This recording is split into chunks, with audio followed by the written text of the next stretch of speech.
A red-haired girl fears her brother assassinated the king. An official announcement confirms the king's death. The first in line is crowned the new king. The smirking new ruler is named Prince Craig. King Craig reads a notice. They seek a new empress. The Empire of Salverka expanded its territory after the war, but the source of their immense power remains unknown. A plan is hatched to offer their leader a wife. A noblewoman furiously rejects marrying into the Salverka family. Tremble, she calls Salverka an empire of savages. Craig praises Aurore's idea, planning to send a woman to extract information from the King of the Frozen Blade, even if it costs her life.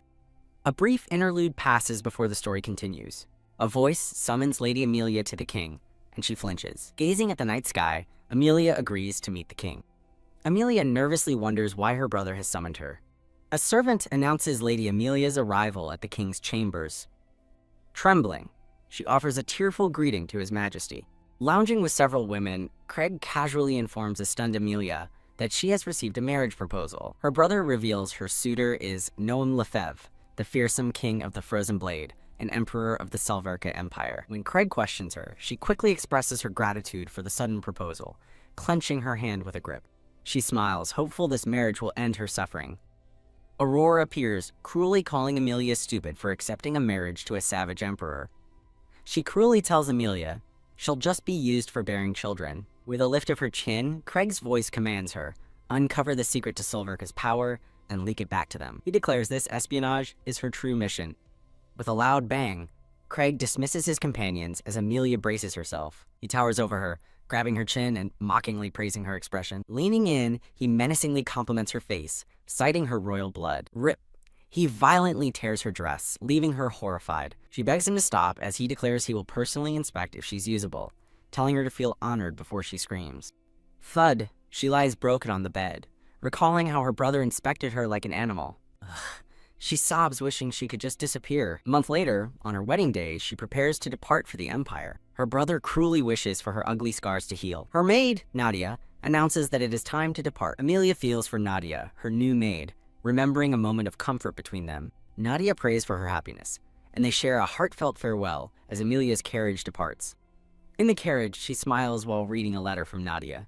The letter is a confession from the late Lady Lyde, revealing the secret of the witch's venom linked to Amelia's mother. Her mother's torture produced tears of poison, the source of their kingdom's wealth.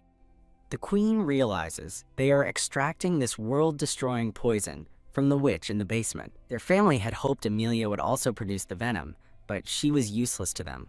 Amelia is horrified by the truth. A memory surfaces, her mother gently healing her bug bite with a soft shaw. Her mother explains that her power can both heal and harm. She realizes her mother hid this power to protect her. They twisted her mother's power into a tool for murder. Clutching the letter, Amelia weeps for her mother. Unforgivable. Vowing revenge, she will never forgive the kingdom that murdered her mother. Amelia's journey ends in the dark, creepy empire of Salverka. Huddled in the carriage, she shivers from the biting cold. Clank, armored guards part for a white-haired ruler, who welcomes her. Kneeling before him, she is officially welcomed into the grand hall. She beholds her new husband, as he declares her his empress. Two cats agree to read comics together later. The Emperor Noam is informed that the princess's arrival is imminent. He coldly orders her entire entourage to be sent back immediately. If only the princess remains, he'll know she's the spy. He summons a maid named Agatha, ordering her to spy on the princess. Agatha accepts her mission to watch Amelia's every move. The new maid stands ready, her expression firm and unreadable. A memory of a kind mother comforting her child and a bruised servant flashes by. Agatha sternly reminds her new mistress to act like an empress. Amelia listens silently as Agatha addresses her as Your Highness. She asks to be called Amelia, confessing she was never proud of her title. She then asks when she will dine with His Majesty. Agatha informs her she will live and eat separately until the wedding. Without even a greeting, Amelia realizes she is already under suspicion. Grip, she clenches her fist, determined to fulfill her promise to her mother. Snap, Agatha announces that her bath is ready. Panicked, Amelia fears the maids will discover her scars. Grip, flinch. She refuses their help, startling the maids. The other maids giggle at her shyness, until Agatha's glare silences them. Agatha suspects the princess is hiding something by refusing aid. Peeking through the keyhole, she's horrified to see a back covered in scars. Gasp, startled by the sound, Amelia quickly turns around. Resigned, she accepts that her wounds can no longer be hidden. She vulnerably asks for help, explaining the wounds are too painful to wash herself. Splash. Agatha gently begins to wash the princess's scarred back. She realizes Amelia was brutally tortured by her own brother. After the bath, Agatha reassures Amelia her duty is simply to help. Flap. Noam receives Agatha's report via a magical bird, questioning why he was sent a wounded bride. Agatha reports that Amelia is silent and suspicious of her. Intrigued, Noam orders his bird to stay close and uncover her secrets. FWAH.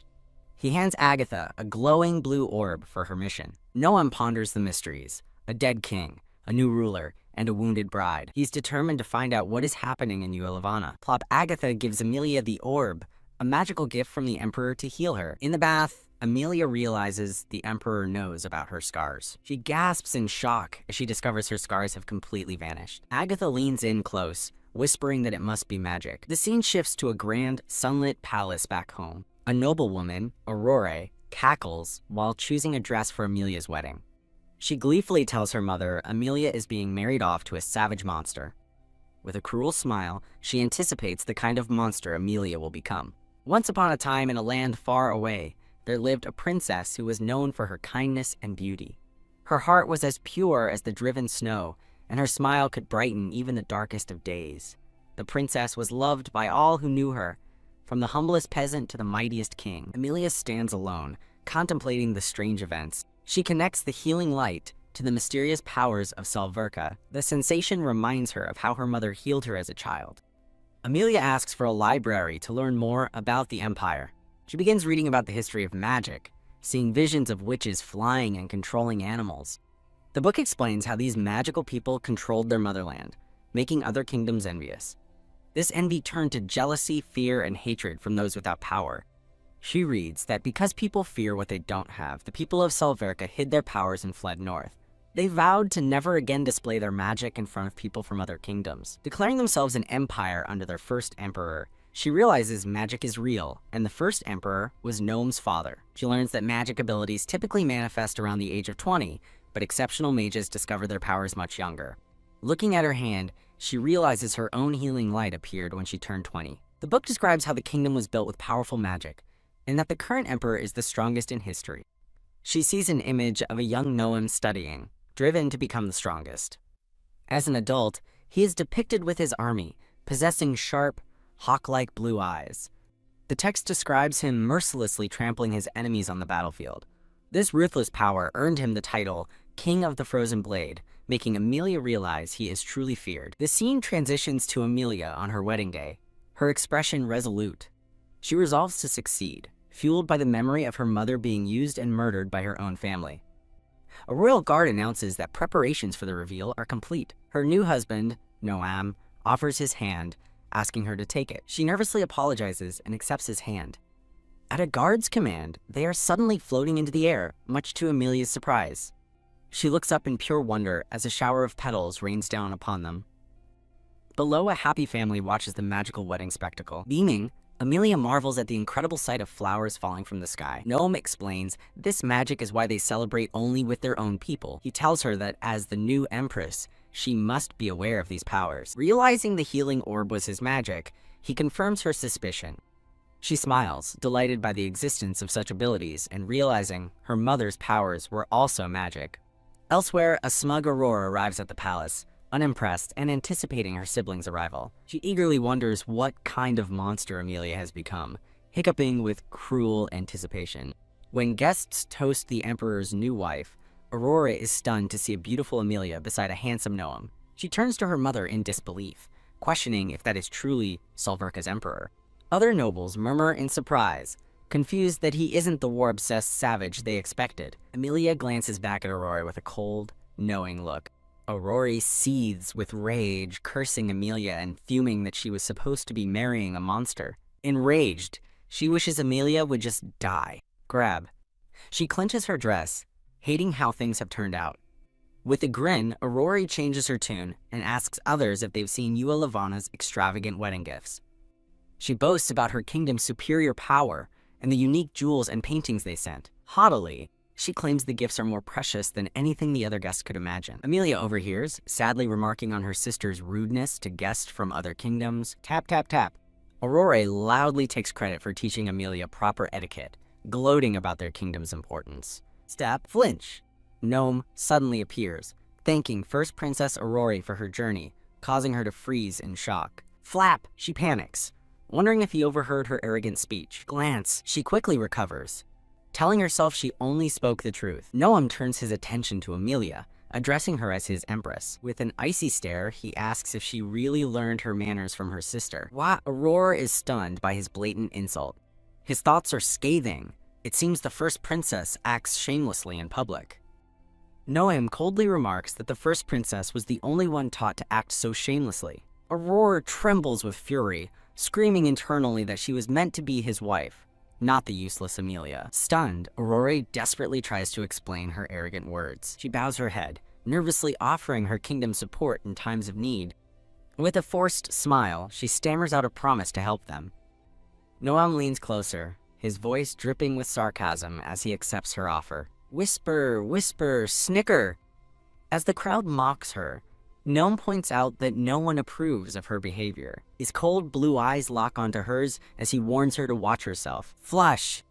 She seethes, wondering why he would reject the offer of their kingdom's wealth. Dash crying that it's too much, she flees the party in humiliation. Flinch! A smirking man with black hair greets Amelia, who recognizes his voice and freezes. It's her brother, who cruelly remarks on how energetic she looks. Approaching Noam, her brother asks if his other sister was rude. Noam correctly deduces that Aurora was simply taking out her frustrations in public. Her brother dismisses Aurora's actions as an attempt to liven up their shabby party. He asks for forgiveness, but Noam is disgusted by such a weak apology from a king. With a placid smile, Noam states that he doesn't mind. Prick. He adds that he's more concerned for Yuvalivana's reputation, striking a nerve. The brother boasts that Yuvalivana's discipline is far stricter than the Empire's. His eyes glowing with cold light, Noam declares that bullying the weak is an act of cowardice. The party guests part, creating a path for the imperial couple. Aurora tearfully hides behind her brother's back as Amelia and Noam look on. Flinch Amelia gently touches Noam's arm, causing him to startle. She expresses concern for his fatigue and suggests he get some rest. Agatha the maid appears, informing Amelia that her bath is ready. As she follows Agatha, Amelia glances back, her thoughts still on the Emperor. Noam watches her go, his recent words about cowards echoing in his mind. While bathing, Amelia realizes she needs the Emperor's help to stand against her cruel brother. Agatha's compliment on her beauty snaps Amelia out of her deep thoughts. Amelia feels a wave of gratitude for Agatha, who has served her so diligently without question. Looking at her kind maid, she considers confiding in her. As she tries to speak of her past, Agatha gently interrupts, noting her nervousness. Agatha mistakes her anxiety for wedding night jitters, smiling understandingly. Amelia recalls Noam telling her to take a bath, realizing she misunderstood his intent. She clenches her fist, trying to convince herself that she will be fine. A terrifying memory flashes in her mind, and she's gripped by fear. Knock, knock! A sudden knock on the door makes a terrified Amelia flinch. Creak! The door opens to reveal Noam, whom Agatha cheekily announces as the groom. Agatha encourages a nervous Amelia to trust his majesty and fulfill her duties. Badam, her heart pounds as she tries to calm herself while Noam approaches. Badam, he holds out his hand and addresses her as my empress. Grip. Badam, her heart races as she grips her dress, watching his feet approach. Badam with a look of dread. She anticipates what will happen tonight. Reaching for her, Noam gently asks his empress to come with him. She looks down at his outstretched hand, her face a mask of fear and hesitation. Looking down at her, he sternly reminds her that she is the empress. Hick. He states she must abide by the Empire's customs as she quietly cries. Sniffle. Through tears and gasps, she whispers that she is ready. Leaning close, he apologizes and says he is going to look inside her now. Flinch. A traumatic memory of her brother causes her to cry out his name, shocking Noam. Cough, cough! As Amelia sobs in bed, a concerned Noam says her name. He gently asks what's the matter, but she continues to cry in distress. Slap! She strikes his hand away in a panic. A stunned Noam stares as a terrified Amelia gasps in horror at her own action. Shake, shake! She trembles uncontrollably, stammering an apology. Creak. Getting out of bed, Noam tells her he's going to get Agatha. Amelia desperately reaches out, pleading for him to wait. She begs to be allowed to perform her duties as empress, insisting she can do it. A frantic Agatha rushes into the room, calling out to Lady Amelia. Heave, heave. Agatha helps the distraught Empress, asking if she is all right.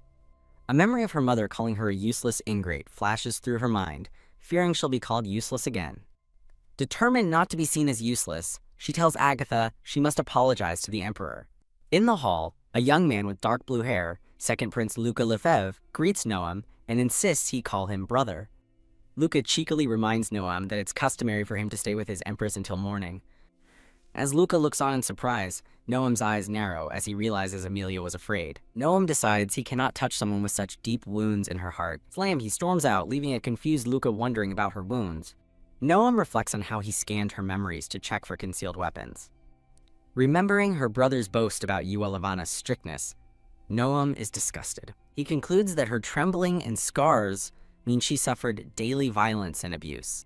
Fuming, he smashes his fist down on a table, cursing her abusers as lowlifes. Creak, he sits, still contemplating whether she might be a spy. In another room, Amelia waits anxiously, her hands clasped in worry. Bang! She watches Prince Luca leave the room after the door slams shut.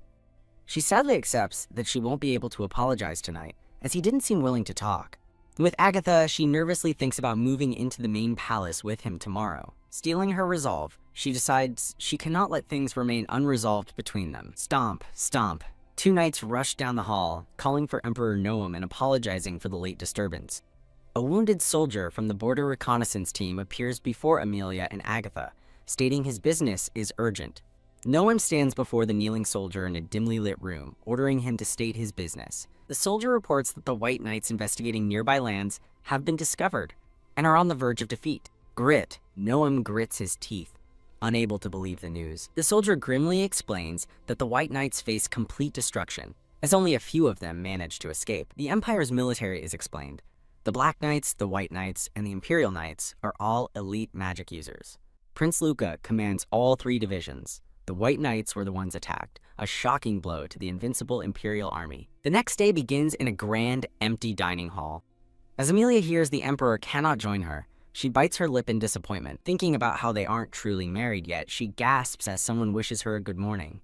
She turns to find Prince Luca smiling warmly, addressing her as Your Majesty. Amelia worries that Luca knows about last night, and now thinks she's a useless empress. Luca simply observes her for a quiet moment. He brightly offers to eat with her as a substitute for his brother, surprising her. As Agatha smiles, Luca charmingly asks if he'd be a bother, and a flustered Amelia quickly agrees. Clatter! He happily takes his seat, declaring, "All right then!" He leans in, telling her that his brother Noam was worried about her. Luca explains that Noam isn't rude, just unsociable and clumsy with his feelings. He adds that while Noam is stern because of his position, he's not an inconsiderate person. Pout! He cutely complains that his brother used to be much cuter when he was younger. As Amelia imagines a young Noam, Luca smiles fondly, insisting that his brother is still a nice person. Luca encourages them to eat before the food gets cold. Amelia savors the food, reflecting on how long it's been since she's eaten with someone. Slam, a door suddenly bursts open, interrupting their meal. Standing in the doorway, a surprised gnome hears someone call his name. Amelia cries out to him, and he looks down, softly speaking her name for the first time. She looks up at him, her heart touched, as she addresses him as Your Majesty. Blushing, she realizes with a start that he has finally said her name. Noam explains that he couldn't eat with her due to the unfolding crisis. He tells Luca that the situation remains as harsh as he reported yesterday. Noam entrusts Luca with the care of the palace and Amelia in his absence. Luca smiles confidently, accepting the responsibility with a simple, "Leave it to me." Amelia worries about the Empire's safety, recalling the state of the night from the previous day. Remembering the terribly wounded soldier, she realizes something awful must be happening. She blushes as she sincerely wishes for his safety while he looks on. Gathering her courage, she asks to speak with him upon his return. Noam agrees with a smile, promising to arrange a time for them to meet, much to Amelia's delight. As Noam prepares to depart on horseback, Luca wishes him luck, while Amelia and Agatha watch. Suddenly, medics rush by with an injured person, shouting for people to make way as Amelia watches in horror. Whoosh! A severely injured man coughs up black smoke as medics desperately call for a healing magic user. Amelia stares in shock, seeing a strange black shadow emanating from the victim that no one else seems to notice. The scene is interrupted by a promotional banner. Agatha comforts a frightened Amelia as Luca frantically directs the staff to prioritize the most severe injuries. A lone white bird soars through the sky as Emilia silently prays for Noam's safety. Emperor Noam arrives dramatically at the front lines as his soldiers cheer, relieved by his presence. He surveys the devastation in disbelief, wondering how this happened, as a wounded soldier gasps in gratitude. An elder soldier warns him to be careful before Noam looks down, horrified to realize the affliction is poison. Back at the palace, Agatha gently tries to lead a concerned Emilia back to her room. Emilia despairs, feeling utterly powerless as she senses that something terrible is happening. Gasp. Seeing the pain of the injured, she notices the black shadow spreading and realizes she's the only one who can see it. As a medic coughs, Emilia observes that the shadow is thicker on the most wounded, noticing one particularly dark trail. The ominous shadow leads to the body of a fallen knight. Luca tries to pull Emilia away for her safety, urging her to return, but she resists. Grip, dash! Filled with resolve, despite feeling powerless, she breaks free and rushes forward, shocking Luca. She kneels beside the fallen knight, honoring him as the son of Salverka and a loyal blade to the Emperor. Other staff members weep, praying for the fallen soldier's spirit to find peace. Shock. A new voice calls Emilia's name, revealing the Empress Dowager, Ghislaine Lefebvre, whom Luca and Emilia greet as mother. Curtsy. Emilia immediately drops into a curtsy, offering a flustered apology. The Empress Dowager embraces Emilia, warmly thanking her for praying for one of Noam's knights. Emilia looks at the Empress Dowager, touched by her kindness. Luca rushes to his mother's side, but she insists she's fine, unable to sit idly by as she did in the past. She recalls the painful memory of injured soldiers arriving after her husband, the former emperor, passed away. She explains that his body was also overcome by poison. In a devastating flashback, she remembers holding her husband's hand as he died, with their young children watching on. Agatha explains to a stunned Emilia that the Empress Dowager was once an expert in healing magic. Leaning on Luca, the Empress Dowager admits she's terrified, as this situation feels exactly like the last time. Alone, Emilia ponders how even an expert healer couldn't remove poison. Gasp! The memory of the black shadows triggers another memory. As a child, she saw the same shadow when her mother healed her from a poisonous bug bite. A horrifying possibility dawns on her as she touches her lip in thought. Agatha calls out to her, but Emilia is lost in thought, realizing she saw the shadows clearly when no one else did. She remembers her mother and comes to a startling conclusion. Her mother must have been a witch who used poison-related magic, a power she may have inherited. A memory of a poisoned man surfaces as she realizes she might be able to remove the poison just like her mother. Snapped out of her thoughts by Agatha, Emilia apologizes for being distracted, which Agatha accepts. Emilia quietly reflects on how everything has happened all at once. Agatha reassures Emilia that she worries about her as her maid, while Emilia fondly thinks about how much closer they've become over the past month. Teary-eyed, Agatha softly calls out to Lady Emilia. Agatha tries to comfort Emilia, insisting His Majesty will be safe because he's the strongest man in the Empire.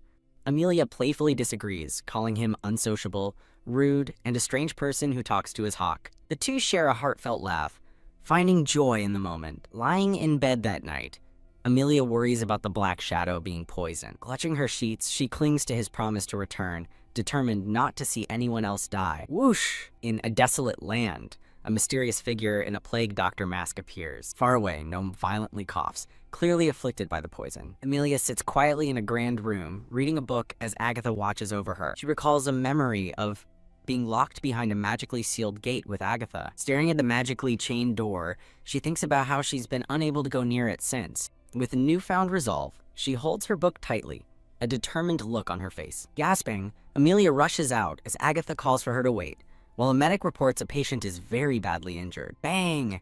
She throws open the doors to a room, desperately calling out for His Majesty. A horrified Emilia finds a chaotic scene as a distraught Empress Dowager is held back from a severely wounded Noam. The Empress Dowager desperately fights against those holding her back, crying out that he's her son. Sobbing, the Empress Dowager fears losing another loved one, as staff urgently discuss that the antidote won't work in time, deciding to gather healing witches. Emilia approaches the bed and sees Noam covered in the same dark poison that took his father, his promise to meet her again, echoing in her mind. She thinks of all the things she still needs to tell him, including that she is not his enemy. Grit! With a determined blush, she vows that he cannot die. Luca grabs her arm, calling out to her in alarm. She begs him to let go, warning him not to touch Noam and insisting she cannot lose him. Reach! She extends her hand toward the poison on Noam's chest, making a desperate plea. Glow! Her hands radiate with light as she calls on her mother for strength, shocking Luca. A stunned Luca asks her if she can use magic.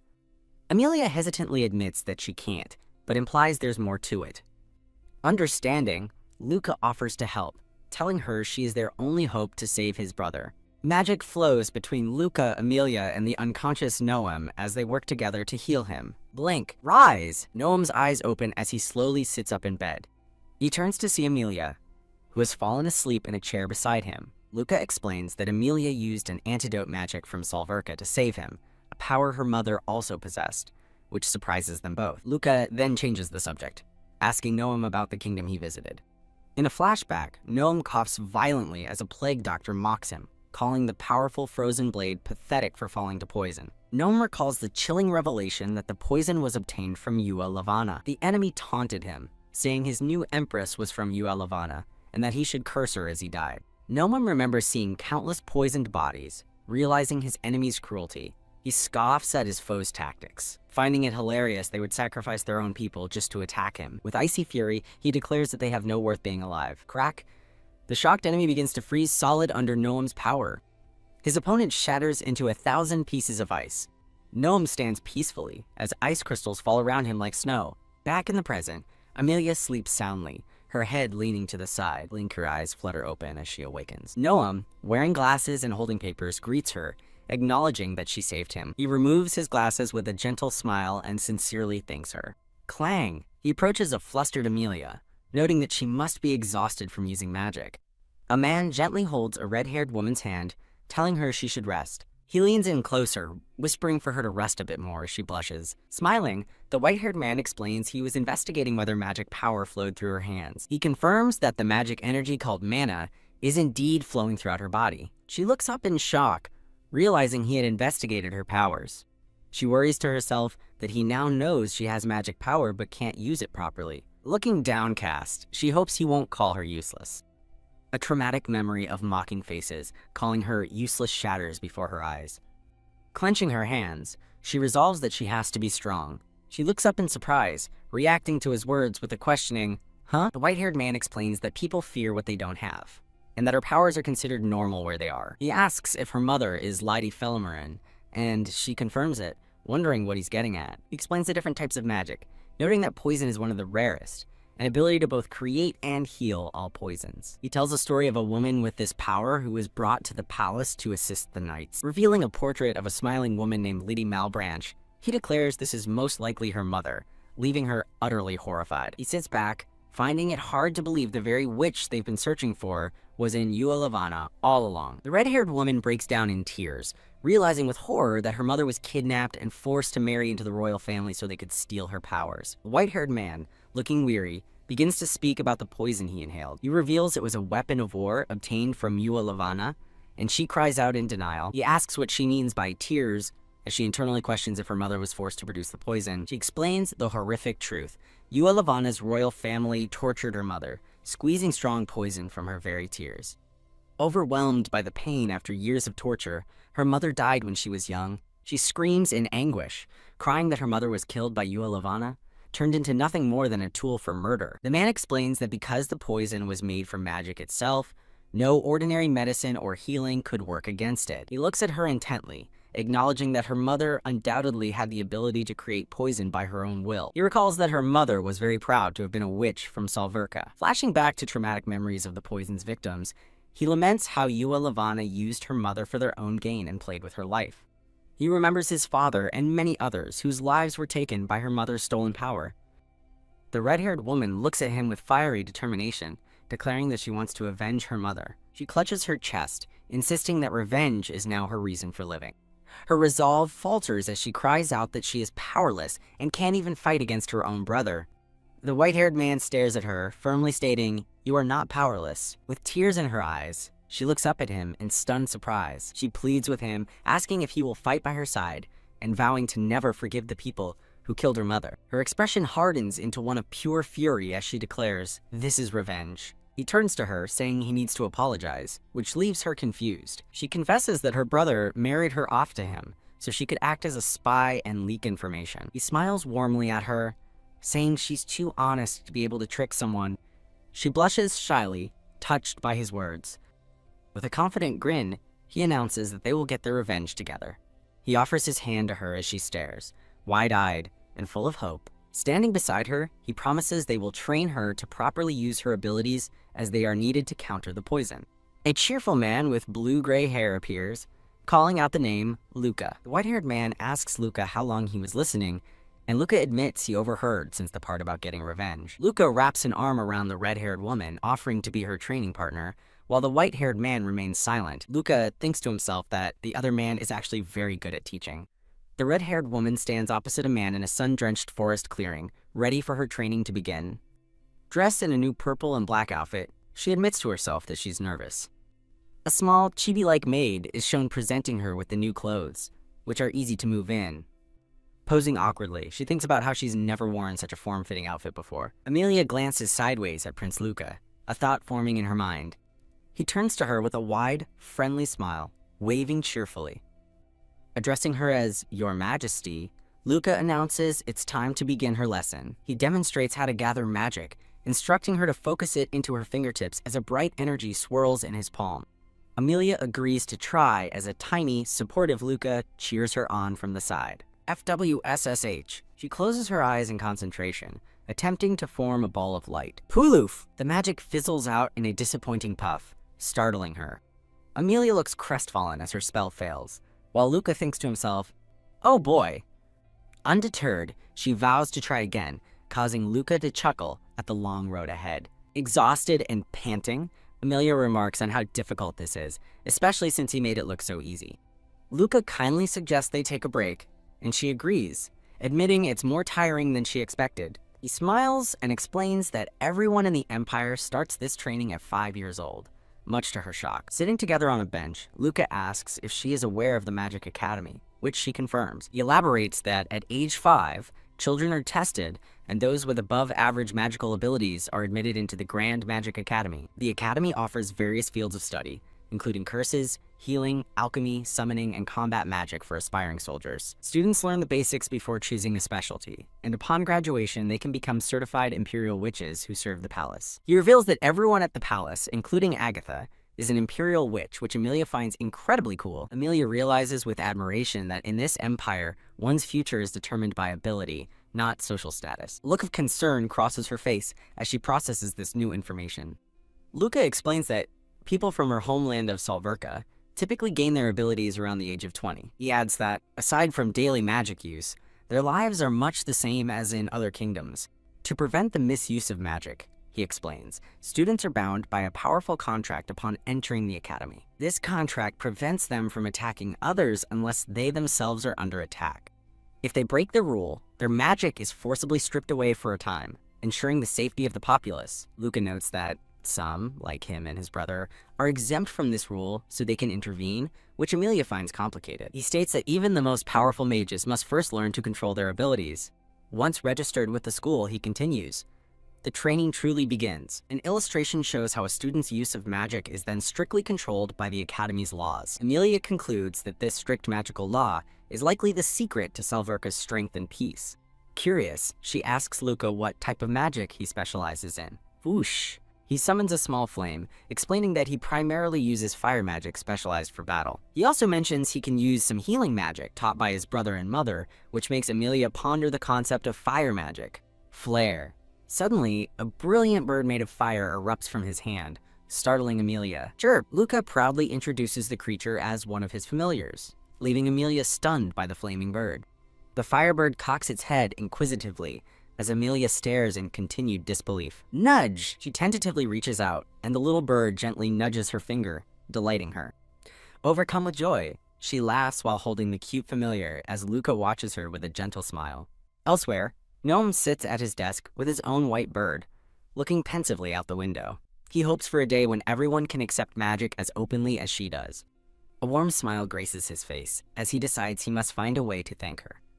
A sweet memory flashes by of Amelia's joyful interactions with Luca and his firebird, Pout. Back in his office, Gnome looks distinctly displeased, his bird mirroring his expression. That night, under a full moon, Amelia lies in bed, pouting to herself. Creak! She opens the door to her balcony and steps out, remarking on the beauty of the big moon. Standing in the moonlight, she admires the beautiful, sparkling night sky.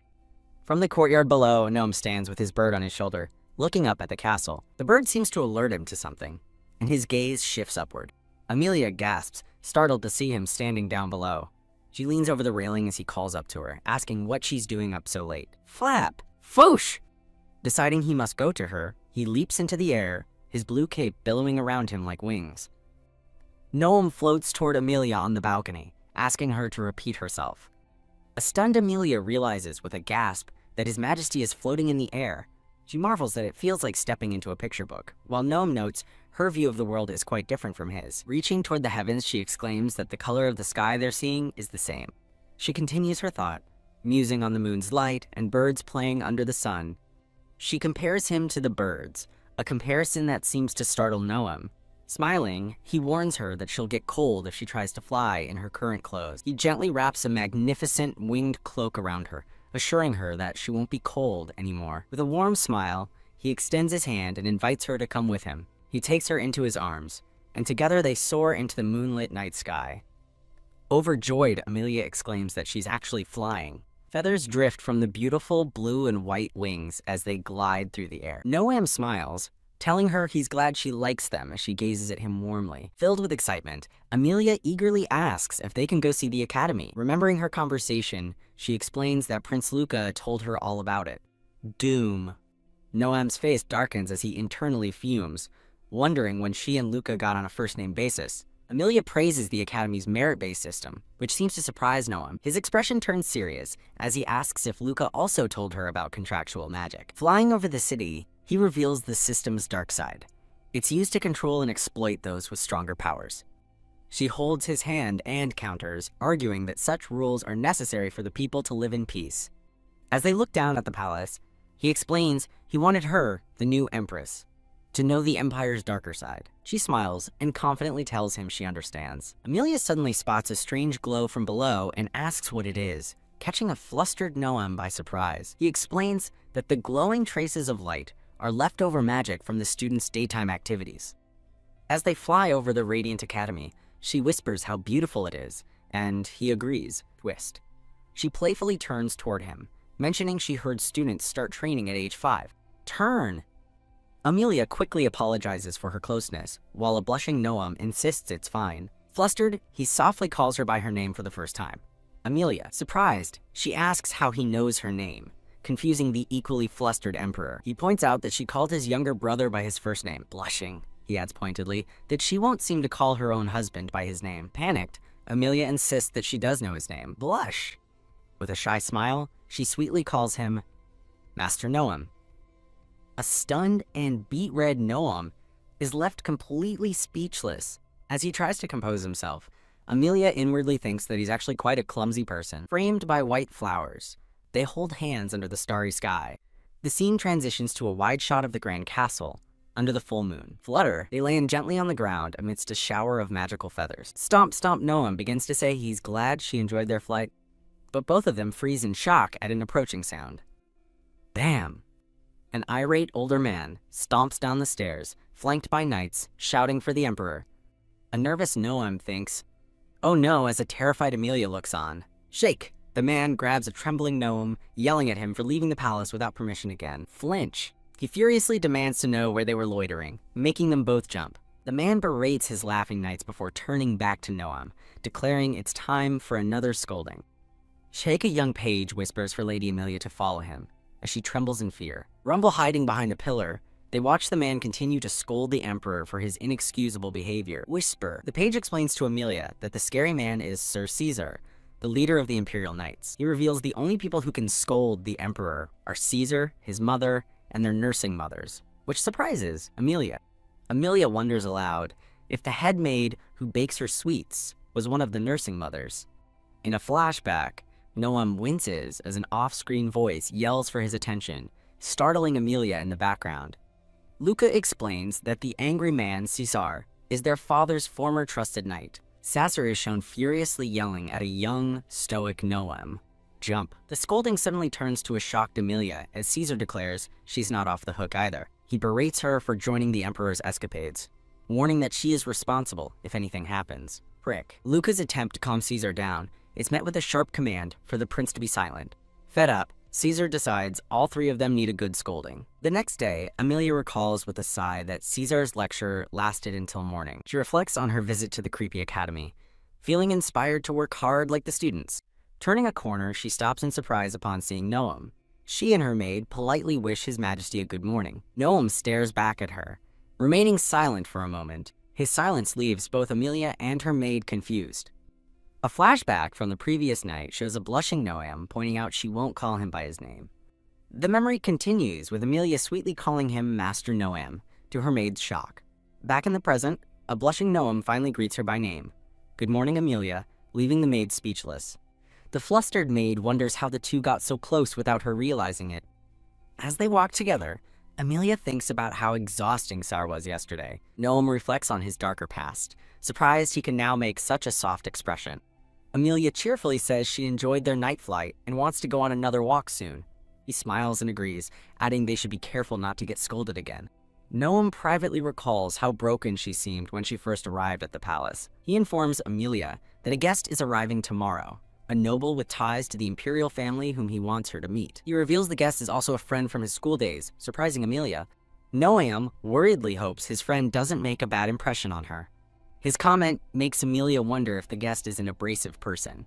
Remembering the hell she endured, Amelia reassures him and thanks him for his concern. The next day, Noam, Amelia, and her maid wait in a sunlit garden. Noam stands beside Amelia, ready to make the introduction. He introduces a young woman with white hair, Sophia, who greets the Empress with a polite curtsy. Sophia expresses her deep honor at being in Amelia's presence. The three sit for tea in a beautiful garden filled with flowers. Tap. With a gentle smile, Sophia compliments Amelia on being as beautiful as the rumors say. Noticing her quietness, Noam asks Amelia if she's all right now. Amelia internally admits she isn't used to interacting with nobles after her isolated life in Lavana. From her perspective, Sophia observes Amelia's crown reflected in her teacup. Amelia resolves to be friendly, reminding herself that Sophia is Noam's friend. She happily mentions that Noam told her they attended the academy together, which Sophia confirms. Sophia expresses sympathy for Amelia's past, remarking how lonely it must have been for her.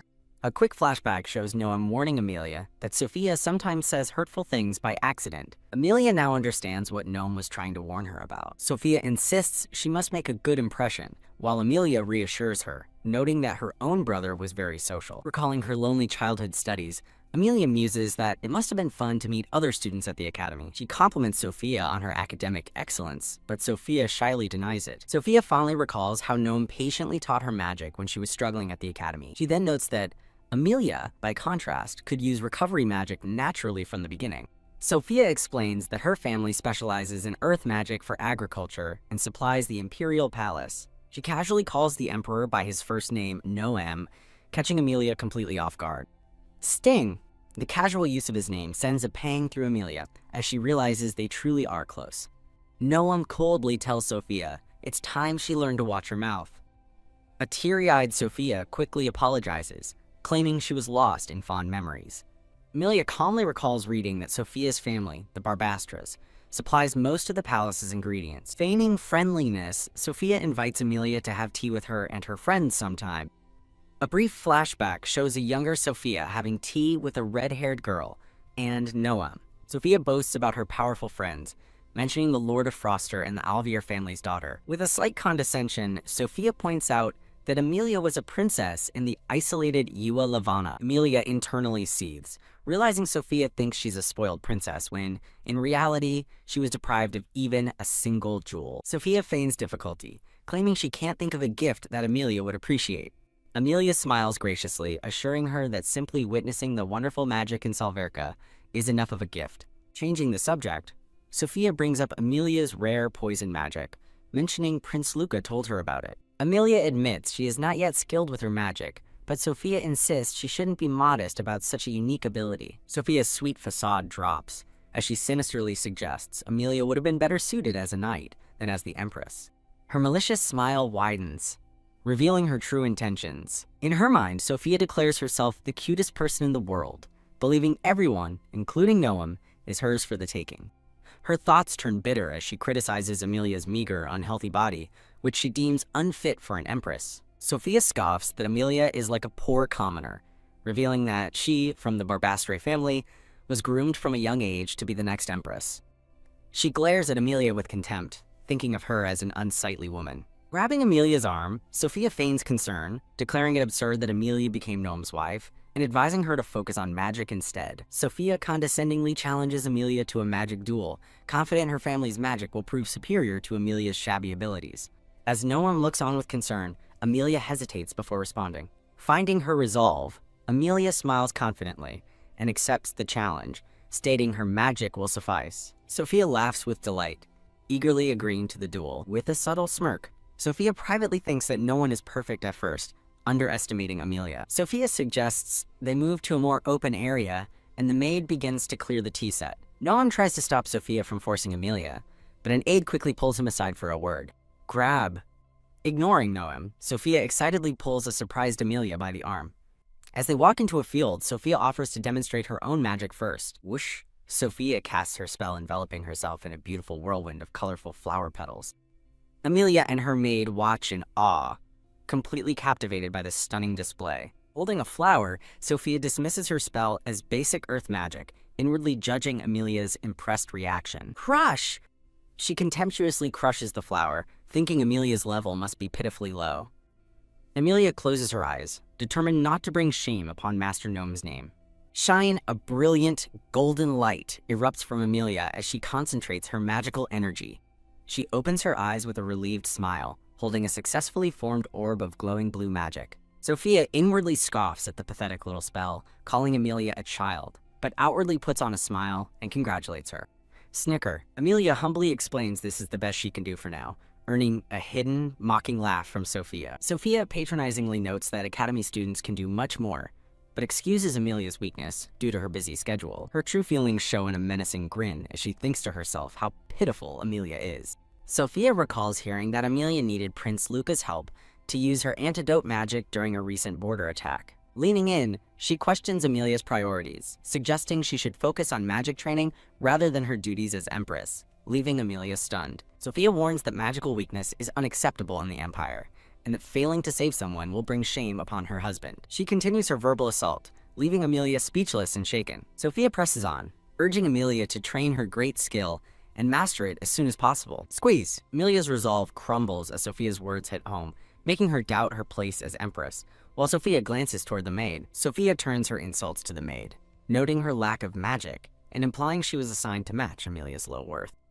She questions why the maid works at the palace, claiming only top Academy graduates are allowed, leaving both Amelia and her maid shocked. Frick! Sophia's final jab, asking if the job is too big for the maid, finally ignites Amelia's anger. Amelia firmly defends her maid, stating that Agatha is a very capable and compassionate person. Amelia turns to face a shocked Sophia and Agatha, questioning the insult. With newfound confidence, Amelia coolly remarks that magic seems to be all Sophia can think about. Amelia fiercely defends her maid, declaring that Agatha is not only capable and compassionate, but also performs her duties with grace. Sophia inwardly marvels at Amelia's defiance, admitting she underestimated the seemingly feeble Empress. With a condescending smile, Sophia dismisses Agatha's hard work, claiming it can't make up for a lack of talent.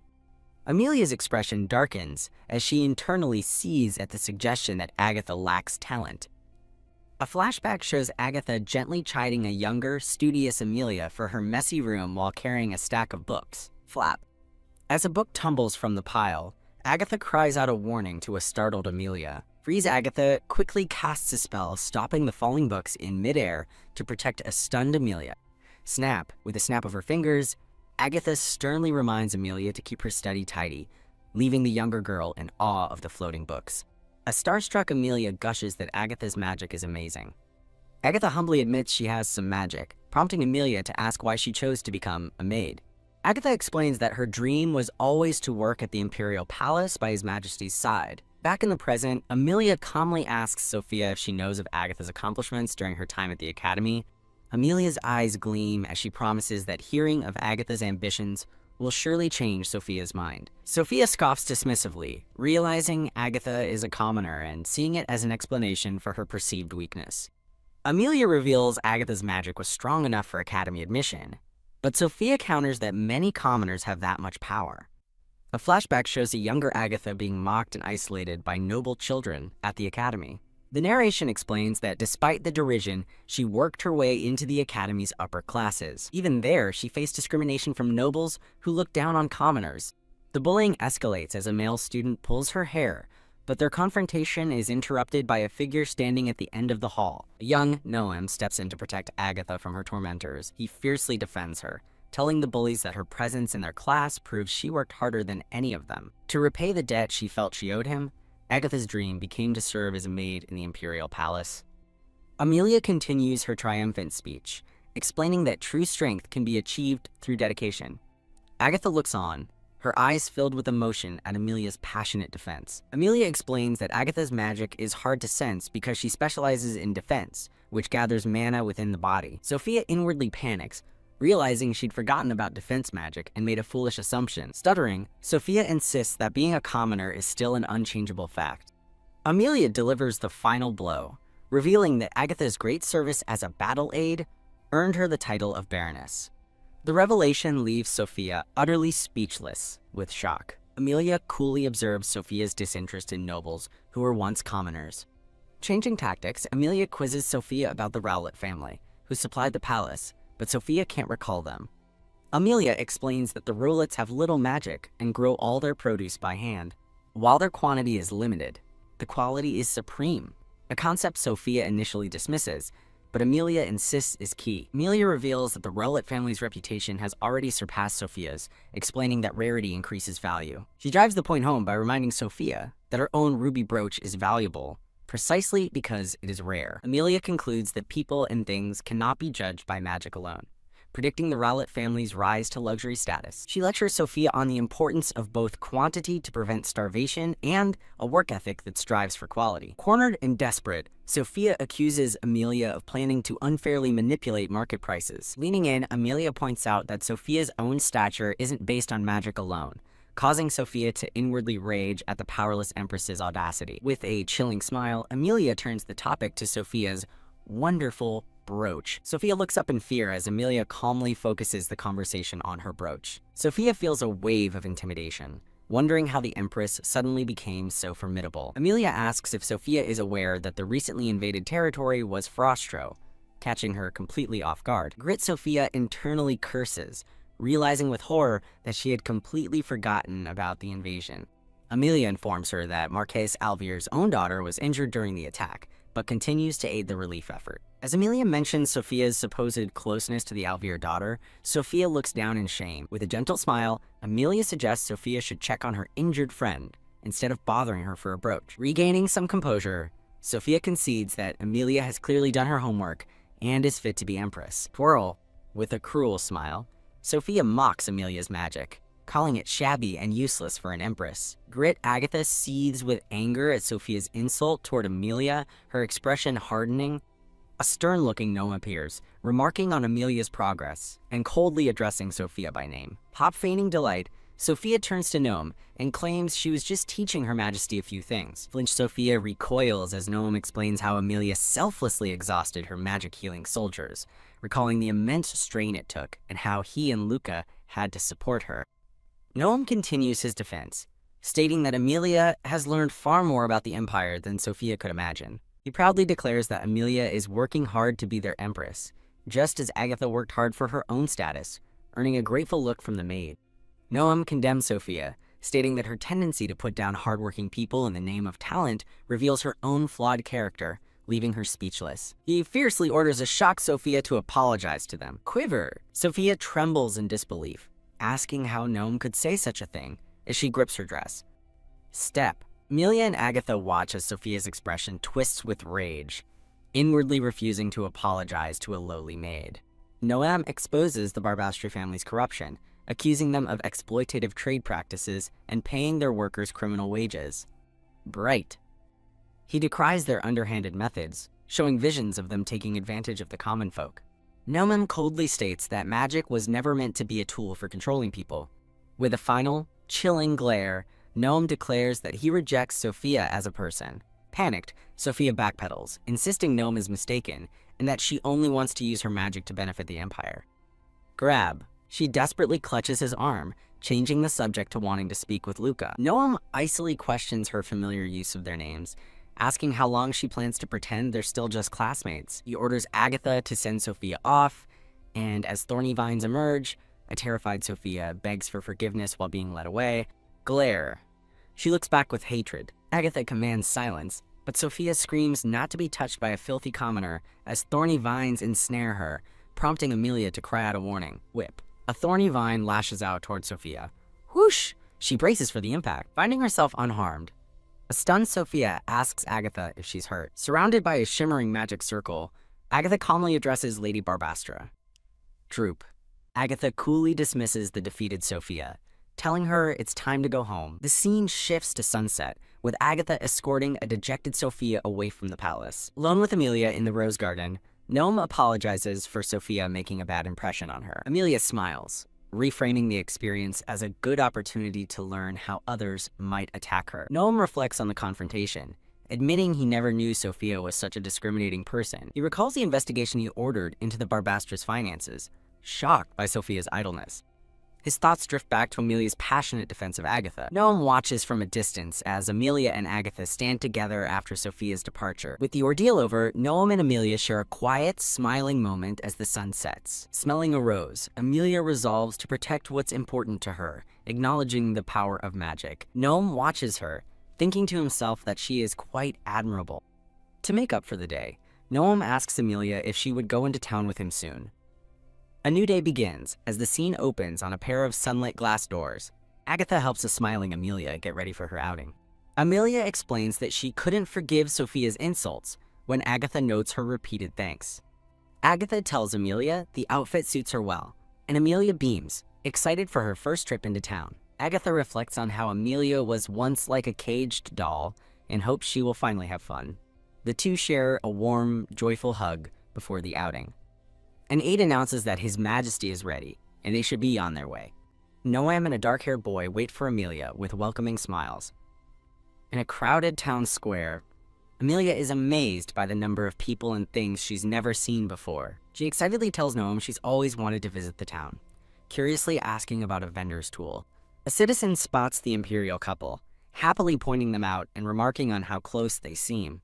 Flush, a woman calls them a perfect couple, causing both Noam and Amelia to blush brightly. Amelia smiles with relief, thankful that the citizens approve of their relationship. An apple suddenly floats in front of Amelia, leaving her to wonder why. Lunge, the apple morphs into a horrifying monster and lunges at Amelia, who lets out a terrified scream. Bull! As Amelia apologizes in a daze, Noam yanks her into his arms, pulling her to safety. Flinch, holding Amelia, Noam furiously threatens the apple monster with capital punishment for daring to attack the Empress. A man in a black hood appears with an apple, telling Noam he needs to discipline his underlings better, leaving Amelia confused. Whoosh! The hooded man teleports behind another cloaked figure, leaving Amelia completely stunned. A shocked Amelia wonders aloud how the apple could have turned into a human.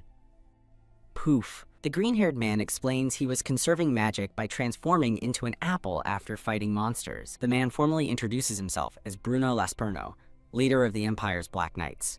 With a warm smile, Bruno adds that he is also an old friend of Emperor Noam. A small chart illustrates the military structure, with the chief commander overseeing the White, Imperial, and Black Knights. The narration explains the duties of the White Knights who guard the Empire, and the Imperial Knights who protect the palace.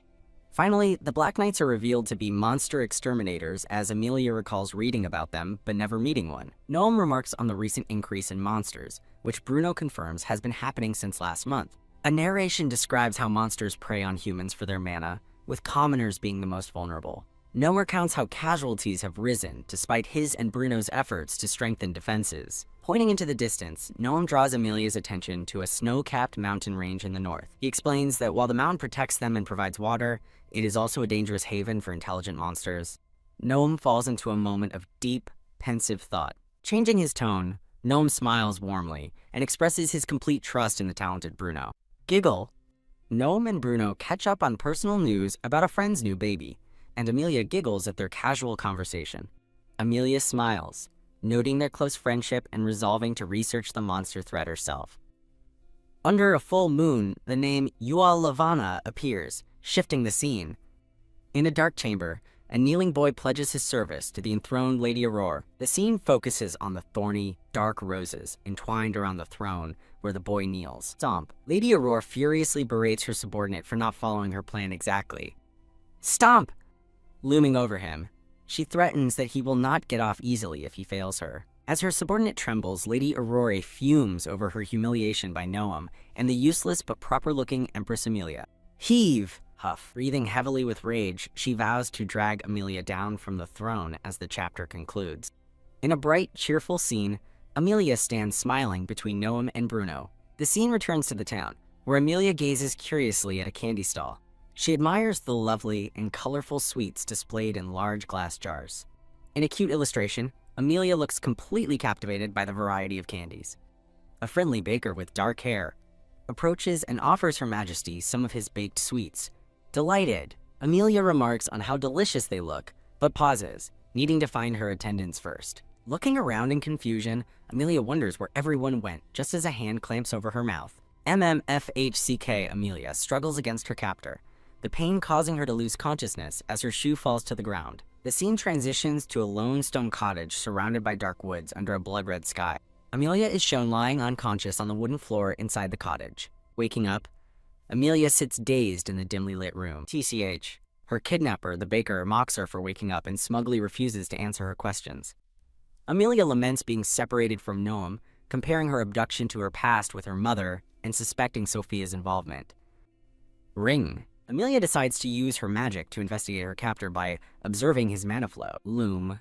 Focusing her magic as Luca taught her, she looks at the man's silhouette, trying to perceive his power. Gripping her dress in confusion, Amelia finds it strange that she cannot see any light of mana from him. Amelia directly asks if he is from Ualavana, shocking the man who demands to know how she knew. Realizing only Princess Aurora would orchestrate this, Amelia confronts him, asking if he's working on her orders. The kidnapper panics, yelling at her to shut up while she calmly observes his reaction. Amelia pities the man, concluding he's just a pawn, as she thinks about how Princess Aurora continues to torment her. Bite, stomp. The man dismisses her thoughts, shouting that his orders don't matter as he lunges toward her. Slam, thud. He roughly pins the struggling Amelia to the floor. Held down, Amelia screams in terror, demanding to know what he is doing. The kidnapper sneers, telling her to be quiet as it will be over soon. Grab. The kidnapper seizes her leg, warning a terrified Amelia not to resist. A leering man with brown hair smiles cruelly. A black-haired man with glowing golden eyes smirks with evil intent. Chill Amelia stares up from the floor, paralyzed by fear. Clenching her fist, she vows to be strong and defeat her siblings. Shove Amelia angrily pushes him away, her eyes glowing as she issues an order. Lunge. The enraged kidnapper shouts at her to shut up. Thwack. He brutally strikes her down. Erg. Despite her tears, she furiously asks how he dares to attack the Empress. Ha! He mockingly tells her that her words hold no power here. He mocks her tears, but she touches her face in shock, realizing they're purple. A narration explains that the more the witch was tortured, the more she cried tears of poison. She realizes with horror that her purple tears are the same poison tears her mother cried. A flashback shows a woman with long pink hair, wondering if her magic has grown stronger. He looms over her, menacingly telling her to be still. Thinking of revenge, Amelia finds new resolve, declaring she's not useless anymore as her eyes burn with determination. Slide, her hand inches toward a fallen, crown-like pin on the floor. Grinning menacingly, she holds the sharp pin, thinking about his connection to her sister. Holding the pin coated in her tears, she asks if he knows about Ualavana's poison. She confronts the confused man, stating that if he works for her sister, he must know about Ualavana's poison. He shakes his head, utterly confused by the name Ualavana's poison. As he trembles in confusion, she chuckles, realizing he's just an ignorant underling whom she pities. Shake. She holds up a glowing purple tear, calmly stating that her tears are different. As he shakes in terror, she reveals they are the source of Ualavana's lethal poison. Quiver. He refuses to believe she has her mother's power, but she coolly tells him his belief doesn't matter. Glint. Lift. She calmly lifts the poisoned pin toward the stunned kidnapper. Drip. She lets a single drop of poison fall into his mouth, musing on its deadly history. Grin. With a chilling smile, she tells the panicking man she will watch to see how long he lasts. Clutching his throat in agony, he gasps that this can't be happening.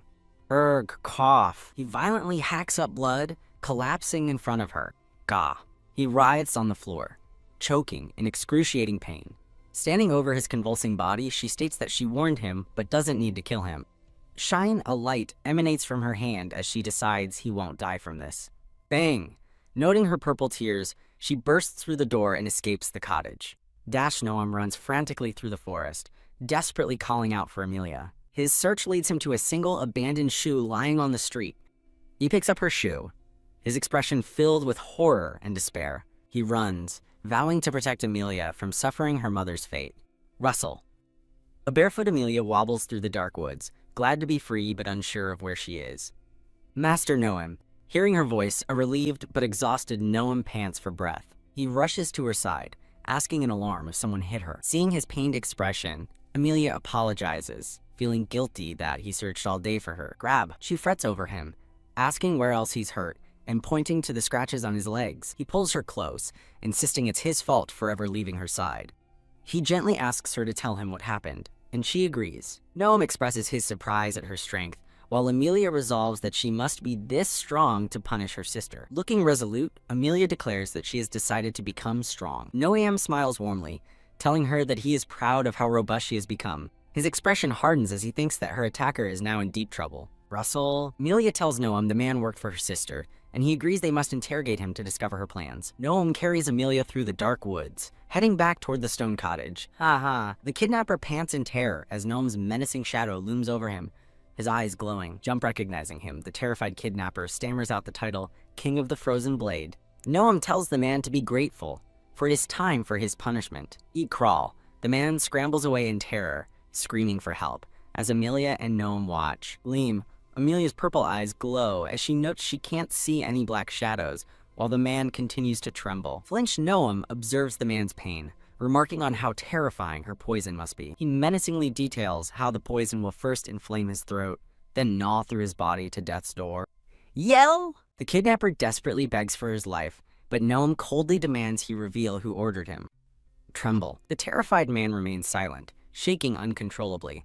Noam explains that returning to the princess means being erased as evidence, pitying the man's unfortunate fate. The man finally confesses, revealing he was promised a ton of cash if he impregnated Princess Aurore's sister. What? He reveals the princess's plan. If her sister had another man's child, she would be forced from the throne. Amelia seethes with rage, disgusted at how low and vulgar her sister could be. Noam realizes the princess knew Amelia was already pregnant, and Amelia looks at him with concern.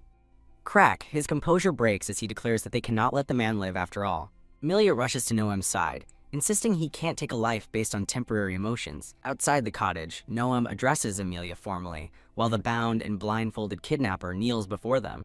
Bow! Two attendants apologize profusely for not protecting her, but Amelia kindly tells them not to worry. Smile. Amelia smiles warmly, while Noam looks away, slightly flustered. Noam reports that the man confessed to working alone, but orders a thorough investigation of the forest just in case. A hooded man with green-tipped hair is surprised she escaped on her own, and Amelia explains she used poison magic and an antidote. Phew.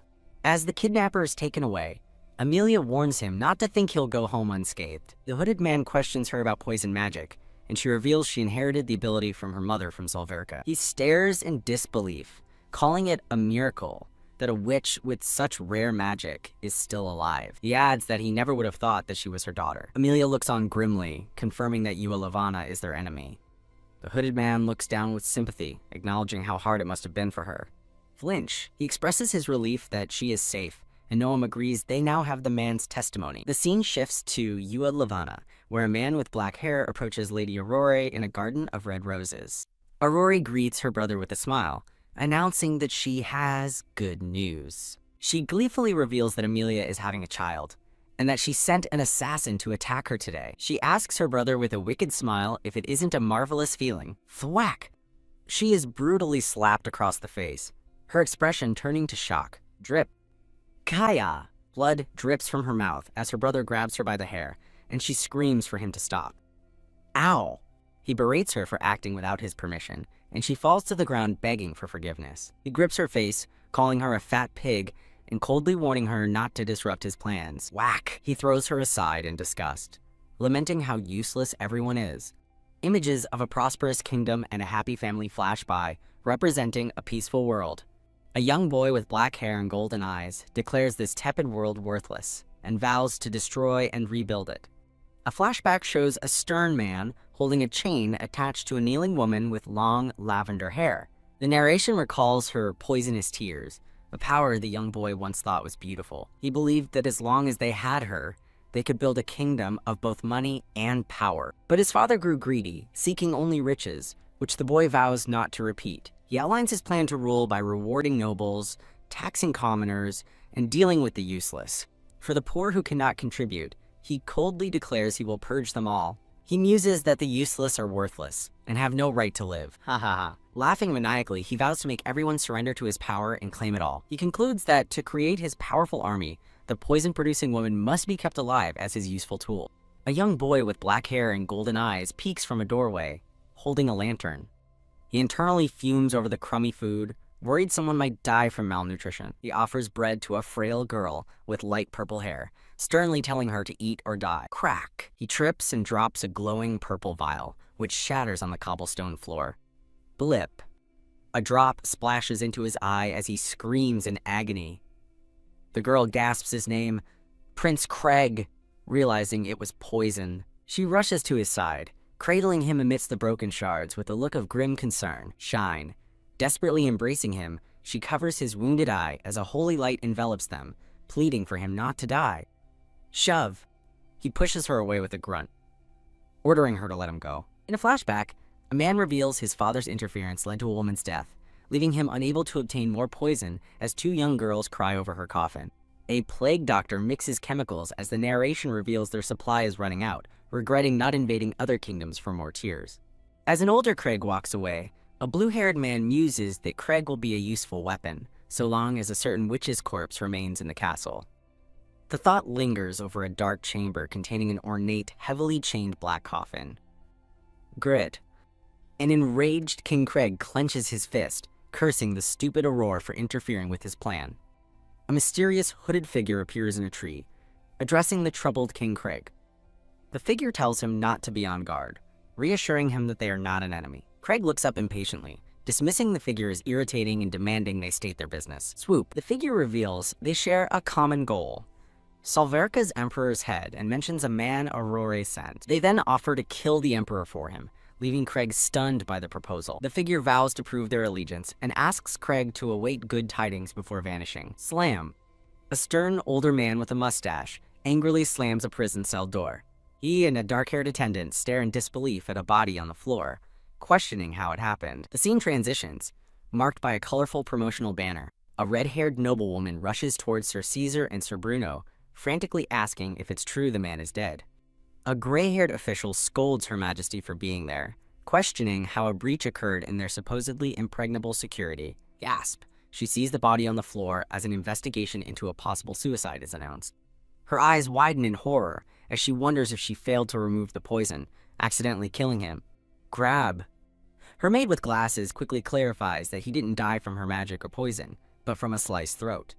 The maid gently comforts her distraught mistress. The red-haired woman thanks her maid and asks to be left alone in her room. She is still racked with guilt, believing someone died because of her actions. Creak! Opening her door, she worries that she is a danger to others as long as she is connected to her sister. Thud! She closes the door, resolved that people will continue to get hurt because of her. She stands with a heavy heart, her expression filled with sorrow and resignation. The view pulls back, showing her sitting alone in her grand pink bedroom. Clack! The door opens, and a man with white hair enters her room. Overwhelmed by sorrow, she can only think that someone died because of her. He approaches, acknowledging that while the man worked for her sister, he shouldn't have lost his life. He sits beside her and asks if he can tell her a long story. He begins by explaining that his father built the empire to save the people of Solverka, who were attacked for using magic. A vision of his royal parents appears as he shares his father's dream to create a world where magic and its users are accepted. He recalls his childhood with his brother, expressing pride in his father's conviction. However, that ideal came at a price, as he states that war is necessary to achieve it. He confesses that as emperor, he has already taken countless lives to secure the kingdom's peace. The kingdom's current peace, he concludes, was built upon a mountain of stolen lives. He looks at her with understanding, telling her that her feelings of guilt aren't wrong. He reminds Amelia of her vow to become strong and avenge her mother. He acknowledges the shocking incident, but explains that great accomplishments often require sacrifices. Amelia realizes she had only been thinking of herself, while Master Noam was fighting as a soldier. She considers the immense loss he must have endured after becoming emperor at such a young age. Looking up at him with newfound resolve, she thanks him, saying his story has opened her eyes. Amelia resolves to become stronger, not just in power, but in her heart. Noam tells her that if she's feeling even a little bit better, his visit was a success. He then adds with a somber smile that he's lost all of his kindness. Amelia looks at him and thinks that, at the very least, she has never been hurt by him. She recalls when she first arrived, how she was told to live alone for a whole month. Noam apologizes, confessing that on their wedding night, he wrongly suspected her and looked into her memories, causing Amelia to flinch. He admits he pried into her past out of suspicion, knowing it hurt her. With a look of sincere regret, he bows his head. My memories. She realizes she knew he'd seen her past with the king, but had tried to ignore it. Flashes of memories with him appear, from a formal meeting to a younger, happier moment. She admits to herself that it's strange she's never felt afraid when he's touched her. Taking his hand, she gently reassures him. She smiles warmly, telling Master Noam not to put himself down because he helped her overcome her fears. Touched by her words, Noam looks up with a soft expression. Blushing, he clutches his cravat and thinks to himself that he doesn't mind. In a comical moment, a green-haired man asks why Noam's face is red, and both he and Amelia blame it on the cold. Phew, Amelia sighs, as the green-haired man agrees that the wind is indeed quite chilly. The green-haired man interrupts, announcing he has a report on Ua Levana. Amelia turns, stating that the information must be important for her as well, and asks to be included. Standing with renewed confidence, she declares that she's ready to hear it. Flick. He presents the documents, explaining the report covers the recent culprit and Ua Levana's internal affairs. Amelia politely insists on being allowed to listen to the report. The scene shifts to a dark and foreboding view of a grand Gothic-style building. In Noam's office, he and Amelia listen intently to the report. The green-haired man concludes that they cannot yet confirm Princess Aurore's involvement in the incident. Noam listens thoughtfully as narration reveals the Black Knights are the most informed on the matter. The report details how the gap between nobles and commoners in Ua Levana has widened, pushing commoners to their limit. He continues, describing the kingdom's horrible state, widespread poverty, and recent violence against the royal family. He reveals there is also a mysterious plague spreading, which has killed many citizens, leaving Amelia shocked. Amelia absorbs the grim news with a grave expression. She considers the situation, believing an investigation into Ua Levana will benefit them and might even lead to something more. Noam looks at her and promises they will also search for information about her mother during the investigation. Her face lights up with hope as she eagerly agrees. With a determined smile, she vows to see those responsible punished. Jump. The green-haired man playfully leaps onto Noam's desk as Noam reminds him about his upcoming monster hunting dispatch. Later, in a dark forest, the green-haired man and other cloaked figures are told the monsters are ahead and are asked to lead the extermination. Russell. He's immediately distracted by a stray cat, much to the exasperation of his comrades who urge him to focus. Roar. A hulking, pig-like monster erupts from the trees. Stomp! As the monster charges, the green-haired man calmly calls it annoying. Boom! He unleashes a massive wave of green energy with a single motion. Slam! Splatter! The blast completely annihilates the monster. Walking alone afterward, he complains of boredom now that the cat is gone, and decides to investigate Ua Levana tomorrow. Babam! A cheerful blue-haired man waves with a bright smile. The blue-haired man explains he can't leave the Empire for a long time, while Noam looks on, unimpressed. He eagerly volunteers to investigate the epidemic in the other kingdom with the White Knights. A vision shows Noam looking regal on a horse, while the blue-haired man appears flustered below. The blue-haired man teases Noam, claiming people are more relaxed around him, but Noam curtly tells him to can it. Noam surprises them both by stating he'd like the blue-haired man to take Amelia with him. Bow. The blue-haired man smiles charmingly and vows to protect Amelia on their journey. A blushing, blue-haired man tells His Majesty he's excited for their trip, but she insists it isn't a game. He agrees, suggesting they leave after breakfast as a white-haired man watches them. The red-haired woman suggests eating the head maid's pancakes, much to the blue-haired man's shock. As a small, white-haired boy asks if he's okay, the red-haired woman happily declares they should go. Flare. The flustered, white-haired man wonders why he's so bothered by their interaction. The red-haired woman smiles sweetly. making him realize with dread that his wife is actually an evil woman. Two men stand guard near a horse, their expressions serious as they watch from a castle gate. The white-haired man informs the couple he has provided guards, but urges them to be cautious. Flap! The red-haired woman confidently smiles, assuring him they will be fine. Grrr! As the couple laughs together, the white-haired man looks on with a jealous, grumbling expression. The red-haired woman turns back to the white-haired man, thanking him for his concern. Smiley. The couple flashes a bright smile at the white-haired man, making him even more flustered. Blush. He stands alone, completely overwhelmed and blushing furiously. Rattle, rattle. An escorted carriage travels across the countryside. Narration states they will switch to horses at the border. A finger traces their intended path on a large map. Glance. Holding the map, the blue-haired man asks the red-haired woman if she has ever ridden a horse. She responds with a confident and knowing smirk. A dark memory returns of someone screaming at her that she is the horse, not a rider. Whip. Flinch. In a flashback, a cruel woman whips the young girl. She grimly recalls that they never let her ride a horse because she was forced to be the horse. Shock. Back in the carriage, she looks visibly shaken by the painful memory. The blue-haired man beside her offers a gentle, reassuring smile. The scene transitions to a peaceful view of rolling green mountains.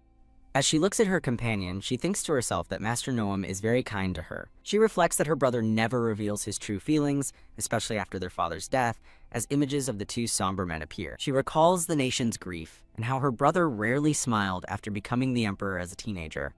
She sadly concludes that his heart must have been completely gouged out by the tragedy. Blush. Teary. She remembers seeing him look on with envy, causing her to blush. Sitting in the carriage, she smiles contentedly. She muses that despite seeming sensitive and clumsy, he is also incredibly strong. She gazes out the carriage window in quiet contemplation. She feels lucky to be his wife, noting that though Master Noam speaks of his past, he never complains.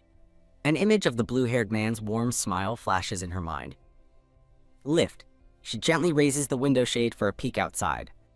She sees the white-haired man riding on horseback beside their carriage. Her expression becomes serious as she resolves that this applies to her too. With a somber look, the blue-haired man thinks that this journey will finally allow him to release his pent-up anger. The scene shifts to a bleak and impoverished village under a dark sky. Desperate villagers question when they will be freed, lamenting that the promised government officials never arrived. A man states the government won't help, revealing a pile of bodies as proof that many have already died. The narration confirms their fears. The new king is ordering their deaths by denying them even the bare minimum. Cough. Hack. A sick villager coughs violently while his companion asks what's wrong, both wondering how much time they have left. An old man tells a younger one to abandon hope, questioning why nobles receive preferential treatment. He bitterly speculates it's because nobles pay taxes, something they can't do without an income. An elderly man declares with grim certainty that the kingdom will kill them no matter what. He reflects that life was better under the previous king, and wonders if this misery is the work of Ualavana. A bright memory shows a happy family, as a little girl offers flowers to her father for a festival. Her family realizes the festival is for the second queen's birthday, meaning a large town celebration. Yay! The little girl cheers with excitement as her parents decide the whole family will go to town. The father smiles warmly, agreeing to the happy family outing. A man kneels in desolate ruins, staring at a pile of bodies as rain falls. A gaunt, gray-haired man lying down hears a voice command him to rise. Resigned to death, the man is startled by a voice asking if he's okay. He weakly looks up, wondering who is pleading for him to hang on. He mistakes a beautiful, pink-haired woman for the long, dead second queen, realizing with finality that he is about to die. A hooded Amelia and Prince Luca arrive in a desolate village, which she identifies as a place where a plague has spread. Prince Luca looks on with a sad expression, agreeing with her grim assessment. Amelia wonders how a plague could have started, when, whoosh, a man collapses, and she rushes to his side. She realizes this isn't a normal illness, and as Prince Luca helps the man, she declares it's not a plague. With a look of dawning horror, Amelia identifies the true cause. This is poison. Amelia leans over the poisoned man, asking if he is awake. She, Prince Luca, and a black-haired companion offer aid, telling the man they've come to save him. Flinch! The man scoffs at their offer, cynically asking if the nobles are just playing savior. A brown-haired attendant warns her that the man is dangerous, but Amelia calmly reassures him that she will be fine. With a radiant smile, she formally introduces herself as Amelia Lefebvre of Solverca. The man recognizes her name in stunned disbelief, realizing she is the second princess. Amelia explains they came because the king has abandoned his suffering citizens, and she cannot stand by. The man resigns himself to death, but Amelia fiercely vows that she won't let him die. He confronts her angrily, questioning what she can possibly do after abandoning the kingdom.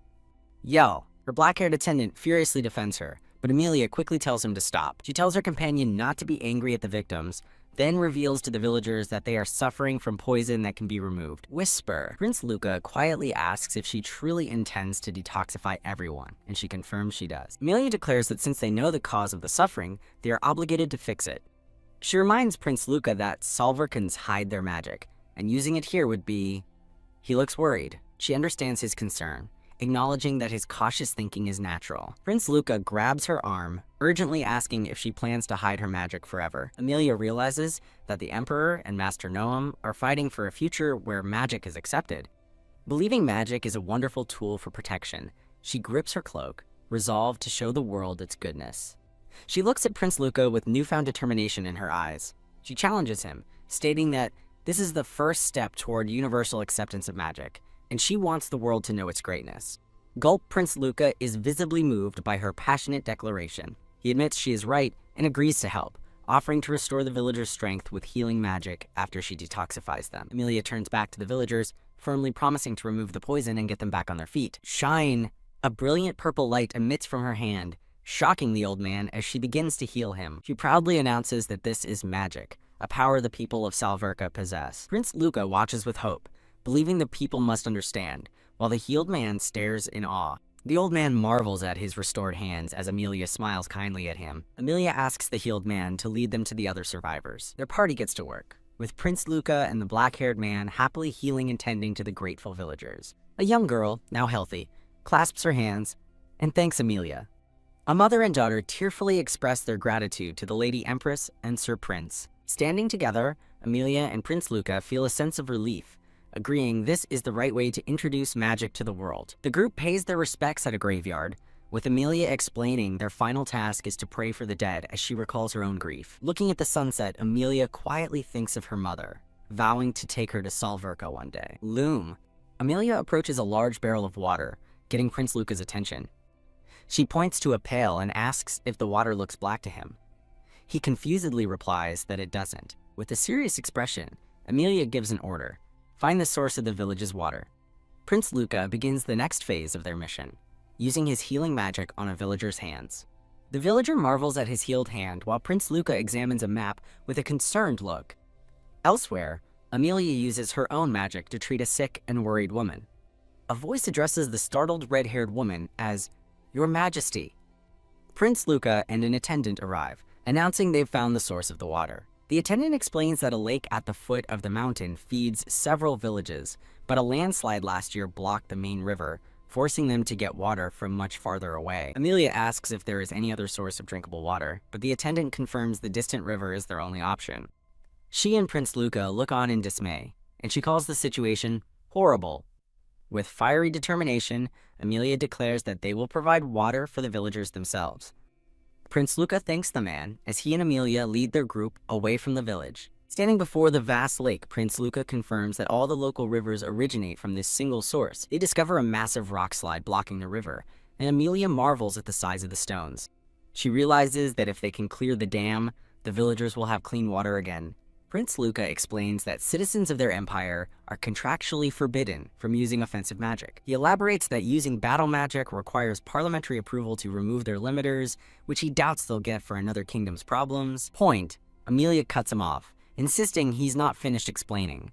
Prince Luca grins, revealing that 2 people in the empire are exempt from the magic restriction, and he's one of them. He clarifies that battle magic isn't the same as life or death magic, like healing, so they must inform Noam before using it. Flare. The black-haired companion summons a flaming bird, stating he will send a message to Noam for his decision. He adds that he must also report Amelia's use of magic, causing Prince Luca to groan in frustration as she smiles sheepishly. Prince Luca gently holds the flaming messenger bird, pleading for it to quickly tell Noam what is happening. Flap! The fiery creature takes flight as the 2 watch it go. Prince Luca smiles at his companions, announcing it's time to put them to work. A villager explains to a knight that a nearby tree has been dead for a long time, Shine! Rustle! With a flash of magic, the knight instantly restores the tree to full bloom, producing perfectly ripe apples and shocking the villagers.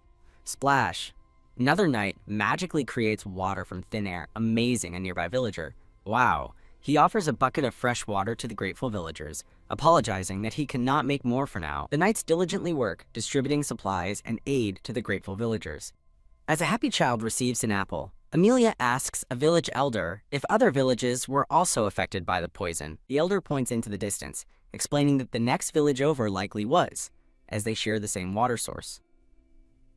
A villager approaches Amelia, curious about her magic, and Amelia asks what she is wondering.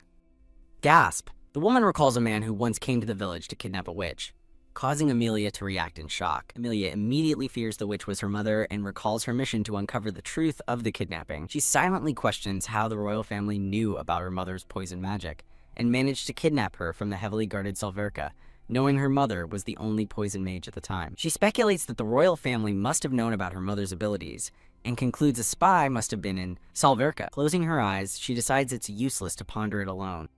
Resolved to find any information she can, she turns her attention back to the villager. Smiling kindly, Amelia sets her investigation aside, stating their priority is ensuring everyone is safe. She stands in quiet contemplation, gazing at the sky. Flap! The flaming messenger bird soars toward a distant grand castle. Chirp! The white-haired emperor is startled as the fiery bird appears at his window. The bird lands on his arm, and he calmly asks if Prince Luca sent it.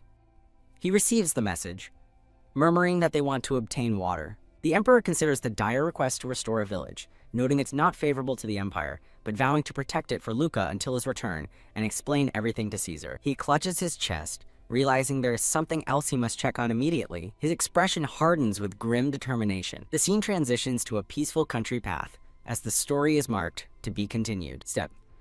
An older man named Caesar is addressed while observing two men sparring. Flap! The white-haired emperor arrives, announcing his departure for Ua Levana. Gasp! Caesar reacts with stunned disbelief at the sudden declaration. Phew.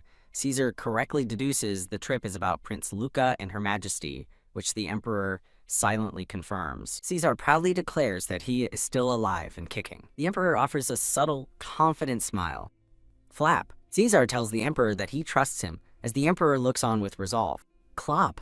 Rustle. Master Noam arrives on a white horse, greeted warmly by the red-haired woman and her dark blue-haired companion. The dark blue-haired man explains to Noam that the villager's river has dried up because of a rock slide.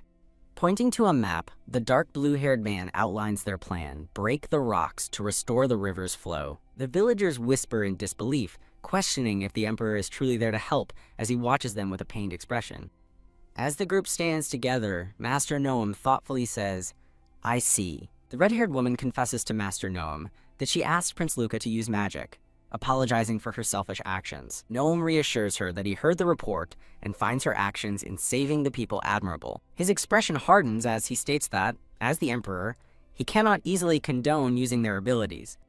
The red-haired woman looks downcast at his words. She recalls how both she and her mother were tortured, their abilities exploited for the wrong reasons. She looks at Noam with renewed determination, stating she understands Salverka's painful history and is prepared to face it with him. Smiling gratefully, she thanks him, and he returns a gentle smile. Step, Noam approaches the others, apologizing for making them wait. Grit.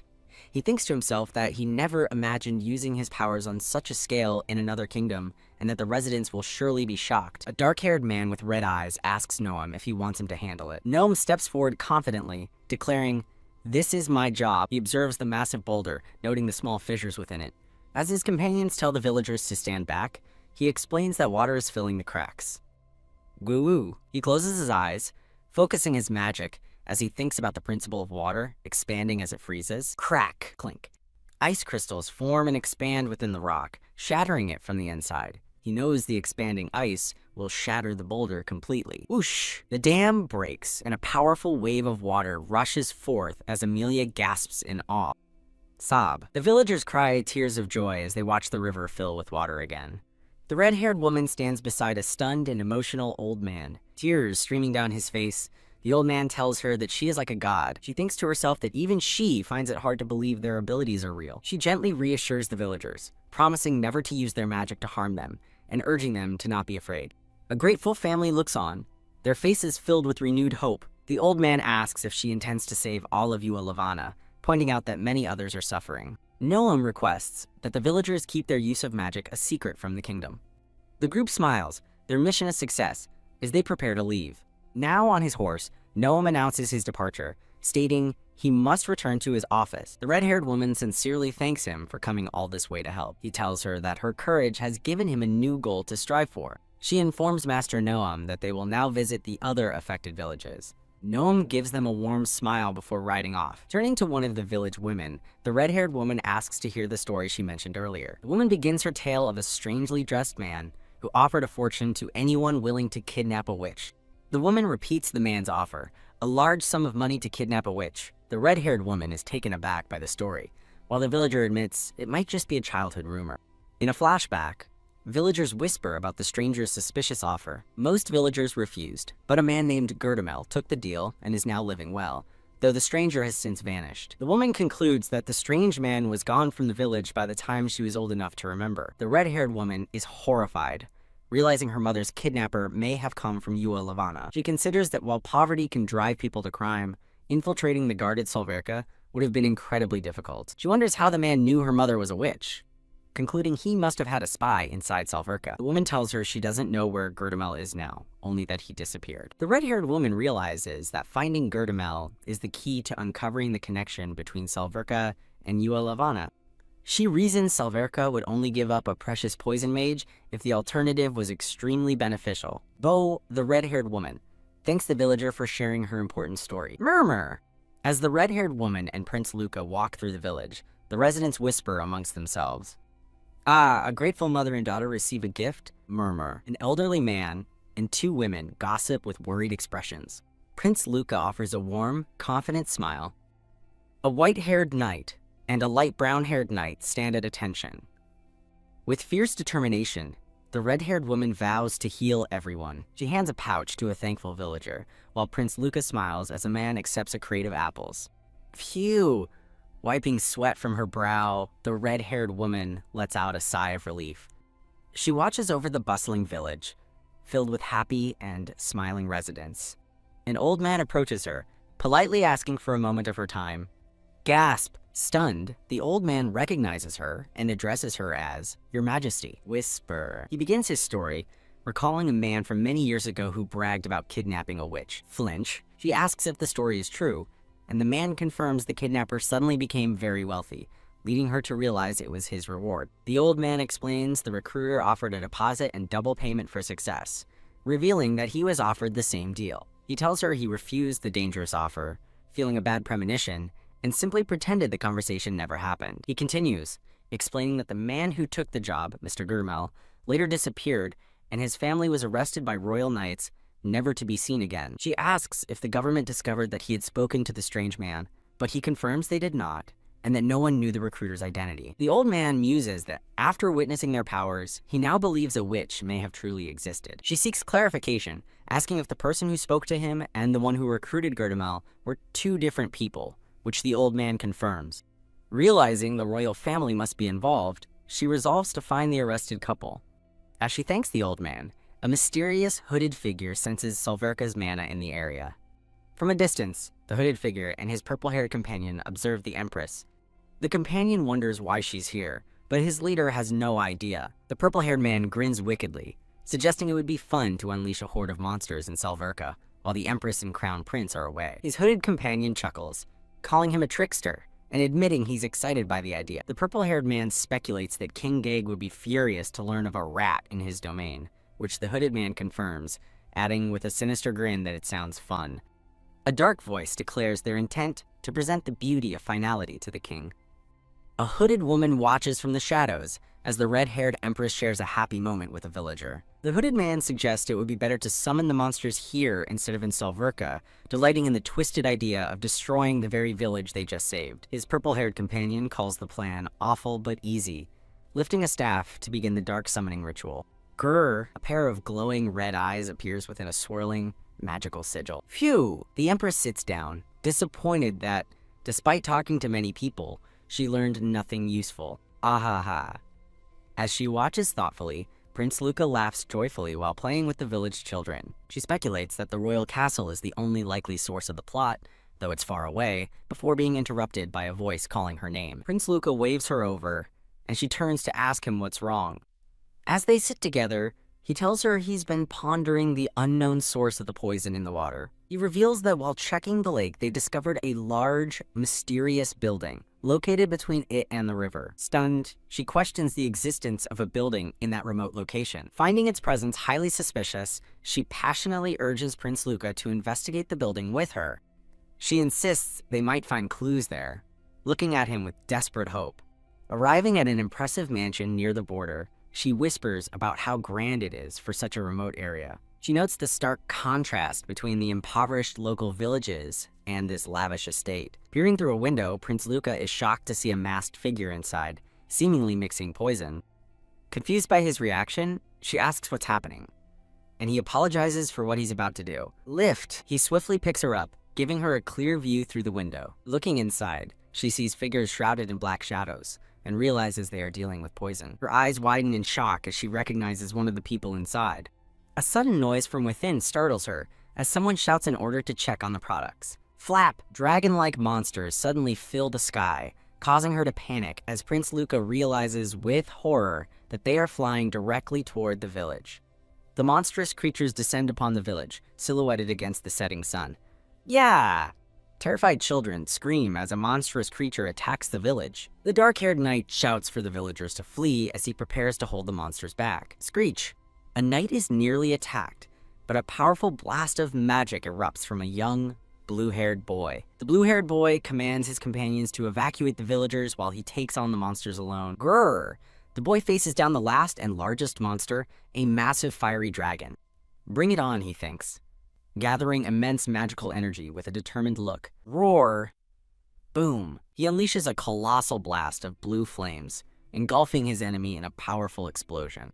A young, pink-haired girl watches the display of power in amazement from behind a magical shield. Phew! Sizzle! He stands over a scorched crater, wondering if he went too far with his power. She and the blue-haired boy look at the ashes, wondering why monsters, native only to Solverka, appeared here. The red-haired woman realizes dark magic must be the cause. A dark-haired man concludes that demon-controlling dark magic is at play. He ominously wonders just what his brother is scheming. Snicker, snicker! Hiding nearby, the purple-haired man marvels at the Crown Prince's hidden strength as Commander-in-Chief. Twist! With glowing eyes, the hooded figure prepares his next move. This is a promotional image. Knock, knock! A dark-haired man sits alone in a luxurious room, lost in thought. Boo. The man is startled by a hooded figure hanging upside down, recognizing him with disdain. The hooded figure chides him for being mean after taking care of an assassin, so the man demands his purpose. The hooded figure reveals that a rat has infiltrated his kingdom and asks who it could be. The infiltrators, he reveals with a sinister grin, are his sister and brother-in-law. The hooded man feigns ignorance about their purpose, only stating that they are touring the villages. An aide reports that the plagued villages are suddenly thriving, much to the dark-haired man's disbelief and anger. He explains that the villages are inexplicably flush with food and water. Tap, tap. He asks about outside help, but his aide confirms no aid was sent, and the villagers refuse to talk. Stomp, he violently crushes the aide's head with his foot, frustrated by the lack of answers. You useless buffoon, he snarls, dismissing the terrified aide with a glare. He finds the sudden silence from the impoverished villages strange, a sentiment the hooded man echoes. With a cruel smirk, he decides to torture the villagers until they reveal the truth. Loom grinning, the hooded figure expresses his approval of such a barbaric plan. Loom, he then offers a simpler method, summoning a giant horned serpent from the shadows. The dark-haired man stares in shock at the massive, shadowy beast. Hiss. The hooded man whispers that the human-eating serpents are cute, and they both share a malevolent smile. Meanwhile, the red-haired woman waves a cheerful goodbye to the thankful villagers. He informs her they will ride to the border, and she readily agrees. Clop.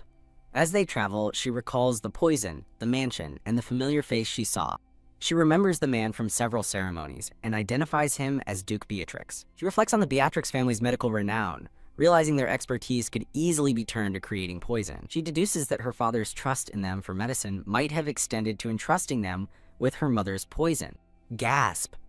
The blue-haired man notices her troubled expression and asks if everything is okay.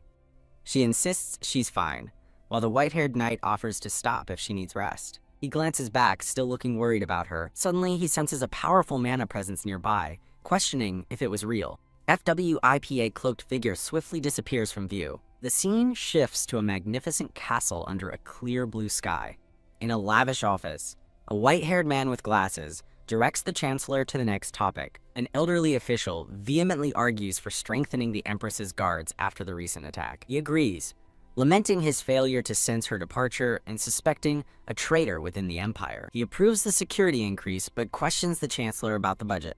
A green-haired woman suggests scaling back the wedding for funds, but the idea is immediately shot down. Bam!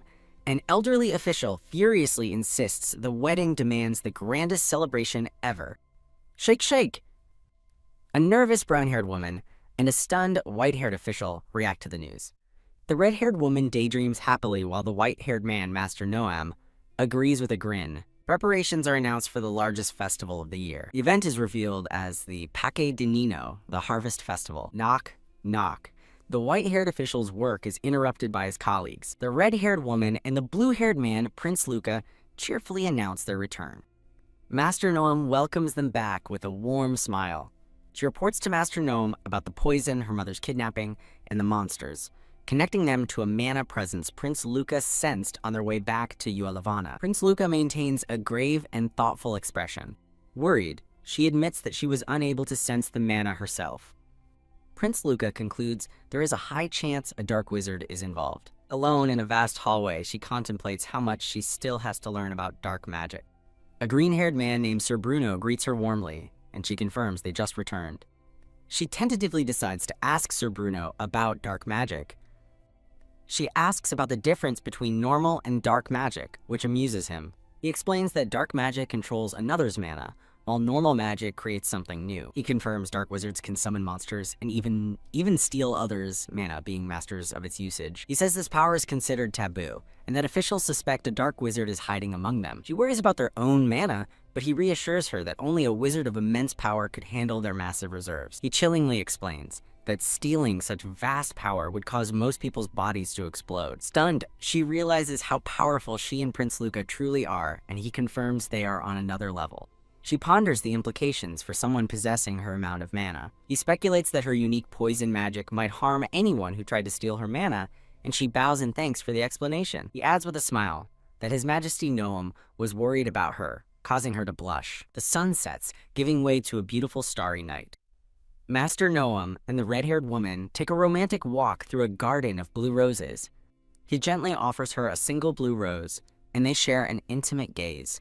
He worries she might be tired, but she insists she loves taking walks at night. She expresses her happiness at getting closer to the truth behind her mother's kidnapping. He smiles warmly, approving of her positive perspective. He reminds her that the Pactanino festival is next week. His wish for her to finally get a chance to relax leaves her flustered. She laughs, joyfully admitting she's been curious about the festival since reading about it.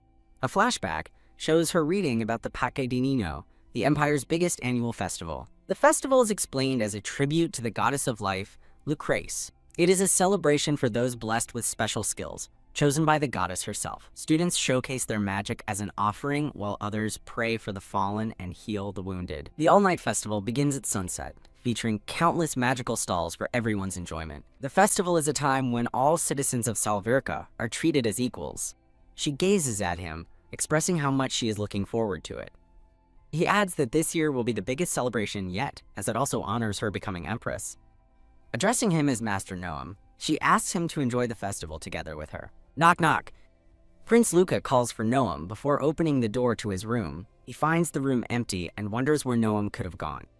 Remembering Noam and the Empress together, Prince Luca smiles devilishly, deciding it would be fun to tease them. Promotional image shown. A man with reddish-brown hair and a blonde-haired woman walk through a lively town square. A witch flies on a broom with an owl as maids present a cake, adding to the festive atmosphere. Master Noam addresses a crowd, declaring that rank is irrelevant at this year's larger-than-ever festival. Master Noam orders his guards to ensure top-class security for the festival. The guards are instructed to follow their plan should any monsters appear. He issues his final command: prioritize the citizens' safety above all else. He and the red-haired woman are dressed for the festival as he promises to stay with her all day. She excitedly exclaims that she can't wait any longer. They share a warm and affectionate smile. She excitedly narrates that today is the Pake de Nino festival, which begins at sundown, but she was so eager she got ready in the morning. Everyone wears extravagant costumes, making the town feel like a fairy tale, as a young witch laughs. Kya ha ha. Wow! She marvels at the crowd of children from the Elforkan Academy, and a man in a top hat suggests they should visit later. Stare? He coaxes a hesitant Master Noam, reminding him he was the one who insisted on being careful. Wink! A green-haired man chimes in, saying it's all so the couple can relax and enjoy the day. In a flashback, Prince Luca scolds Noam for making Her Majesty sad recently. The lecture continues as Prince Luca tells him he must take the initiative, suggesting he escort her by the arm, which makes Noam blush. Back in the present, he thinks to himself that he's not just doing this because Luca told him to. Touch. He gently takes her hand, surprising her and making her blush. Lift blushing Master Noam shyly asks her to stay by his side. Flustered and happy, she gazes back at him. Onlookers are starstruck, recognizing the general and the leader of the knights. Wa-ta-da! A boy proudly presents a sword made of magic, impressing the general with how cool it is. The green-haired man praises the sword, saying it could defeat monsters in a single strike. Whisper. She suggests they visit the Academy's exhibition, and a dark-haired woman named Agatha is appointed their guard. The scene transitions through the festival's dazzling lights. They arrive at the exhibition, a wondrous display of magical creations and illusions. Wow. Overwhelmed by the beautiful sights, she thinks everything is so wonderful. Watching a student trap a storm in a bottle, she feels that everyone else is much better at magic than she is. A group of young Academy students approaches and humbly greets her. Kneel. She graciously accepts their greeting as a young boy kneels before her. Kiss. The boy kisses her hand, surprising Master Noam and amusing her. Crack. A jolt of jealous magic sparks around Master Noam as he glares. Another young girl tells the Empress she is good at causative magic and prompts her pet rabbit to greet her. The Empress smiles warmly, petting the rabbit and calling it cute. The rabbit, Patrice, glares fiercely at Master Noam, earning a scolding from its owner for being rude. Even the rabbit knows he's jealous. Boom! She reassures the girl that rank doesn't matter and asks to see more magic, prompting Master Gnome to conjure a massive ice palace. Smug, he proudly tells the amazed girl and Empress that they can even go inside. His companions judge his childish need to one-up a child, calling it a waste of magic as he fumes. TCH, why? His grand display backfires, making the children cry and startling the Empress. Squeal, squeal! Two young ladies nearby panic about what to do, while the Empress watches with an amused smile. One of the ladies notices another's earrings are replicas of ones the Empress used to wear. The Empress is stunned to learn from them that everything she wears becomes a trend because she's so beautiful. Push! Agatha steps forward to confirm that her dresses, accessories, and even portraits are popular, declaring her the town's idol, Lady Amelia. Touch Master Noam gently touches Amelia's hair, remarking that it's not surprising since its color is so beautiful. Flustered, she thanks him, and he shyly apologizes in return. She waves a cheerful goodbye to her newfound fans. Chuckle, she smiles to herself, enjoying the moment. As they walk through the lantern-lit square, she happily reflects that festivals are so much fun. She marvels at the Jewels of Light as he explains the Nightfall ceremony, where mana-filled lanterns are released to guide the spirits of the dead. She listens thoughtfully, taking in the meaning of the beautiful tradition. He calls her name Amelia as they stand together under the sky full of lights. Odd, she remarks that magic can produce so many beautiful and different colors. He agrees, adding that her healing magic and Agatha's defense magic also have distinct colors. He smiles, suggesting they see the lanterns up close. They walk hand in hand among the beautiful floating lights. She asks if they can participate, and he warmly replies, "Of course." He regrets not introducing her to his father and asks her to send a lantern with him, taking her hand. They exchange gentle, heartfelt smiles. Together, they hold a glowing lantern as a magical purple butterfly lands on it. Blink! At his gentle command, she opens her eyes. Wow! She marvels at the lantern, hopefully asking if it will really reach his father. Float. They release the glowing lantern into the starry night sky. She sends a wish to his late father, asking him to watch over Master Noam and apologizing for his suffering. Touched by her words, he gazes at her as she smiles softly. Watching from afar, Sir Bruno remarks they look like a married couple, and Prince Luca agrees today is for them to be themselves. Prince Luca quietly resolves he does not want to be the emperor. Sir Bruno teases that no one would be mad, but Prince Luca retorts that their friendship won't save Bruno either. The group continues through the festival, passing stalls filled with glowing magical items. Prince Luca delights in the food, while Amelia encourages a hesitant Agatha to relax and eat with them. Gah! As Agatha questions Prince Luca, the ground suddenly warps beneath Amelia's feet. A close-up reveals the cobblestone ground twisting into a rising pillar. She cries out in shock as the ground shifts beneath her. Slips, she loses her balance and falls as someone shouts a warning. In a swirl of petals, Master Noam catches her gracefully in his arms. He holds her close, their faces just inches apart. Roar! Now atop the pillar, the crowd cheers for the Emperor and Empress. Blush! He blushes as onlookers coo over how close they are. A flustered Prince Luca admits he set the trap, while his companion questions his timing. He looks up at the couple before his expression darkens into a menacing glare. Agatha rushes to a now safe Amelia to check if she is hurt. An irritated Master Noam scolds Prince Luca for treating him like a toy, telling him to stop. Whoosh! The argument is cut short by the screech of monsters attacking the festival. A woman directs citizens to safety. As Prince Luca explains, the monsters are drawn to the large crowd. Prince Luca and Sir Bruno casually claim their targets among the approaching monsters.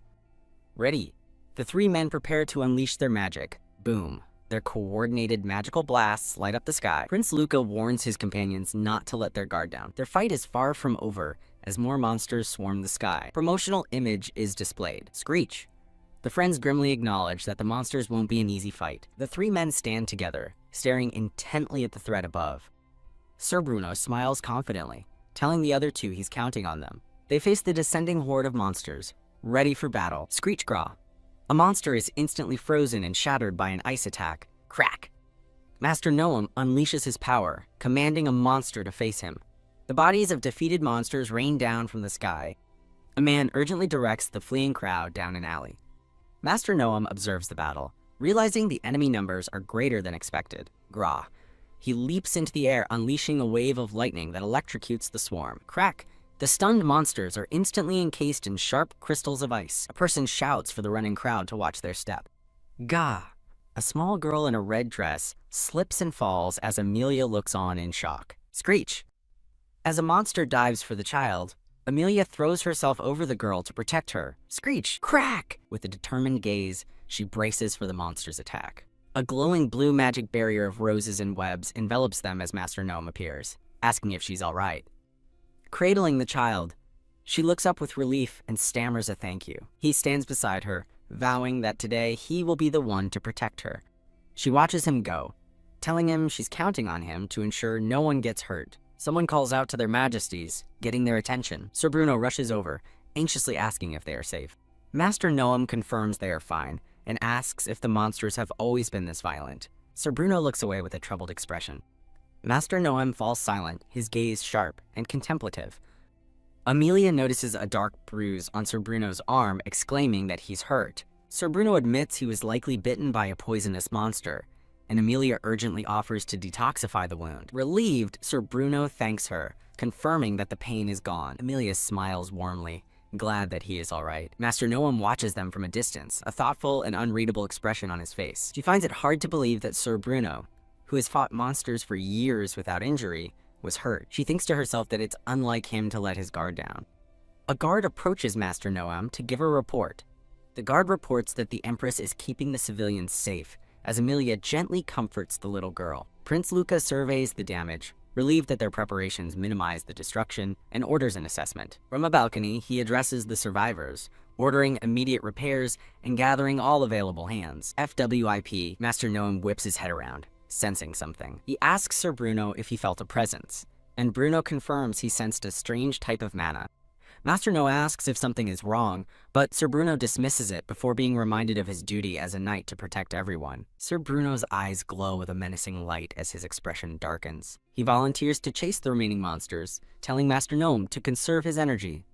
Master Noam agrees, telling him to take care of it. In a flashback, a narration explains that two young boys, one with white hair and one with green, trained together as rivals. The young, white-haired boy looks on with a steely, determined gaze. At an academy, a teacher angrily demands to know who used magic outside of class as the two boys flinch. The teacher warns the students that their mana is stronger than most people's. She continues her lecture, explaining that their actions, not just their magic, will determine the restrictions placed upon them. Glance! The white-haired boy looks over at the green-haired boy, who nervously touches his earring. This narration explains this is a habit of Bruno's when he touches his earring. A promotional banner is displayed.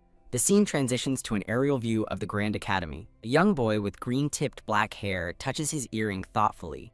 The teacher continues lecturing her class of young students. The white-haired boy looks over at a blushing Bruno, calling his name. The teacher sighs, then declares she knows one of them is responsible, causing the students to flinch. The green-haired boy nervously touches his earring again. Raise. The white-haired boy raises his hand to take the blame. The green-haired boy looks on, flustered, as he starts to raise his own hand. Clack. The teacher approaches a student, reminding them of their powerful magic and warning them not to use it carelessly. Clack. The teacher addresses the green-haired boy as Lesperno, a wind magic user. Yell! She scolds Lesperno, asking what he would have done if his dangerously sharp tornadoes had hurt someone. Lesperno apologizes meekly as the teacher rests her head in her hand. Exasperated, he explains that he only used his wind magic to gently return a fallen baby bird to its nest. He tearfully insists that the bird would have died without his help. The teacher scolds him, stressing that while valuing life is good, he must not break the rules. Noam recalls Bruno's light punishment and his lifelong nervous habit of touching his earring when confused or surprised. Back in the present, Noam thinks about the unusually violent monster attack and decides to exclude Bruno from the investigation. Sir Bruno stands alone under the moonlight, lost in silent contemplation. In a dark forest, a cloaked man with purple hair meets with a taller, hooded figure. The purple-haired man angrily confronts the hooded figure, Toma, for breaking their promise by letting the monsters rampage. The hooded figure glares, retorting that they weren't told they would be directly involved. Toma admits with frustration that he was unable to control the monsters. Glare. Toma shifts the blame, angrily accusing the hooded figure of failing to warn him that the Empress uses poison magic. The hooded figure reminds a smirking Toma that he should know dark magic and poison magic are a dangerous combination. He declares that he lost control of the monsters because of that woman, Amelia. The hooded figure scolds Toma for his failure to report the information and reminds him who granted him his powers. Slap! After a sharp reminder of their alliance, a chastised Toma agrees to remember his place. Toma vows to take responsibility by killing Her Majesty, but the hooded figure questions if he's truly capable. The hooded figure smirks, revealing their true goal is to see Noam's sad face after Amelia is dead. The figure correctly guesses that Toma harbors a deep hatred for the Emperor. The figure's burning hatred is directed solely at a distant master, Noam.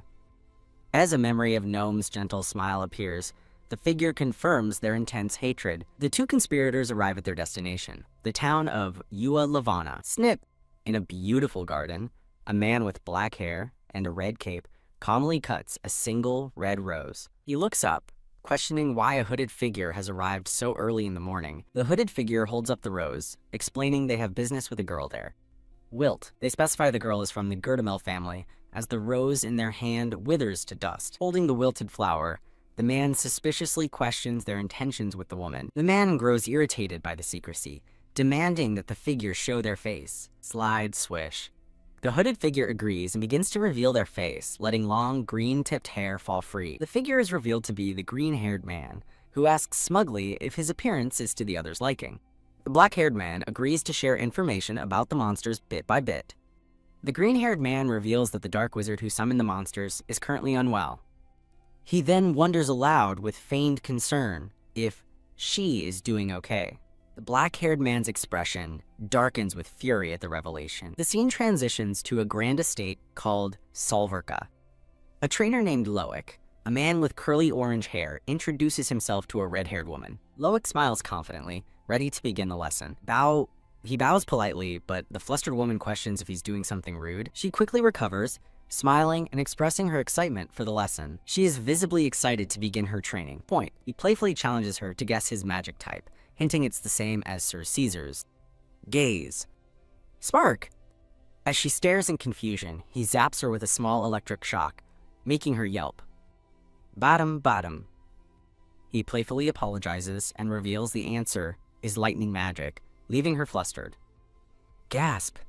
The woman thoughtfully repeats the words, lightning magic, a connection forming in her mind. She begins to tell him about her recent experience saving a child at the festival. She recalls feeling a shocking jolt of electricity run through her fingertips as she shielded the girl. Loic explains this means she's ready for attack magic training, and she eagerly asks if she can start. As a preliminary test, he presents her with poison bottles, but she can only see the usual dark shadows around them. As she examines the bottles more closely, her eyes widen in surprise. Waft! She notices one of the bottles has a distinct yellow shadow unlike the others. She points out the difference to Sir Loic, asking why one poison's shadow is black while another is yellow. She smiles, realizing she might now be able to distinguish between different types of poison. Impressed, Loic confirms her perception, identifying the poison with the yellow shadow as one that causes inflammation. A hand holds a blue bottle of Penanon, a poison that causes numbness. The red-haired woman and Loic share a warm, smiling gaze amidst yellow flowers.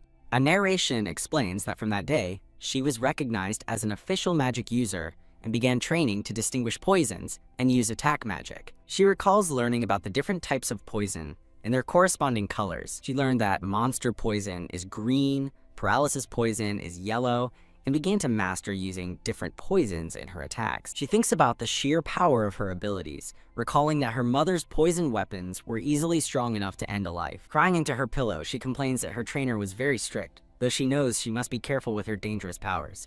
Master Noam approaches, apologizing for disturbing her rest, but saying he needs to speak with her. He explains that he heard she can now tell poisons apart and wishes to consult her on a difficult matter. With a serious expression, she correctly guesses that it has to do with Yua Lavana. He apologizes for bothering her, but she insists that she's fine, and this is important.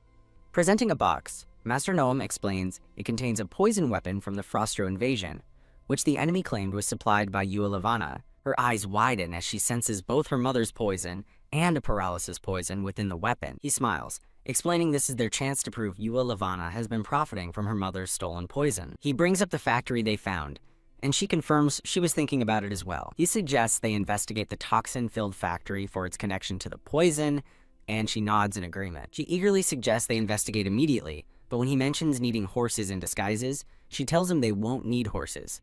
He smiles benevolently, surrounded by a radiant, divine light. The scene transitions to a vast and ancient-looking library. Slide in a memory, he slides a book on a shelf, revealing a secret mechanism. Creak! A bookshelf swings open, revealing a hidden, magically lit passage. She marvels at the secret place as he explains it's a magic passage of the Lefebvre family, known only to a select few.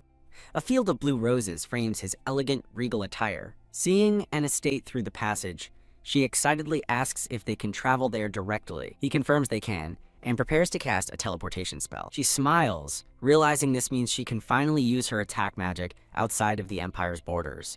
He takes her hand as they emerge into a magical forest, and she confirms this is their destination. They arrive at the estate, and he confirms they're at the right place. He sees men in plague doctor masks and realizes they're identical to those worn by the enemy soldiers, confirming this is where the poison weapons are made.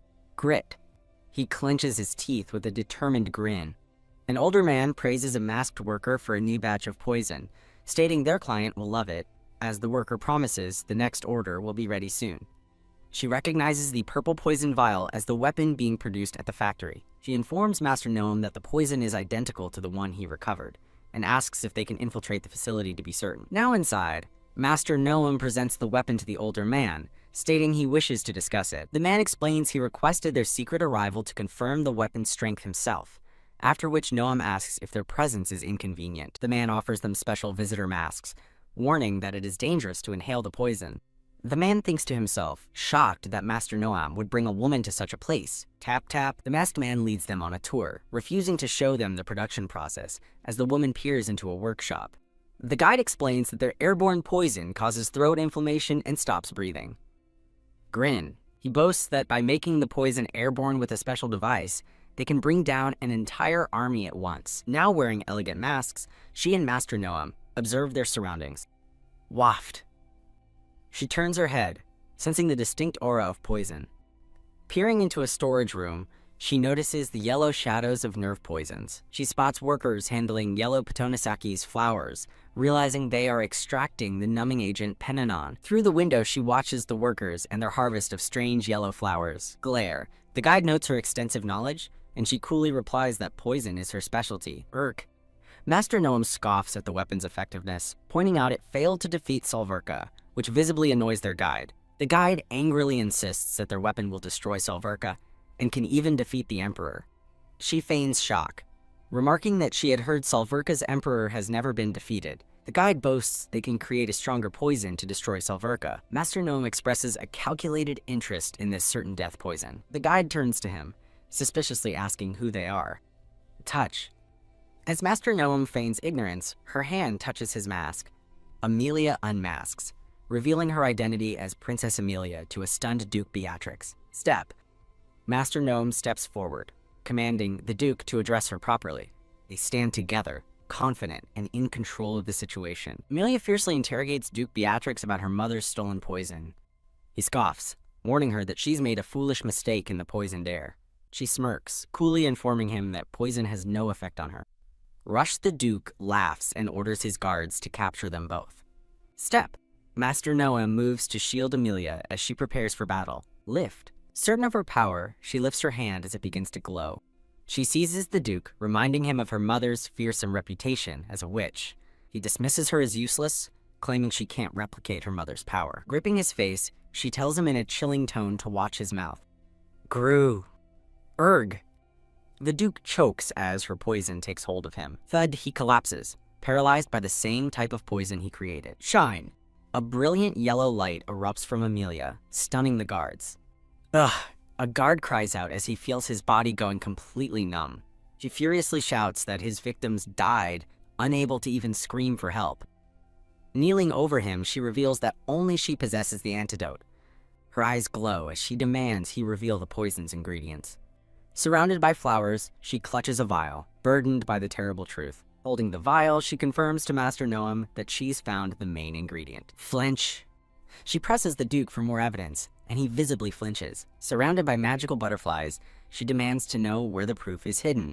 She calmly repeats that there is more proof connecting him to Ualavana's king. With an intense gaze, she orders the paralyzed Duke to reveal its location. Snatch. He fearfully offers up a key to his study, which she swiftly takes. Slam. She forcefully kicks open the door to the Duke's study. At his desk, her eyes fall upon a single, important-looking document. She finds a secret contract bearing her father's signature, but no royal seal. Realizing they tortured her mother for the poison, she vows she will never forgive them. She holds up the blueprints and poison recipes, presenting the proof she found. She explains to Master Noam how they mixed their poison with her mother's.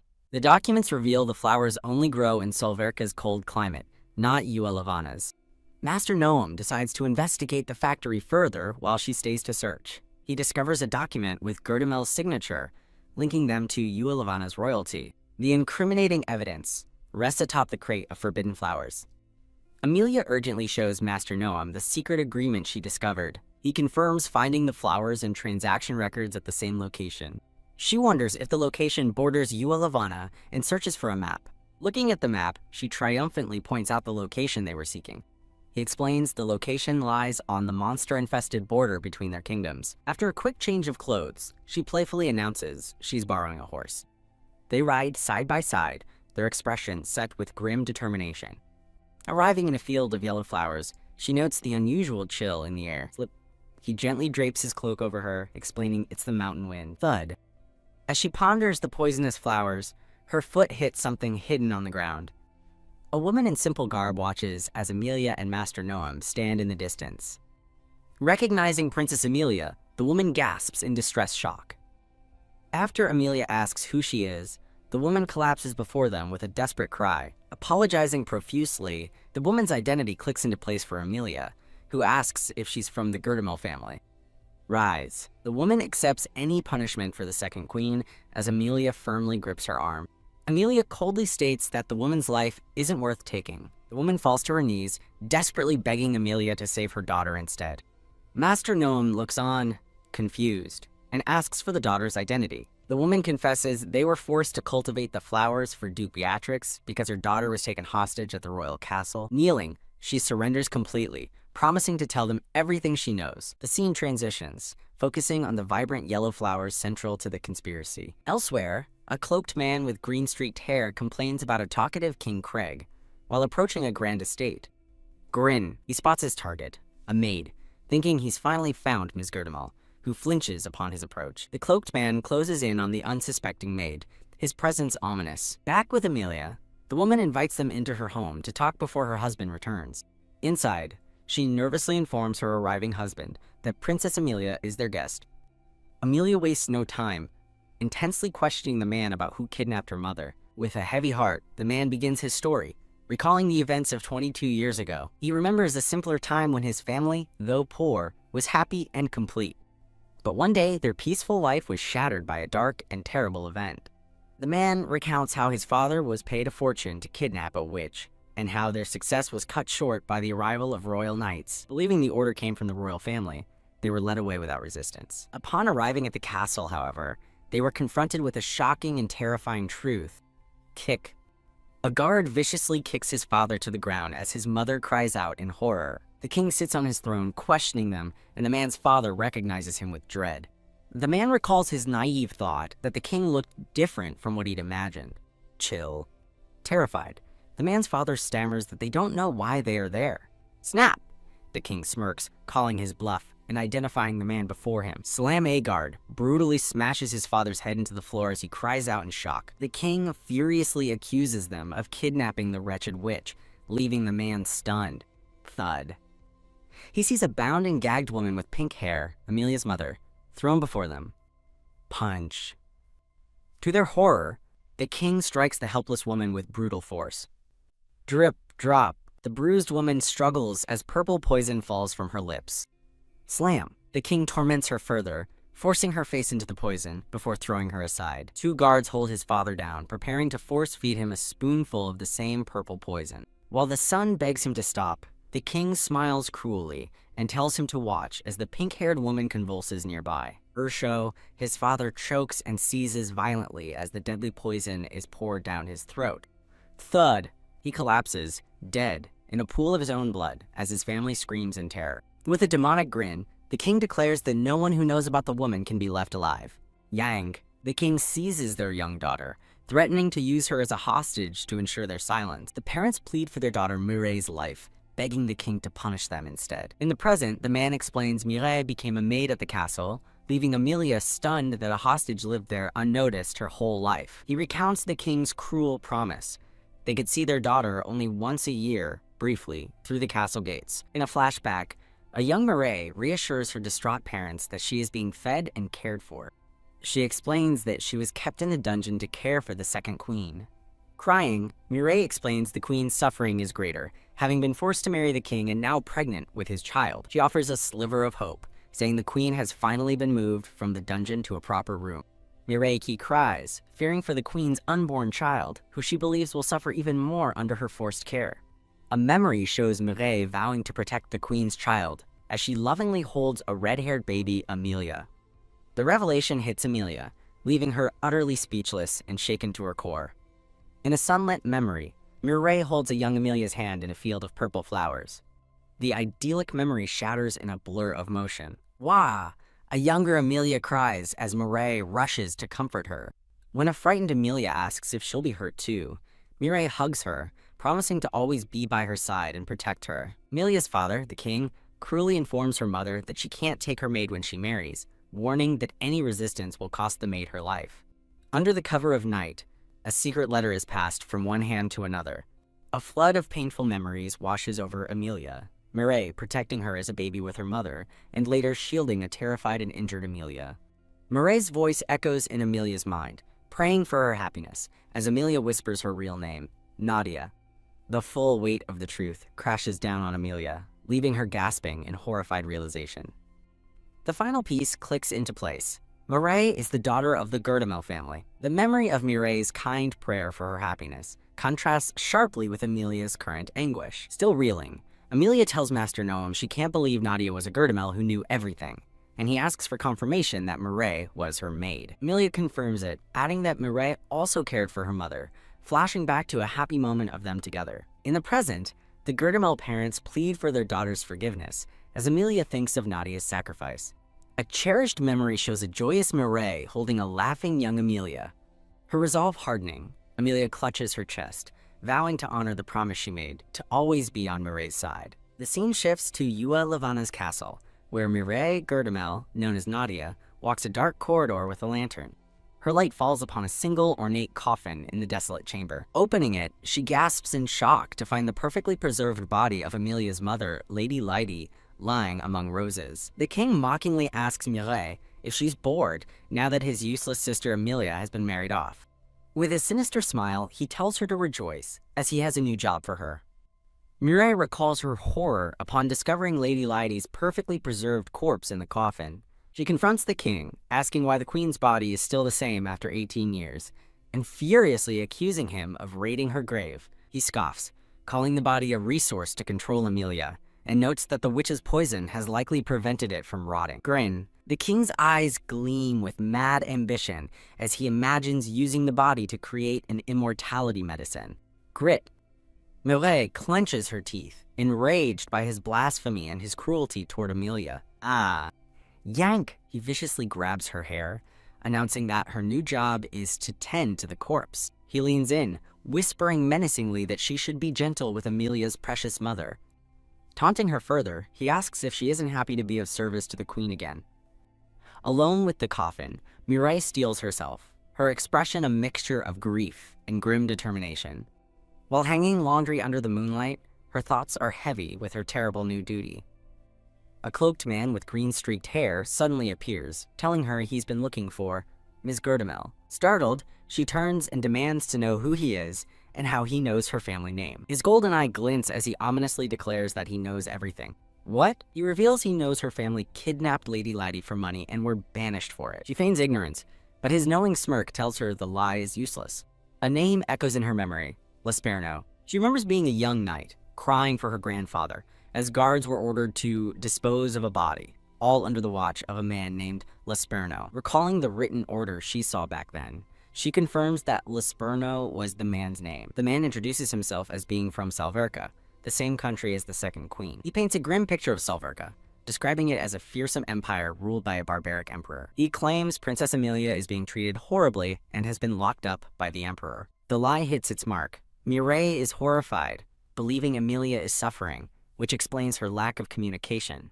Lesperno unveils his grand ambition: to murder Emperor Noam, depose King Craig, and unite the two kingdoms for the good of all.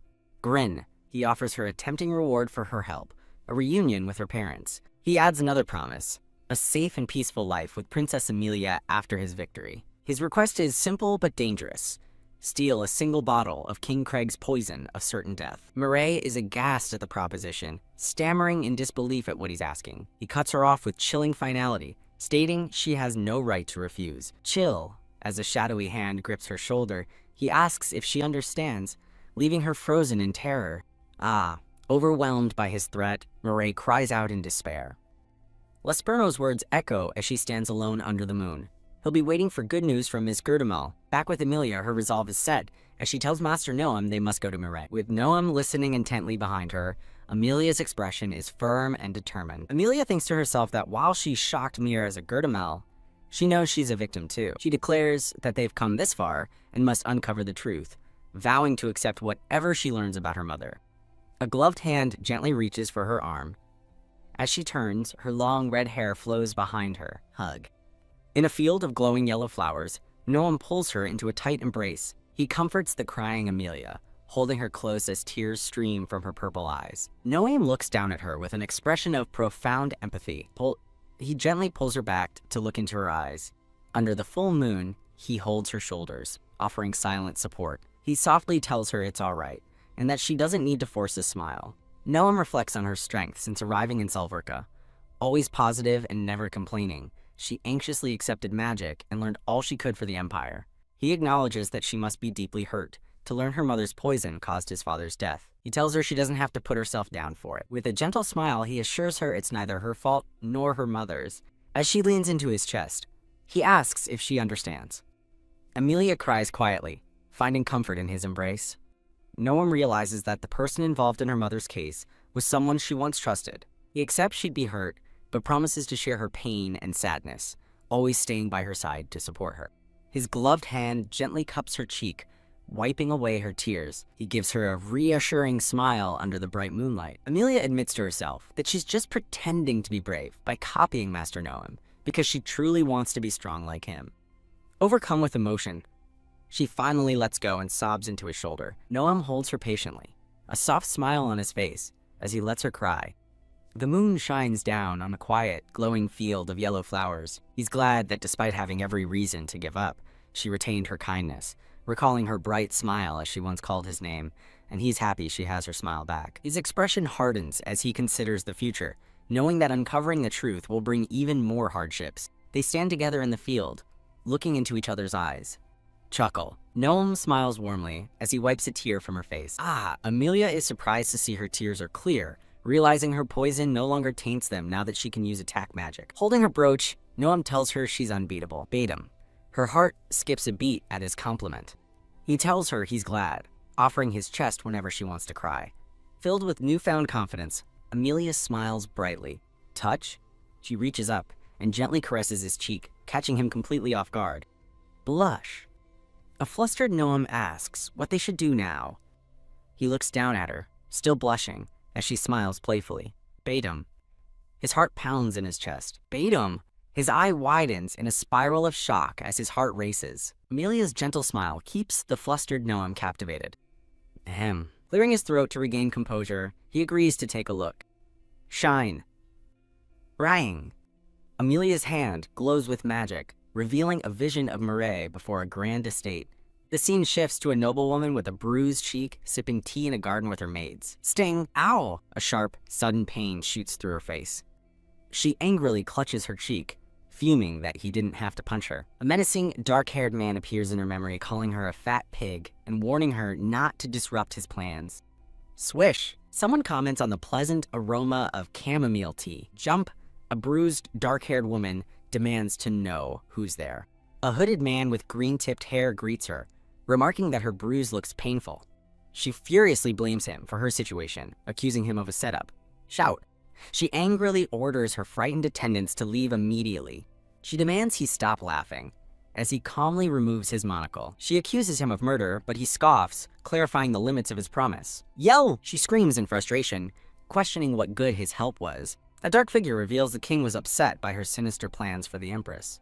Gasp! He reveals she was saved from being killed instead, leaving her stunned. Having saved her life, the hooded man bids her farewell and departs. She trembles in terror, left alone with her fear. Muttering, she descends into a panic, denying any wrongdoing and questioning everyone. Convinced everyone is useless, she resolves to handle everything herself. The scene shifts to a grand estate under a starry night. The red-haired woman leads Master Noam down a secret path she found as a child. Creak! As the door opens, he asks what this place is. She explains it's an old torture chamber that Mirae told her about. She recalls it as a secret place full of memories, just for her and Mirae. Bang! As the door flies open, he quickly silences his companion. Frustrated at not finding Nadia, her older sister vows a thorough punishment. Hee. Inside the chamber, she gleefully considers which torture tool to use. She dismisses whips and needles as too boring for her plans. Snap. A cruel idea forms. She'll make her sister dance over a flame. The red-haired woman emerges from the shadows, her expression resolute. She calmly greets her sister, whose face registers shock. The sister breaks into a wild, maniacal laugh. Cackling. She demands to know why her sister is there. The red-haired woman asks about Nadia. Her sister reveals Nadia is a replacement. The white-haired man asks Amelia if she wants to handle this alone. Amelia and Noam stand united against their foe. Smirk. The sister realizes there was another person present all along. Amelia tells Master Noam to find Nadia while she handles her unruly sister. He smiles, agreeing not to interfere with her quest for revenge. Vowing to teach them manners, she raises her whip to strike. Amelia counters that her sister is the one who needs a lesson. Creak. Noam calmly departs, leaving the sisters to their confrontation. Smirk. The sister mocks Amelia, calling her husband cold for leaving her. She jeers that he doesn't love her and would easily discard her. Amelia smiles, knowing he treasures her dearly. With glowing eyes, she states her sister could never have what she has. Whip! The sister strikes, enraged by Amelia's newfound confidence. Amelia coolly dismisses her sister's behavior as pathetic and absurd. She screams that, unlike her and their brother, Amelia was never wanted. She cruelly reveals their mother died after being beaten. She laughs, calling both the mother and child worthless trash. Amelia observes that her sister simply can't resist harassing her. Amelia's purple eyes glow as she gives a menacing smile, remarking on her opponent's nerve. The bruised noblewoman screams that Amelia is useless trash, clutching a riding crop. She raises the crop, furiously demanding an apology for Amelia's inability to make poison. Whack! The crop strikes Amelia's arm, and a single purple tear falls from her closed eye. Drip! Her tormentor mocks her for crying, calling her pitiful as another tear falls. The noblewoman suddenly stops, her expression turning to one of stunned confusion. Shine Amelia's hand glows with green magic, disintegrating the crop as the woman shrieks in terror. With tears still in her eyes, Amelia smiles and asks if she's forgotten she's a witch's daughter. The woman stammers that it's impossible since Amelia never cried before. Amelia calmly replies that the pain was too much to bear then. Amelia warns her not to assume she's useless, but the woman scoffs, saying being the emperor's wife doesn't make her strong. Eek! Amelia effortlessly grabs and twists the woman's wrist, causing her to cry out in pain. Looking down at her tormentor, Amelia condescendingly calls her a poor, poor thing. As the woman chokes, Amelia stands ominously and asks if her sister's throat is numb. In a dark room, Amelia stands over her now kneeling sister, who panics as she realizes she can't speak. A terrifying visage of Amelia warns her sister that the paralysis will spread, causing her to scream in horror. Kneel! Her sister collapses, crying that it hurts, as Amelia notes she can't even speak properly. Amelia raises a finger to her lips, calling her sister's suffering pitiful. Her sister's thoughts spiraled into panic, wondering what she did to deserve such a fate. She gasps for air, her face a mask of pure terror. Amelia leans close, lamenting her sister's pretty face before admitting she's been waiting for this. Touch! Amelia's hand reaches for her as her sister recalls the chilling wish to see her face wrenched in pain. As Amelia gloats, her sister screams in terror that she doesn't want to die. The scene dissolves into a cascade of glowing purple roses and falling petals. Her sister collapses at her feet, desperately grabbing her dress and crying for help. Amelia dismisses her pleas, casually stating she didn't even use that much poison. Urgh! Her sister realizes in horror that her voice is gone, a fact Amelia callously confirms. Amelia glances at her own scarred arm, thinking of the 20 years of harsh discipline she endured. She smiles sweetly, explaining that her sister's cruel voice still rings in her ears. On the floor, her sister claws at her throat in agony, desperately pleading for her voice back. Zzz! The vision ends, and in the present, a gloved hand reaches for a sleeping guard. A white-haired man in guard's armor, Noam in disguise, stands watch under the starry sky. A senior guard approaches, noting that he's never seen Noam's face before. Noam introduces himself as Timothy Jobert, a new hire, but the senior guard is suspicious, having not been informed. Noam calmly asks if there is a problem, as the security head eyes him with doubt. A maid with a lantern arrives, addressing the security head. The disguised Noam calls out Nadia, causing the startled maid to freeze.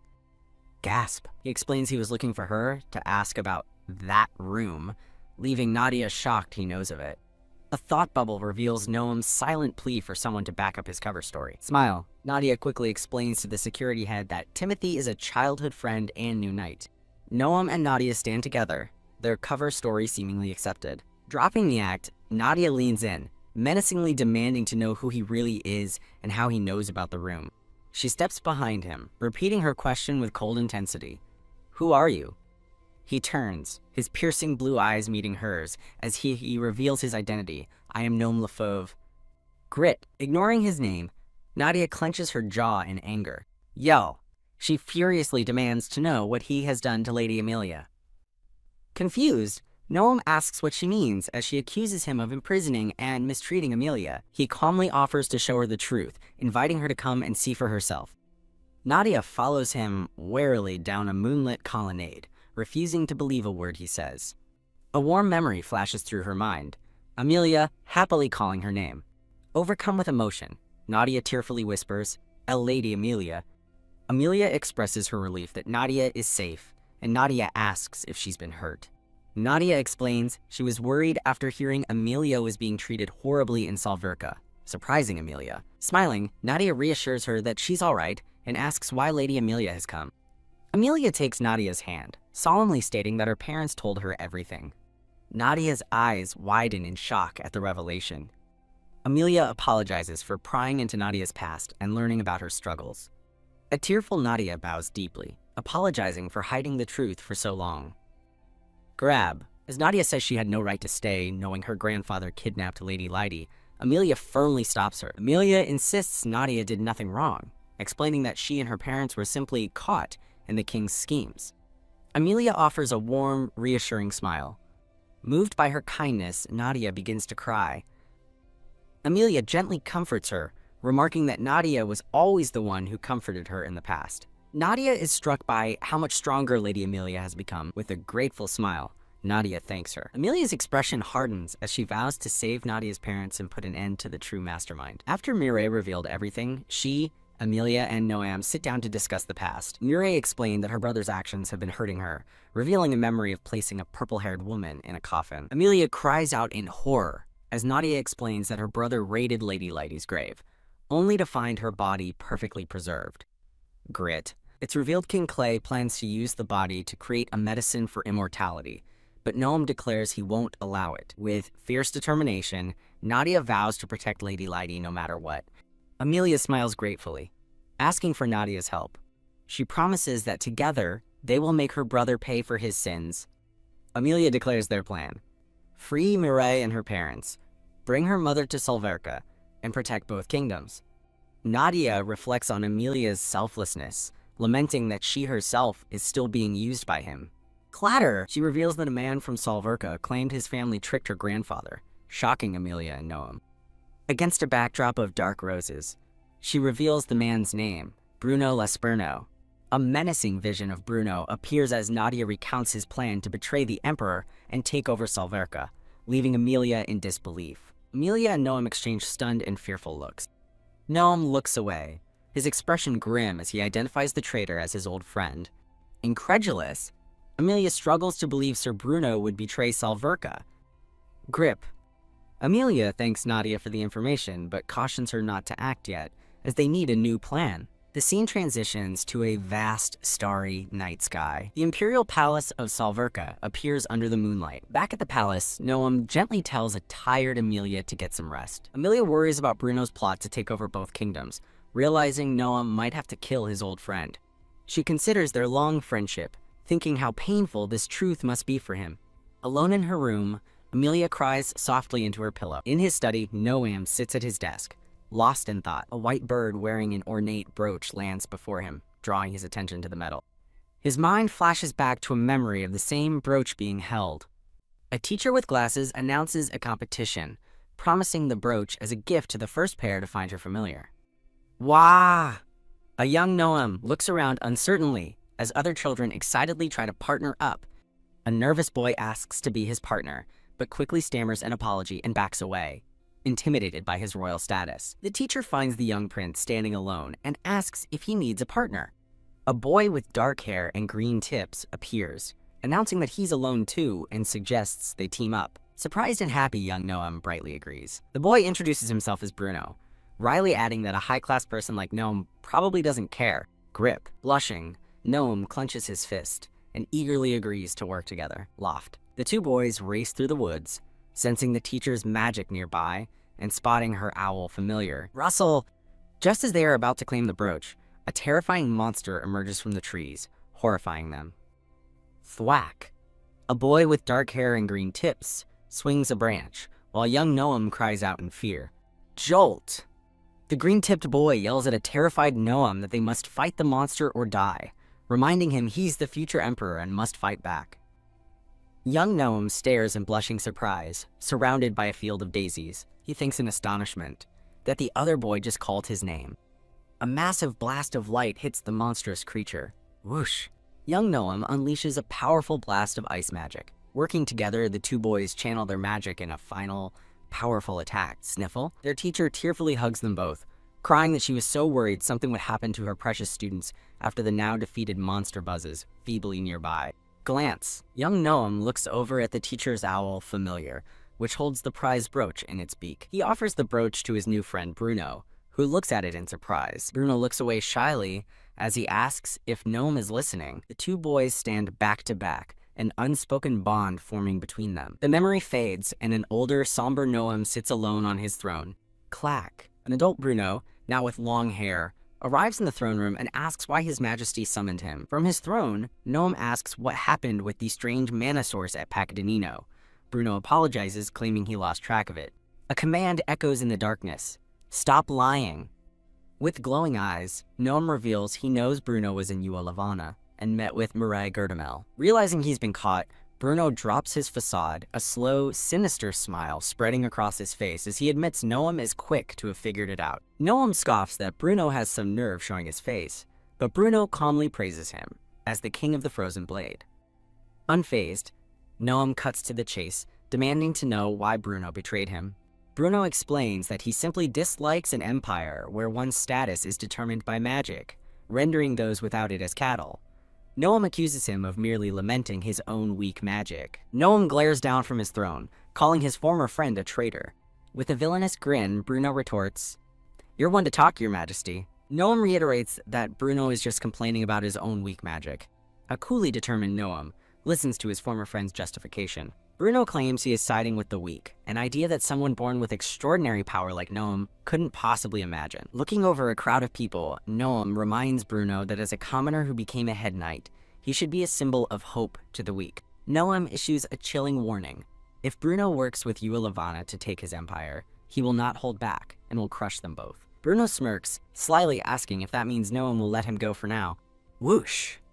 As if I would. Noam declares, unleashing his power as Bruno recognizes a black magic circle he's never seen before. Clank. Ornate chains shoot from the magic circle, binding a shocked Bruno who demands to know what they are. Whoosh.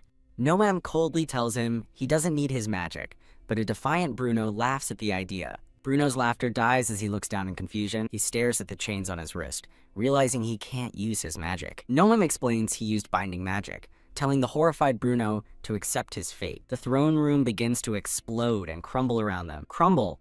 As the walls collapse, a hooded figure appears, followed by the roar of a massive dark dragon. GRH. Sting! Noam clutches his chest in pain as a winged creature flies away. As dark feathers fall, Noam watches the creature escape into the sky. He stands resolute amidst the chaos, his gaze fixed and determined. Grit. Holding a golden artifact, Bruno realizes his magic has been sealed. He clenches his fists and roars in pure rage. Noam's thoughts race as he confirms Bruno's connection to dark magic and Lavana, vowing to strengthen security. A man with long blue hair rushes in, calling Noam's name and asking about the mana he sensed, shocked by the destruction before him, as Noam calmly explains that he sealed Bruno's magic. Noam lists Bruno's many crimes, from conspiring with a dark wizard and kidnapping the Empress to ordering a monster attack, finally identifying him as the culprit. The blue-haired man reacts with stunned disbelief, unable to process the news. Noam explains that the binding spell he placed on Bruno stops the flow of mana in his body. He continues, warning that if Bruno forces dark magic through the seal, his flesh will break down. He instructs his subordinate to find the dark wizard, while Bruno is powerless, who then wonders what a dark wizard's weakness is. A memory of small, dark creatures flashes in Noam's mind, followed by the image of a red-haired woman, sparking a sudden, chilling realization. A red-haired woman named Amelia thanks a white bird, identifying the letter it brought as being from Mireille. Grip. As the bird rests on her shoulder, Amelia looks out the window and quietly promises to wait for Mireille. Her expression hardens with determination as she clutches the letter, her purple eyes glowing. Standing before a bright doorway, Amelia notes again that the letter is from Mireille. Holding the open letter, she thinks of Mireille and vows to wait for her. With resolve in her eyes, Amelia declares she will save Mireille no matter what. Amelia realizes Mireille's deadline to give Sir Bruno the poison is approaching, recalling his past kindness and his heroic figure while fighting monsters, unable to believe he was connected to her. She crumples the letter in her hands, accepting that it was all a lie.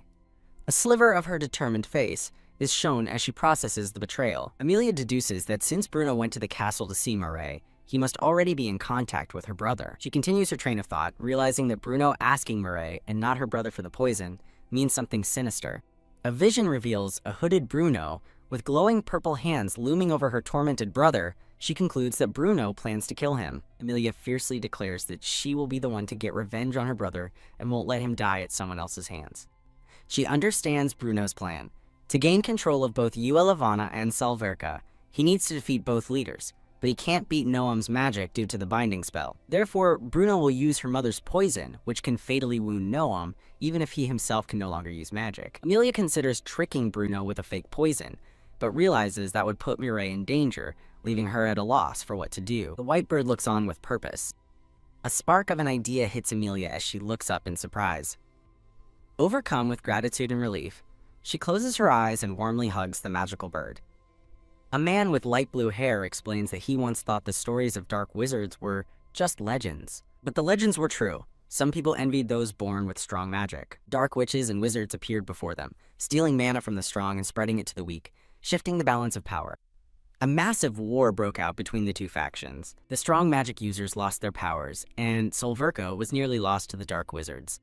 But then, a single witch appeared. This witch used poison magic to suppress the dark magic's strength, rendering them powerless. A glimpse of the confident, pink-haired witch is shown. Triumphant against the dark magic users, the pink-haired witch reveals their weakness, poison magic, a realization that dawns on the blue-haired man. Emilia and the blue-haired man stare at each other as she declares the answer is her. A soft breeze blows through a window as Emilia decides she just has to use her power. Emilia and the blue-haired man share a sinister smirk, ready to give their enemies exactly what they are asking for. A letter begins, addressed to a father and mother, asking if the writer's siblings are well. A young woman with glasses introduces herself, explaining she is working hard as the Empress's personal maid. Blah, blah. The maid, Agatha, enthusiastically details the Empress's new hairstyle, while a red-haired woman listens politely. Snap poof, Agatha magically presents the woman with several different noble outfits from various regions. The red-haired woman, wearing a simple brown dress, praises Agatha's incredible magic. Agatha explains that her fashion magic only activates when she strikes a fashionable pose, much to the red-haired woman's confusion. As Agatha conjures a fairy tale image, the red-haired woman exclaims that it's just like a storybook. The red-haired woman wonders if she can use the magic too, and Agatha happily offers herself as a practice target. The red-haired woman puts her heart into it, strikes a cute pose, and says, "Ha!" Her magic works, transforming Agatha into a maid with black cat ears and a tail. Bottom. The red-haired woman thinks the result is incredibly cute. Clack. As Agatha meows playfully, a young boy with light blue hair enters the room, announcing his arrival. No. A silent scream echoes from the castle as the narration concludes. She is doing her best. The scene shifts to a cave entrance in a sunlit forest. Inside the cave, Bruno angrily demands that a man named Toma do something to fix his situation. Toma tells Bruno to calm down, insisting he can't restore his magic and that it's not the time for this. Grabbing Toma by his collar, Bruno yells that this is different and that Toma must accept he's just a human now. Bruno looks down at Toma, declaring that if he can't use magic, there's no point in living. Toma is stunned into silence, telling him not to say something so stupid, even if he can't use magic anymore.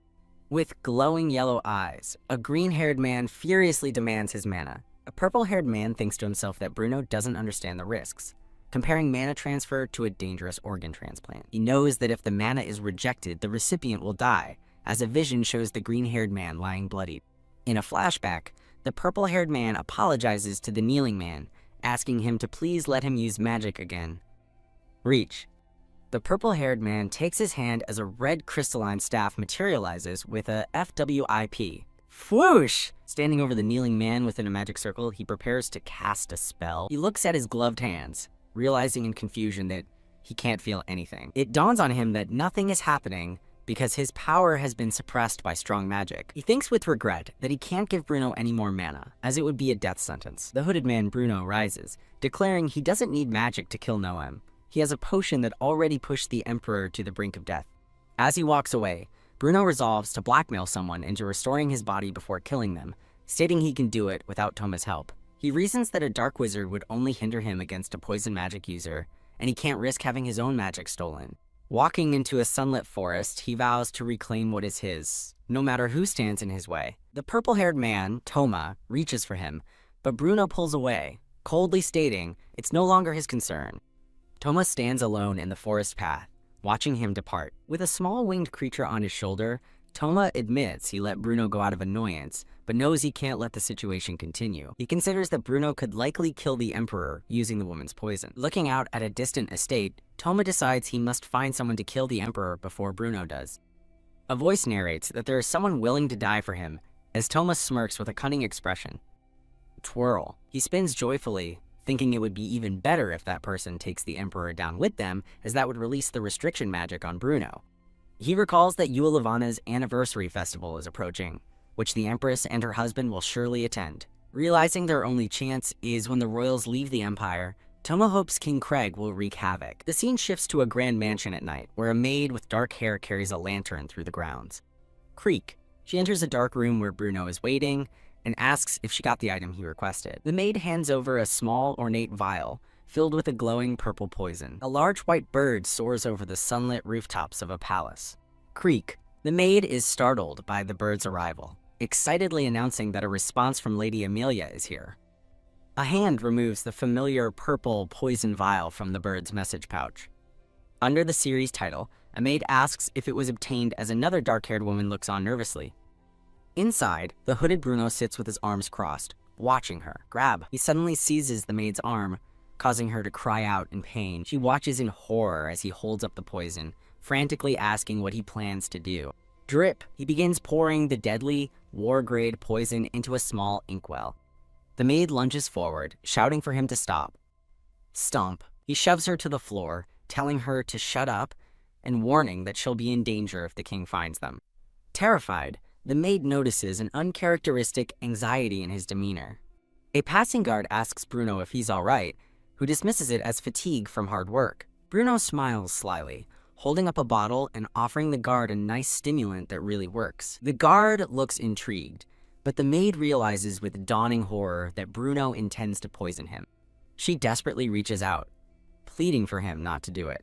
Gulp. Ignoring her, Bruno sprays the poison into the guard's face, who chokes and gasps. Thud! The guard collapses as the maid watches, horrified. Shove! She angrily pushes Bruno, accusing him of poisoning an innocent man. She kneels by the guard and checks for a pulse, her face paling as she realizes he's not breathing. While she tries to wake the guard, Bruno coolly remarks that the poison's instant effect is incredible. He looms over her with a menacing grin, asking if she's good at handling corpses as she stares in disbelief at the unmoving guard. Shake! She frantically shakes the guard's armor, begging him to open his eyes. To her shock, the guard suddenly coughs violently. As she anxiously asks if he's okay, the dazed guard clutches his throat and confusedly asks where he is. The brown-haired woman is relieved, confirming Lady Amelia's statement was true. A quiet moment focuses on the thoughtful red-haired woman. A disoriented guard collapses into a maid's arms, asking what happened. Gasp. The maid recounts her terrifying encounter with Sir Bruno, who sprayed her with a mysterious substance.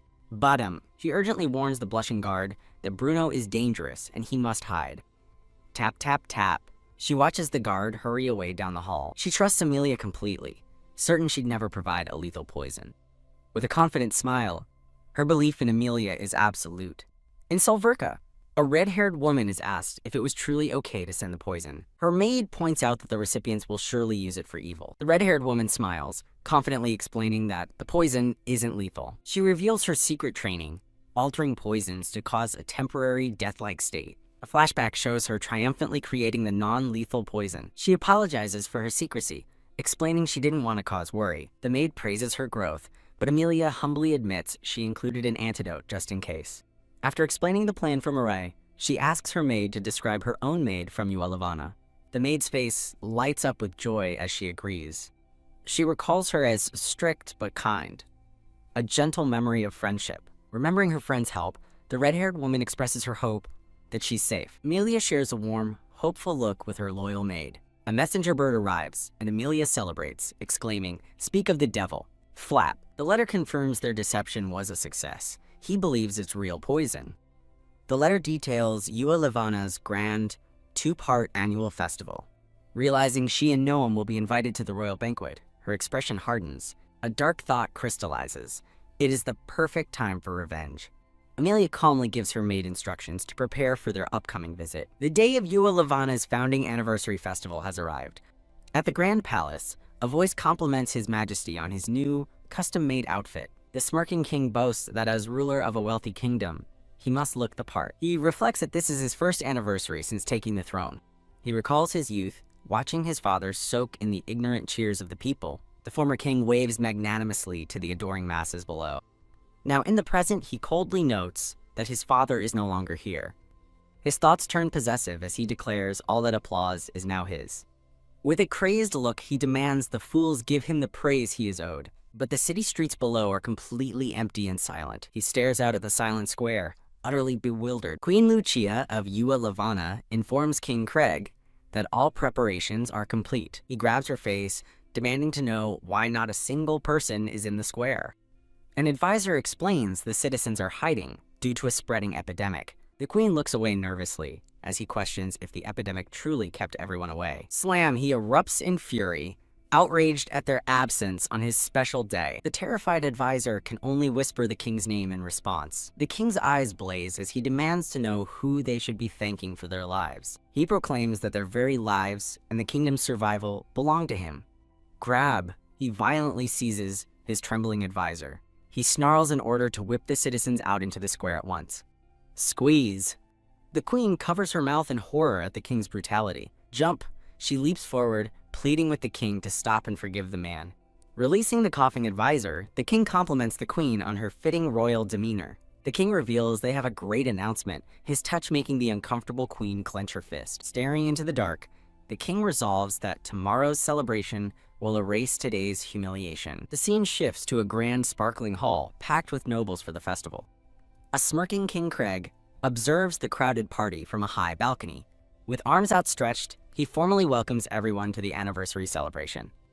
As Amelia and Noam watch from below, the king pulls the queen forward for an announcement. With a triumphant leer, he declares that the queen is finally pregnant. She looks terrified. He presents the queen to the crowd, who murmur excitedly about a future heir. A woman and a young boy watch the announcement with expressions of deep concern. Smile. The queen composes herself, a serene expression hiding her inner turmoil. The young boy's eyes fill with tears, his fear and sadness now clear. From the balcony, the king asks the nobles for their support in making the kingdom flourish. He raises his glass to Yulavana's honor, leading the entire hall in a toast. Cheers. Watching from the crowd, Noam dryly notes what a proper speech it was. HMPH. Amelia smirks, deciding it's time to go greet her brother as Noam advises caution. King Craig sits smugly upon his throne, radiating arrogant satisfaction. He watches Amelia approach, contemptuously thinking his useless thing has finally come to him. As Amelia approaches with a smile, he inwardly fumes over her uselessness and vows to put her in her place. He welcomes Amelia with a condescending tone, asking if he should call her by her name. "Or Your Majesty the Empress," he finishes, his voice dripping with mockery.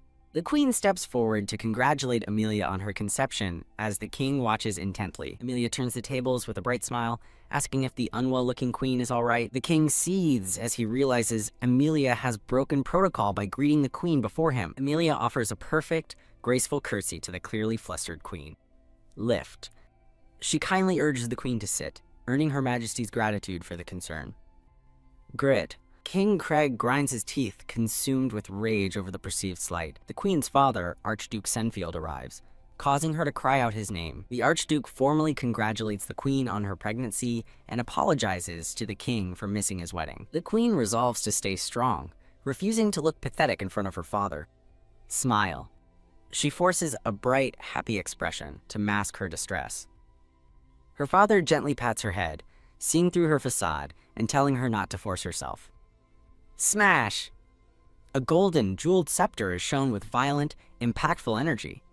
Strut. Furious at being ignored by the murmuring crowd, the king shouts for Amelia. He lunges forward, violently grabbing Amelia by the front of her dress. In a flash, Amelia twists out of his grip, catching his wrist and leaving him stunned. The king stares in utter shock, completely bewildered by her unexpected defiance. Bow. Amelia calmly curtsies, sarcastically complimenting his proper greeting. The king's eye twitches with rage as he wonders when she became so bold. He recalls the weak, battered girl who once cowered before him, realizing she is a completely different person. A vision of the new Amelia appears, poised and powerful amidst a cascade of roses. Giggle. She playfully deflects his bitter sarcasm about her newfound happiness. Lean. The Archduke places a calming hand on the king's shoulder as Emilia offers a belated, formal greeting. Emilia explains that the gift she brought is a fine specialty from her new home in Salverka. The Archduke offers the king wine to distract him, but he angrily brushes the suggestion aside. Nod!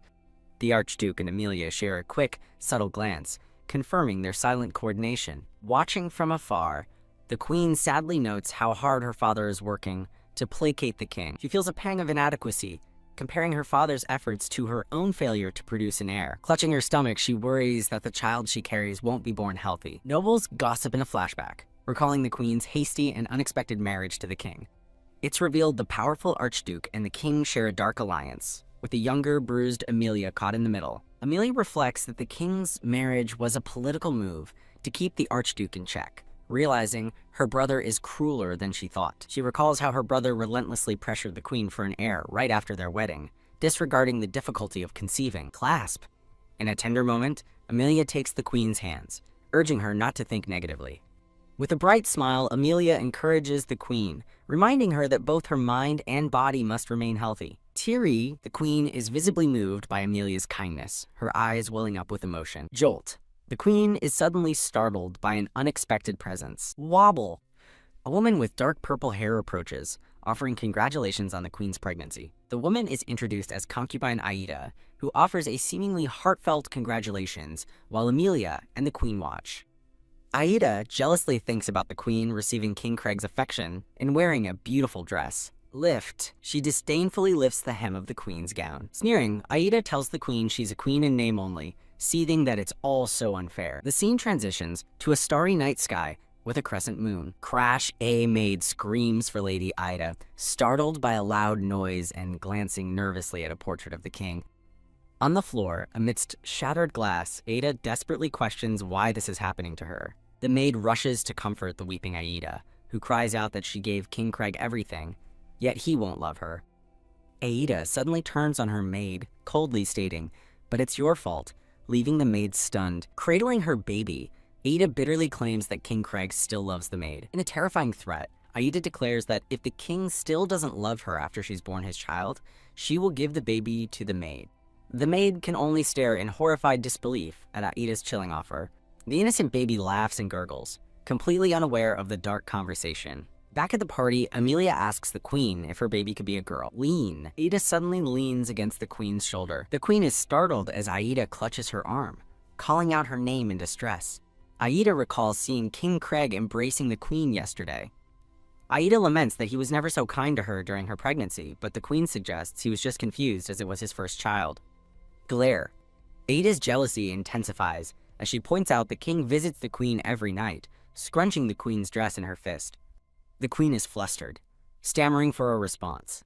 A flashback reveals King Craig's cold fury, questioning why the queen couldn't bear his child and if he hadn't done enough. Chill! The maids tremble as the king addresses his queen, grabbing her face. With a sinister smile, he tells her she exists for him and that she and her child will make him the perfect king, terrifying her. The queen tells Aida the king was kind for the heir, not out of love, but Aida scoffs, claiming she loves him more. Aida cries out in frustration, wondering why the king hasn't visited her once since she gave birth. A chilling thought echoes. Now that the queen is pregnant, Aida's role is complete. The queen begs Aida to give him back as Aida descends into a crazed obsession, screaming her love for the king while the queen recoils. Emilia interjects with a radiant smile, praising Lady Aida for her pure love for her brother. Internally, Emilia thinks her brother is terrible for causing Aida so much anxiety. Emilia comforts the distraught Aida, explaining that the king doesn't visit because he trusts her. Stunned, Aida touches her face, whispering in disbelief that King Craig trusts her. Emilia reminds her that she nobly gave the king his first healthy prince, an act celebrated by all. Overjoyed, Aida agrees, tearfully remembering how everyone celebrated her and the prince. Aida desperately grabs Emilia, asking how to make the king love only her, and Emilia explains that a king's greatest love is for his kingdom and people. Emilia calmly states that loving his kingdom is the king's duty. Leaning in, Emilia suggests that because Aida loves him so deeply, she is the only one who can help him fulfill that duty.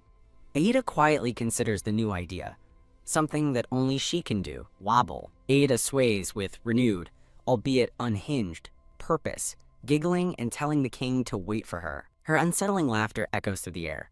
Elsewhere, King Craig rants to the Archduke about Amelia's behavior, determined to correct her immediately. The Archduke calmly advises against it, saying he simply didn't want the king to cause a scene during the celebration. Changing the subject, the Archduke asks if he's getting along with Queen Lucia, to which the king claims he treasures her above all else. The king smirks confidently as he reaches for his wine, the Archduke watching him from behind. A man with light reddish-brown hair announces his intent to speak of his gratitude to Lucia and address a huge problem in the kingdom. Elsewhere, a blonde man notes the kingdom must be doing well with Lucia's pregnancy, but the dark-haired king vows to keep her safe and remain vigilant. The man from the first image declares he will be the one to take care of her now. He looks on with a confident, knowing smirk. He approaches the king in a grand hall.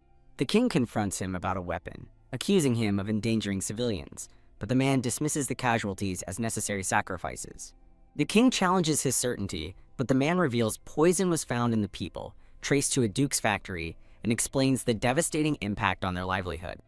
The king glares menacingly, declaring the man is the problem. The man coolly agrees, revealing he made the king pay for the antidote, leaving the king stunned. The king questions him about a detoxifier, but the man feigns ignorance and claims he never received a report. An older noble furiously asks where he got the funds to help the citizens, accusing him of embezzlement.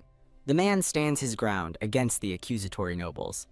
A purple-haired noble demands to know why he would waste money on commoners. He sternly lectures the king, stating the kingdom was built by people, not by weapons. Ha! The king scoffs, accusing him of trying to curry favor with the commoners. He challenges the man, questioning if the nobles will still follow him now. Grit. The man recounts how the king's exorbitant taxes harmed the people, which forced him to tax the nobles as well. He explains that he took from both classes to pay the king, whose jaw drops in shock. The king erupts in manic laughter, mocking him for taking on the commoners' taxes and asking what a noble could possibly gain. The man reveals the people's request for him to lead them instead of the king. Stunned, the king stammers, "The king? You mean me?" The other nobles murmur that no one would accept such a succession. The man declares the kingdom is tired of the king's cruel monopoly on power. The king furiously points at him, shouting that he's a bastard who doesn't understand the gravity of his actions. As the king declares it treason, the man asks with a menacing glow if he's sure he doesn't know what's happening. The scene darkens as the king's name is revealed. Craig Felmarin. Gasp King Craig looks horrified as someone asks about a specific ingredient.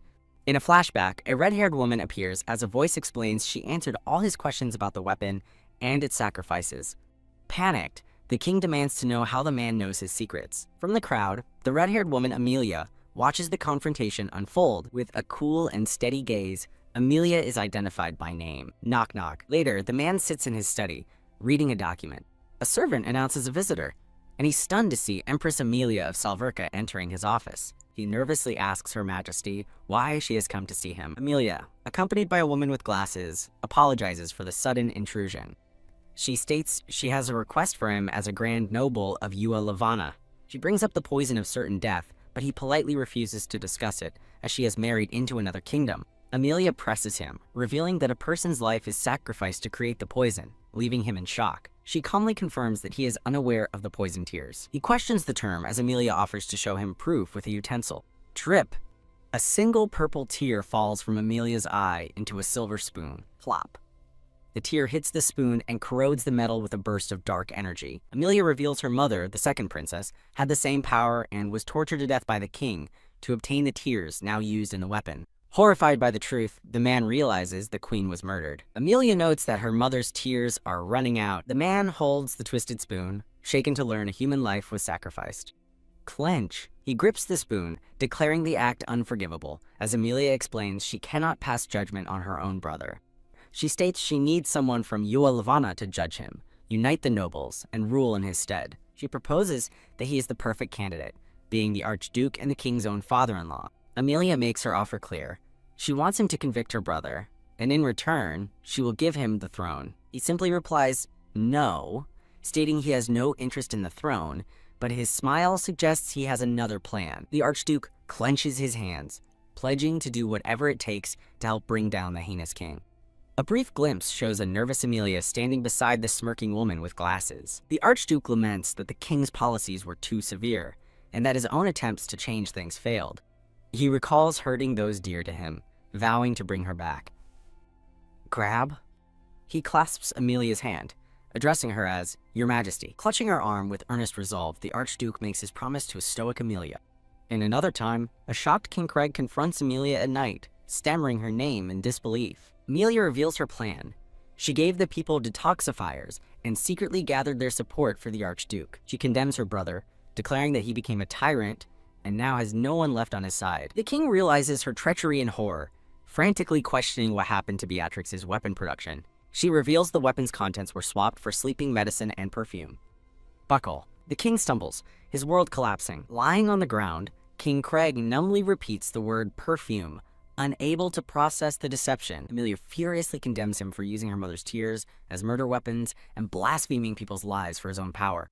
The surrounding nobles glare at their king with contempt and anger. She screams that he will now suffer the pain he inflicted as the terrified king looks up at her. King Craig panics as he is surrounded by the shadowy, judgmental silhouettes of the nobles. A noble confronts the king over a past debt. Grab. He aggressively seizes the king's cloak. Kick. Another noble strikes the king, furiously recounting how many of his people died because of the king's cruelty. Other nobles join the chorus, blaming the king for their ruined lands and pointing accusatorily at him. Overwhelmed by shouts of worthless and useless, the king clutches his head, questioning if his entire world was a lie. Gasp. As the nobles accost the king, a man is stunned to see Amelia coldly watching her brother's downfall. From the floor, King Craig looks up at his sister, whispering her name in betrayal. Their eyes lock in a silent, hateful confrontation, hers cold, his shattered. Grab. With a sudden burst of rage, King Craig lunges and chokes Amelia. He snarls at her, questioning her gaze and calling her a useless woman who owes her status to him. Grit. Amelia endures his grasp, her expression hardening with defiance. Clench. As the king demands to know what she is doing, a purple-gloved hand seizes his wrist, forcing him to let go. The unseen person forces the king's hand from Amelia's throat as she stares forward, unshaken. A hint of a triumphant smile plays on Amelia's lips. As Amelia smiles with satisfaction, King Craig recognizes the source of her power, the purple tears. A vision of Amelia and her mother appears, both cursed with the same poisonous tears. Push. Thud. King Craig is shoved to the floor, crying out as he desperately pleads to be released. He stares up from the ground at Amelia, who towers over him with cold indifference. His despair turns to madness as he erupts in crazed laughter. Propped on one arm, he points a trembling finger, asking if she had been hiding her power all along. Amelia coolly replies that she has nothing to explain and will never let him use her power again. The king recalls a woman named Aurora, realizing now that she wasn't lying when she said she lost her voice to Amelia's poison. The Archduke steps forward, rallying the crowd by denouncing King Craig as a tyrant who harms his people and even his own family. Calling for justice to rebuild Ua Lavana, he demands King Craig's execution as the nobles look on in agreement. The Archduke raises his fist, calling for all who agree to raise their voices, and a mighty roar begins to swell from the crowd. Roar! The angry shouts of the nobles and citizens echo through the grand hall. A dark-haired woman rushes through the crowd, screaming, "Stop!" shielding the fallen king and accusing them of cruelty. A stunned Amelia watches the woman, identifying her as Lady Aida. Crying, Lady Aida confronts Amelia, accusing her of deception for not revealing how much the king was hated by his own people. Amelia looks away guiltily, admitting that this was how things turned out. She tries to reason with the hysterical woman, pleading for Lady Aida to calm down and accept the truth. Lady Aida furiously defends King Craig, insisting he did nothing wrong and only ever sought to make the kingdom prosper. Her face is a mask of desperate tears as she continues her impassioned defense. Held in her arms, King Craig looks at the strange woman with utter confusion, asking, "Who even are you?" In a symbolic image, Lady Aida holds the king's chin with a look of obsessive devotion. Amelia reacts with fury and disbelief, shouting at her brother for his heartless dismissal of the one person defending him. Aida's pained thoughts echo, questioning how the king could be so mean after she loved him so much. Slip. From a garter on her thigh, she draws a small, ornate dagger. "If you won't love me, Then die with me. Aida screams, raising the dagger high above her head. King Craig stares in shock as Amelia screams for Lady Aida to stop. Freeze. Pause. A sudden, intense chill sweeps through the hall, stopping everyone in their tracks as Amelia watches in disbelief. A man with white hair and piercing blue eyes appears, coolly observing that the royals seem to lack grace. Clack! His polished boot steps forward with menacing purpose. Ha! A terrified Aida trembles, frozen in place by the man's overwhelming presence. Reach! As Aida tries to turn the dagger on herself, the man effortlessly catches her wrist and disarms her, letting her collapse to the floor. The defeated King Craig sits slumped on the ground, his face cast in shadow. Yank! The white-haired man violently pulls the king to his feet by his collar. Hoist he lifts the struggling king completely off the ground with one hand. "You fiend," he snarls, ordering his men to take the king away and punish him according to the law. Crash! He slams the king onto the floor, who groans in pain. Amelia looks down at her fallen brother, coldly telling him he needs to pay for his sins. Her eyes glowing with purple light, she vows, "I won't let you die so easily." Royal guards apprehend the disgraced king, his face hidden by his hair. Dragged away by the guards, King Craig thrashes and screams, "Damn it all!" Amelia watches him go as Noam calmly adjusts his collar in the background. Noam leans in with a charming smile, causing a blushing Amelia to exclaim his name. Now in his arms, Amelia reminds him he promised not to interfere. She continues to protest his intervention as he listens with a slightly nervous expression. Amelia pouts, complaining that he stole her chance to handle the situation, leaving him to stammer in his defense. Noam's expression softens as he explains he just couldn't bear to see her in danger. As they stand together, a voice formally addresses them as Emperor Noam and Empress Amelia. Amelia turns to find Prince Derek, kindly asking if he's all right and acknowledging he must have been lonely. The young prince nervously says he has something to ask her, prompting a curious look from Amelia and a wary one from Noam. Elsewhere, the queen worries about Derek, wondering where he could have gone. Sway, she feels faint, stumbling forward. Her father catches her, asking what's wrong, but she insists she's fine. The Archduke reflects on how hard his daughter has worked, while she feels he's the one who has truly suffered. She looks at him with sudden realization, exclaiming, "Huh?" Her father's voice recalls how she endured the king because she felt it was her duty as queen. He lovingly reminds her she is his beloved daughter, not a political tool. Trip! Tears stream down her face as she cries out for her father. The Archduke pulls her into a comforting embrace as she sobs. Gasp. She remembers a younger Derek, proudly showing her a drawing he made, a portrait of her as a queen. Chill back in the present, the queen panics, asking where Derek is and fearing he was caught in the earlier chaos. Just then, Amelia and Noam arrive with the young prince, explaining he was looking for her. Jump! Derek leaps into his mother's arms, frantically asking if she was crying or hurt. The queen reassures him that people can cry from happiness, but he earnestly says he doesn't want her to cry at all. She promises not to cry anymore, hugging him tightly and calling him kind. He gazes up at his mother, their bond clear in the warm moment. Nervous, Derek clutches his fists, glancing back at a smiling Amelia for encouragement. He turns back to his mother, blushing as he shyly asks, "May I?" The queen smiles warmly down at her son, who now beams with pure joy. Derek vows that when he grows up, he will protect everyone, her child, and his real mother, so no one ever cries again, and she tearfully tells him he will become a great knight. The Archduke approaches, formally addressing Emperor Noam and Empress Amelia. The queen, holding Derek, declares with newfound strength that her child will be the reigning queen and that she will rebuild the kingdom. In a heartwarming scene, the queen dances with her father as Amelia and Noam look on with contentment. A grand portrait commemorates the new reigning Queen Lucia. Narration explains the queen was tasked with caring for Prince Derek, and they formed a bond like a true mother and child. While the former king's fate remains undecided in his cell, the newly crowned queen is sure to rebuild the kingdom of Ualavana. Meanwhile, a red-haired woman and Master Noam returned home. The scene shifts to their magnificent and sprawling estate. A maid with glasses cries out, "Thank goodness," overwhelmed with relief. The maid tearfully tells Lady Amelia how worried she was, but a white-haired boy points out that he was there to protect her. Amelia playfully tells the maid, Agatha, that she wishes she could have seen that side of him too. Amelia blushes as Noam stands close behind her. She gratefully thinks of Master Noam, thanking him very much.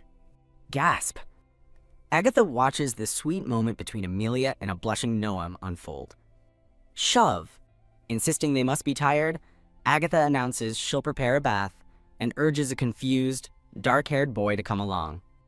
Whisper. She leans in to tell the blushing boy that they mustn't disrupt the couple's private moment. The dark-haired boy nervously decides to leave as well, earning a sidelong glance from Noam. Room. He turns to find Agatha has already vanished, crying out for her to wait. Amelia sighs happily that they're home, though she knows they can't rest, leaving Noam a bit confused. She explains that it's all thanks to Master Noam that she's learned magic and grown strong. Blush. Flustered, she confesses that what she really wants to say is that she's happy to be with him. Noam smiles warmly, telling her he should be the one saying that to her. She leans in and gives him a gentle kiss on the cheek. Jump. Immediately flustered, she jumps back and stammers that it was just a thank you before trying to flee. The story is marked to be continued over a shot of Noam's hand. Chirp. A new day begins as a dove flies past the castle. Yawn. Amelia wakes up, stretching in her elegant bedroom. She reflects on sleeping well after the return and remembers that her training with Prince Luca resumes today. Her expression is full of bright-eyed determination for the day ahead. Dressed for training, she finds Master Noam speaking with another man in the hallway. Gasp! She suddenly recalls kissing his cheek, blushing furiously at the memory. Noam turns and asks if she's heading to training, while she tries to hide her burning cheeks. Changing the subject, she cheerfully announces that the head maid is baking cookies for them. Noam observes that she seems close with Luca, pointedly asking if she has more fun being with him than with her. She grows concerned, realizing that Master Noam doesn't seem pleased. There, in a tense moment, he glares at her while she looks back in a panic. Bright, her face suddenly lights up as she gives him an enthusiastic, "Of course," pout. A tiny Amelia stands between a pouting gnome and a smirking, dark-haired young man. Smiley, smiley. The dark-haired young man is amused, pointing out how rare it is for Noam to join them. Smirk. Noam coolly replies that unlike him, he was invited by Amelia herself, who even came to fetch him personally. The dark-haired youth muses that he thought Noam wouldn't come since he doesn't like sweets. Lift. The maid offers him a cup of tea as he gives his thanks. Amelia brightly offers a cookie, telling Master Noam that they made unsweet ones just for him. Bite. He leans down and takes a bite of the cookie directly from her hand. Noam looks on with a pleased and charmingly sly smile. Phew. A dizzy and flustered Amelia offers him the entire basket of cookies. The group reacts to the moment. Noam is stoic, the dark-haired youth is amused, Agatha is pleased, and Amelia is flustered. The four of them enjoy a peaceful tea party together in the sunlit garden. Amelia expresses her happiness that he likes the cookies, and he thanks her for being so considerate. He suddenly calls her name, catching her by surprise. He asks Amelia to stop by his room later, explaining that he has something to show her. Jump startled and blushing, Amelia eagerly accepts his invitation. A blushing Noam invites her to come to him, leaving Amelia stunned. He leads her away, internally hoping she'll like what he has planned. In a grand room, he presents her with a beautiful vase of pink flowers. Amelia stares at the gift, her eyes welling with tears. Seeing her reaction, he worries the flowers have brought back painful memories. She wipes a tear away, smiling brightly and telling him that she's happy. He gazes down at her with a gentle, loving expression. She explains that her siblings destroyed these flowers long ago, making his thoughtful gift even more meaningful. Beaming with joy, she holds a single flower and thanks him from her heart. He suddenly pulls her into a tight hug, startling her. He holds her close, thinking to himself how incredibly adorable she is. Peep.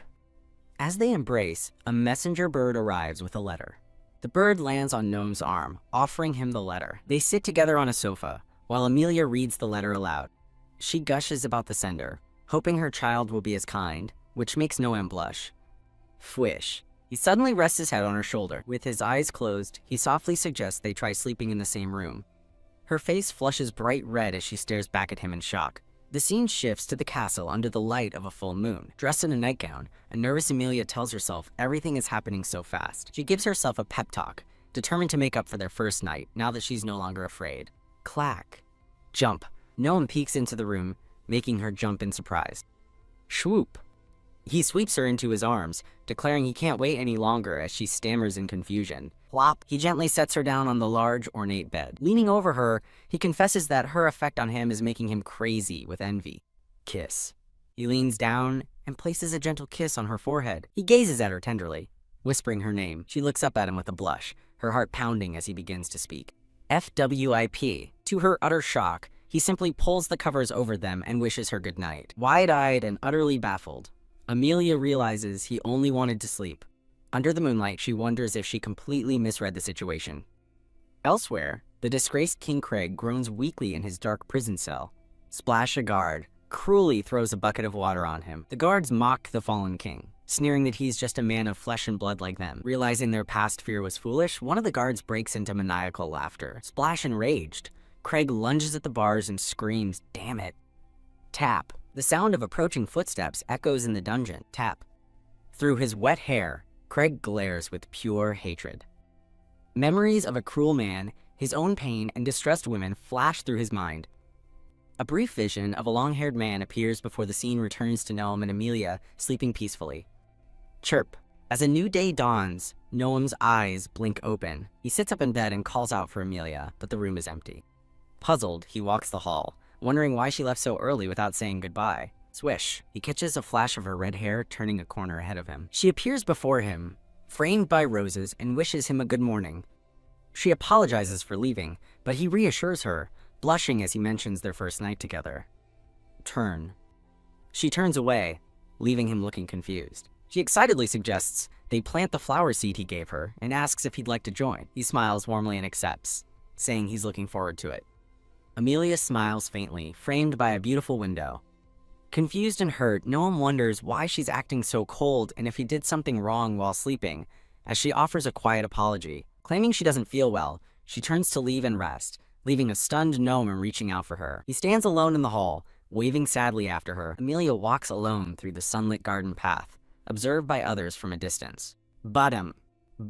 Mortified, she thinks about how she was the only one who expected something to happen last night, while he just slept peacefully. Her thoughts spiral into despair as she worries he doesn't see her as a woman, or worse, that he thinks she is filthy. Realizing he's never once said he likes her, she tries to convince herself she's just overthinking it. Watching from afar, a worried Noam concludes he must have hurt her feelings but decides not to press the issue, wondering if it's just a bad mood. Lean. Pull. A mischievous, dark-haired youth leans on Noam and playfully pulls his cheeks, asking why he's so agitated today. The youth correctly guesses that Noam is worried because he doesn't know what Amelia is thinking. Shocked that he knew, Noam can only stare as the youth smugly declares bingo and offers to help him out. The youth tries to give Noam advice, but Noam seems flustered and resistant while the youth grows annoyed. Sighing in frustration, the youth exclaims that Noam doesn't understand a single thing about maidens. Noam explains himself, revealing he only invited her to his room because he was worried about her past trauma and wanted her to feel safe. His eyes widen in sudden, shocked realization. The youth explains that she must have been prepared for more, having overcome her past fears to accept the invitation. He advises Noam not to betray her trust and to be upfront about his feelings, explaining she must have been worried. Noam shouts, "No!" and passionately insists he wanted to sleep with her simply because it was her. Elsewhere in a grand hall, one maid tells another that the sheets she's carrying belong in a different room. The second maid is confused, explaining that Mireille usually handles that task. The first maid sighs sadly, remembering that Mireille is retiring today. The scene shifts to Queen Lucia writing at her desk. Clack. Mireille enters, dressed for travel with a suitcase in hand, and politely excuses herself as the queen looks up. Mireille tearfully thanks the queen, expressing deep gratitude for being allowed to leave the castle. The queen smiles kindly, stating it was only natural after her many years of service. She fondly recalls how Mireille was strong enough to protect a young Amelia and feels confident she'll be fine. Clench. The queen steels her resolve, preparing for the grim task of executing the former king, seeing it as a duty to protect Amelia. She accepts this as the important role she has been tasked with. Gasp. Mireille calls out to the queen, startling her from her heavy thoughts. Now bandaged, Mireille says she has one more request. With the queen's consent, she reveals she must fulfill a dear promise to Lady Amelia as an image of a coffin is shown. Rattle. Rattle. A carriage carrying the coffin travels down a country road. Mireille gazes out her window, awed to finally see the imperial capital of Solverka. She smiles with bright-eyed hope for what lies ahead. Back at the estate, Amelia watches a dove from her window, looking lost in thought. Amelia excitedly runs through the halls as maids chase after her, begging her to slow down. Bursting outside, she beams with pure joy, surrounded by flowers. Jump Amelia joyfully leaps into Mireille's arms, crying out her name and thanking her for coming. Hug. They share a heartfelt hug, while a maid watches with a happy, touched expression. Mireille smiles, telling Amelia she's elated to see her looking so energetic. Amelia confirms she's full of energy and asks why Mireille came all the way to Salverka, knowing it was difficult. Mireille explains that she asked Queen Lucia for a special entry note, leaving Amelia stunned. As a knight presents a large, ornate coffin, a shocked Amelia asks Mireille if she's the one who brought it. Placing a hand on the coffin, Amelia sees a vision of her smiling, pink-haired mother, Lydie. Overwhelmed with emotion, Amelia breaks down in tears over her mother's coffin. Mireille explains that she told the queen she wanted to bring Lady Lydie home, and the queen immediately consented. Looking at the mages practicing nearby, Mireille explains that many people in this empire can use strange powers, just like Lady Lydie. Amelia excitedly tells a surprised Mireille about the mages in the empire. Mireille smiles fondly, looking peaceful and happy. Amelia smiles back, acknowledging Mireille's efforts. As they discuss Mireille's plans to live with her parents, Mireille reveals her dream of opening a bakery. Amelia is thrilled by the news, certain the bakery will be a huge success with its royal approval. Mireille recalls how a young Amelia always loved her fresh-baked bread. As Amelia beams with pure joy, Mireille encourages her to live her own life. They share a touching moment, holding hands in a long, sunlit hall. Amelia turns to a maid with glasses, addressing her as Agatha. She stands alone in a solemn, sunlit chapel before a large cross. Leaning over the open casket, Amelia gently welcomes her mother home. Gazing at her mother's peaceful face, Amelia regrets that she wasn't strong enough to save her in the past. She reflects that her mother could have fought back if not for the contract magic that bound her. Speaking to the coffin, she confesses she couldn't forgive those who hurt her mother, wondering if she's gone too far. Weeping, she clutches her mother's hand and asks her to watch over her. The spirit of her mother, Lydie, walks away from her into a divine light. Creak! Amelia turns as the chapel door opens, flooding the room with light. Blink. Noam appears in the doorway, and she stammers his name in surprise. Shut. As Noam asks if she is finished, she closes the coffin lid and nervously confirms she is. He respectfully asks if he might greet her mother as well, and Amelia agrees. Grip. Amelia is overcome with anxiety, realizing she's been unable to face him properly since their night together. Gasp.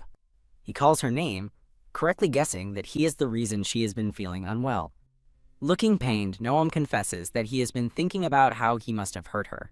Amelia quickly tries to reassure him with a forced smile, telling him not to worry. He continues, admitting he was worried she was afraid of him and didn't know what to do. Blushing, a flustered Noam looks up at her, ready to confess. Badam, with his heart pounding, he admits their marriage is no longer just political. He truly cares for her. Mortified by his own sudden confession, Noam stares with wide, blushing eyes. Sting. His words strike her heart, leaving her stunned and blushing. Looking away shyly, he explains he treasures her and wants to respect her feelings. Grip. She clutches the bow on her dress, moved by his sincerity. Drip. A tear of happiness falls as she looks at him, her heart full. Smiling through her tears, she begins to confess her own love for him. She shyly admits she might have been rushing things a bit. Noam's face lights up, with a relieved and joyful smile. Amelia returns his smile, a mutual understanding passing between them. Walking together in the garden, Amelia tells Noam there's much she needs to tell him. She suggests they talk in his mother's greenhouse, where the flowers should be in bloom. She finally shares her quiet feelings of wanting to hold his hand and sadness over not eating together. As she speaks, Amelia laughs with genuine happiness. Listening to her, Noam smiles warmly, his heart content. They walk down a garden path together, followed by a fluffy white cat. Bustle. Elsewhere, the castle staff, including Agatha, frantically search for the missing Lady Amelia. A panicked nobleman calls out for His Majesty, promising not to be angry. While the servants panic, a red-haired youth, holding the white cat, calmly notes that their Majesty's manna is still in the palace. Shout! The nobleman grabs him, demanding to know their location as Agatha looks on. The trio looks toward a beautiful building draped in flowering vines. The nobleman realizes it must be the greenhouse, which he'd forgotten since the former empress passed. Clack! A woman with white blue hair and green eyes appears, asking what they are doing there as a maid cries out, "Your Highness." From above, Agatha, the nobleman, and Noam spy on the happy couple below. The white blue-haired woman explains she found them sleeping together while tending to her plants. The nobleman and Agatha laugh, agreeing that the royal couple are certainly troublemakers. Walking together, Noam worriedly asks if they got in trouble again, but Amelia just laughs. A note explains they read Queen Lucia's letter, a gift from Mireille, in the greenhouse. Amelia feels conflicted as they read the letter, which confirms her brother's execution date is just days away. The crests of their two families are displayed side by side. Giggle. Amelia remarks that this nostalgic situation has happened before, leaving a confused Gnome to ask what's wrong. Noam smiles, realizing she's referring to the night they went for a walk. She fondly recalls their trip to awaken, the first time she ever flew. The memory of them gazing at each other fills the air. Snapping out of her daze, Amelia tells a concerned Noam she was just remembering the beautiful lights. Noam asks if she needs to go to awaken for an inspection, and she confirms the headmaster requested her help with an investigation. She explains many new students have strange mana, as a dark image of children in a circle appears. He notes that an unprecedented 15 students came from a single small village, shocking Amelia. Amelia remembers that Agatha was also agitated after receiving a letter from her home village. She wonders if the strange mana is connected to Bruno, and Noam confirms he suspects the same. Noam adds that he also wants to visit his alma mater and greet his former teachers. Badum! Badum! An excited Amelia clutches two small pouches, her heart racing. Blush. A flustered Gnome shyly asks if she would like to come with him. Beaming, Amelia joyfully exclaims that she would love to go. The scene shifts to the magnificent Awaken Academy, where young mages gather.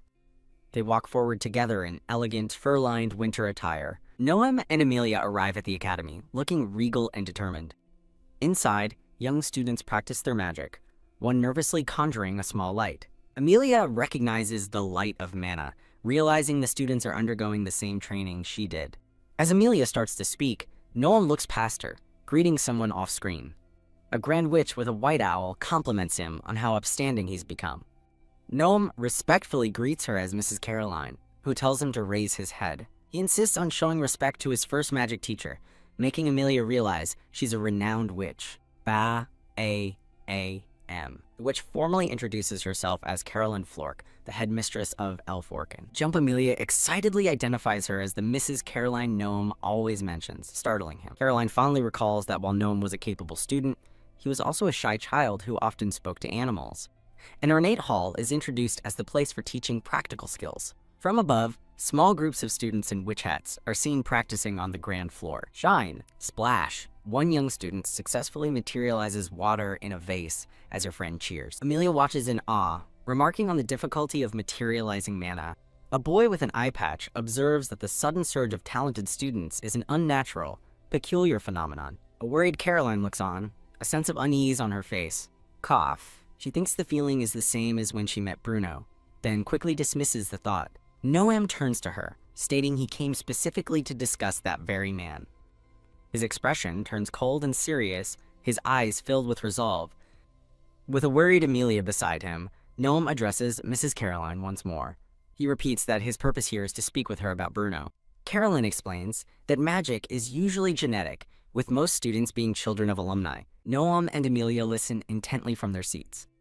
She reveals Bruno was an anomaly who, despite being a commoner, had mana rivaling Noam's, as if chosen by a goddess. Her witch's intuition senses the same unsettling energy from the new students as she felt from Bruno.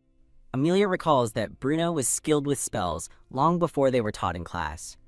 She theorizes to Caroline that Bruno must have teamed up with a dark wizard. Noam coldly concludes that a dark wizard gave the children their mana, just like Bruno. Chill. Headmistress Caroline feels Noam's cold mana, surprised by the look in his eyes. Amelia realizes the new students might all be from Agatha's hometown, connecting the incidents. Noam agrees it's a good idea and resolves to form a team to investigate their hometowns. Caroline agrees there is plenty of reason to investigate the matter further. Chuckle. She smiles with a knowing, fond amusement. She teases that she never thought Noam would get married, flustering both him and Amelia. Amelia eagerly asks for stories of Noam's childhood, so Caroline offers to tell her about his first journey. The scene shifts to the borderlands, where a hooded figure curses his frustrating inability to use magic. He seethes with anger, wondering why he endured such pain for mana he cannot even use. Elsewhere, a villager recounts how the Empress revitalized their now thriving village. Stare. An old man in the village suspiciously confronts the hooded figure asking who he is. Smile. The man pulls back his hood, offering a disarmingly friendly greeting. He introduces himself as a knight of the Empress, there to inspect her reforms. Delighted, the old man praises the Empress and offers to give the hesitant knight a tour. He graciously accepts the offer, saying it's a pleasure to meet the elder. Inwardly, he decides to hide in the village, as he can no longer return to Salverka. He watches a father and son happily banter about being late for dinner. Ha. As the father warmly smiles, the knight looks on with a complicated expression. In a flashback, a younger boy is overjoyed by his father's promise of chicken stew for dinner. His father tells him they just have to load the wagon first, and the boy is shocked by the amount of work. The father sighs, remarking how much easier the work would be if they could use magic. The young boy bitterly complains that it's unfair that mages can eat without working so hard. Ruffle. His father playfully messes up his hair, trying to lighten his mood. He jokingly threatens to eat all the stew himself if the boy keeps complaining. Delighted by the thought of stew, the boy immediately agrees to help. The memory fades as he reflects that Salverka is just as unfair as this land. Watching the family walk away, he concludes it's an empire where the weak are simply weeded out. He stands alone against the sunset, acknowledging he understood this reality even back then. A sudden, shocking memory flashes. A close-up of a terrified, blood-splattered eye. A young boy stands in a doorway calling for his mom, only to find her lying dead in a pool of blood. Rattle. Rattle. In another memory, the boy and his father happily plan to eat bowls of stew. The boy wishes for meat every day, but his father says he's content with simple vegetable soup. As the boy insists meat is better, an ominous feeling wavers over their approach to the village. Plunk. His injured father stops him, and the panicked boy tumbles from the wagon. Terrified, his father screams at him to stay hidden no matter what. Mutter. A dark figure clutching a knife approaches, muttering to himself. The crazed, disheveled man brandishes his knife, screaming that everyone is wrong. He reaches out, asking where everyone has gone and accusing an unseen person of being wrong. Pointing at the boy's father, he declares he isn't the dark wizard he's searching for. The father is shocked at the mention of a dark wizard, just as the crazed man spots the carriage. Grin. The man realizes someone is hiding and menacingly asks if he's found the dark wizard. Trying to protect his son, the father nervously asks for more details about this dark wizard. Grah! The attacker suddenly collapses, screaming about his lost mana and stolen job. Writhing on the ground, he cries that he is pathetic and sick of his pitiful life. Bloodied and desperate, he vows to find the dark wizard and get mana no matter what. He lunges at the father with his knife, screaming for him not to get in his way. Stab. He brutally plunges the knife into the father's chest. Rip. The killer finds the hidden boy, calls him trash with no mana, and screams for him to die. Paralyzed by fear, the boy bites his lip, desperately trying to stifle his screams. Slam! The boy finds his father collapsed and bleeding, crying out his name as his dad coughs violently. His dying father reaches out with a blood-soaked hand, a final, desperate gesture. The hooded boy can only watch, tears of shock and horror streaming down his face. The air fills with the sound of low, indistinct muttering. Wobble! A blood-spattered, dark-haired man stands unsteadily over the father's body, still muttering to himself. Peeking from behind a barrel in terror, the boy bolts into the open, crying out in anguish. Splish! He trips and falls beside his father's body, letting out a soul-shattering scream. The boy kneels over his father, lost in a growing pool of blood. Through sobs, he desperately begs his dad not to die. Clenching his fist, he realizes he must protect his mom and sprints toward their home. Bang! He bursts through the door, screaming for his mom, his eyes widening in pure terror. Inside, he finds his mother lying dead on the floor. In utter despair, the boy tearfully questions why such a horrible thing had to happen. He cries out, insisting that his parents didn't do anything to deserve this fate. Reach. A gloved hand extends toward him as a voice says he wouldn't be remembered. Pat. A man with light blue hair gently pats his head, introducing himself as his grandpa. The mysterious man's expression is cold and unreadable as he stands under the night sky. Crit.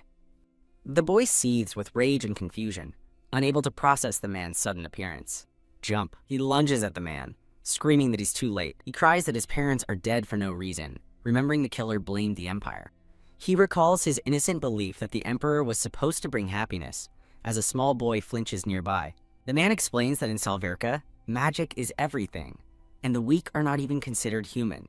The boy asks in horror if they are fated to be victims, killed for being weak. The man tells the boy, Bruno, that to escape this fate, he must obtain power from a small child holding a crystal. Jump! Startled, Bruno asks if the man is a dark wizard as he stares at the small red-eyed child with the ominous crystal. A happy memory surfaces of Bruno as a little boy, feeding a carrot to a horse with his father. The memories of his loving family flash by, ending with their silhouettes against a burning sky. The man taunts Bruno, asking if he's scared, and the boy grits his teeth in defiance. Bruno grabs the man's collar, demanding he give him his power, and the man just smiles. Shine. The small child quietly agrees, offering the glowing red crystal artifact. Whoosh. The child stands in the center of a red magic circle, his heart pounding. Badum. Erg. Bruno's own heart pounds in his chest as he prepares for the ritual. Badum. He lets out a guttural scream of pure agony. Boom. An explosion of power erupts from him as he cries out in pain. Shove! The man pushes the small child, Toma, back, yelling at him to get away from the blast. Bruno's scream echoes through the air as the power consumes him. His silhouette is completely enveloped in a blinding, violent light. After the ritual, the young Toma pants on the floor, shaken and exhausted. Gasp. A transformed Bruno looms over him, his eyes now glowing yellow, prompting a terrified Toma to whisper, Grandpa. Toma closes the now dead man's eyes as he realizes Bruno absorbed all his mana, killing him. Fall. The new Bruno looks down at the lifeless body, remarking that he didn't know one could die from a lack of mana. A blood-soaked figure presses against the door, peering inside. Grin. The crazed killer appears in the doorway, maniacally declaring he's found the dark wizard. Lunge. The killer rushes at Toma, demanding his power, as the terrified child cowers. Toma screams, desperately telling the attacker to stay away. Splat. Blood sprays across the young boy's horrified face. Thud. The killer's body drops to the floor in front of him. Whoosh. Bruno stands protectively before Toma, his hand outstretched and glowing with newfound power. Now bathed in a divine aura, he wonders if this incredible power means he was chosen by the goddess. Two children, a boy and a girl, stand together on a lonely hill at dusk. The girl reveals her parents were killed by poison witches, but her grandpa saved her. She explains he banished the last witch, but now he is gone, and she is all alone. The boy reaches out his hand, promising her that she has him now. An older, green-haired man smirks confidently. He thinks to himself that the children he and Toma gave mana to must be strong now. He vows revenge against Noam for sending him to rock bottom. Embracing his role as a traitor, he grins maniacally and resolves to steal everything. At the Awaken Academy of Magic, a boy with glasses prepares for magic practice. Shine. Ah. Jump. He is suddenly startled by something off-screen. He rushes to a fallen, pink-haired girl as other students accuse him of hurting her. He tries to comfort the crying girl, who has a scrape on her face. Giggle. A blonde boy mocks them, claiming the girl just fell because she was scared. The blonde boy taunts the fallen girl, telling her to run home if she can't keep up. Giggle. He continues to sneer, finding the situation amusing. The boy with glasses glares defiantly, protecting the crying girl. Flinch. The blonde boy is startled by an unseen person demanding what they are doing. Twist. He feels a chilling mana, realizing who has arrived. Loom! A young, silver-haired emperor appears, and the blonde boy wonders what he could want. A teacher in a witch's hat arrives, demanding to know what is happening during self-study. The boy with glasses explains they were just releasing mana when Cyrus hit the girl, then quickly tries to downplay it. Cyrus smirks with false innocence, asking if he did something wrong. The young emperor Noam reprimands Cyrus, telling him to use magic for good, not to hurt others. Giggle. Another boy defends Cyrus, insisting the girl fell on her own. The teacher whispers to a red-haired woman that these are the powerful children they discussed. She notes that while they possess strong mana, they are also incredibly aggressive. Cyrus smugly tells Her Majesty that they weren't even using much of their power. Duma's sinister silhouette declares their restrained power is still overwhelming. Cyrus taunts the Emperor, asking if his incredible mana has left him speechless. Blink. Noam stares back, utterly unimpressed. Flustered, Cyrus asks if he was never once intimidated by others' power at the Academy. Noam coolly replies that other people's magic never affected his grades.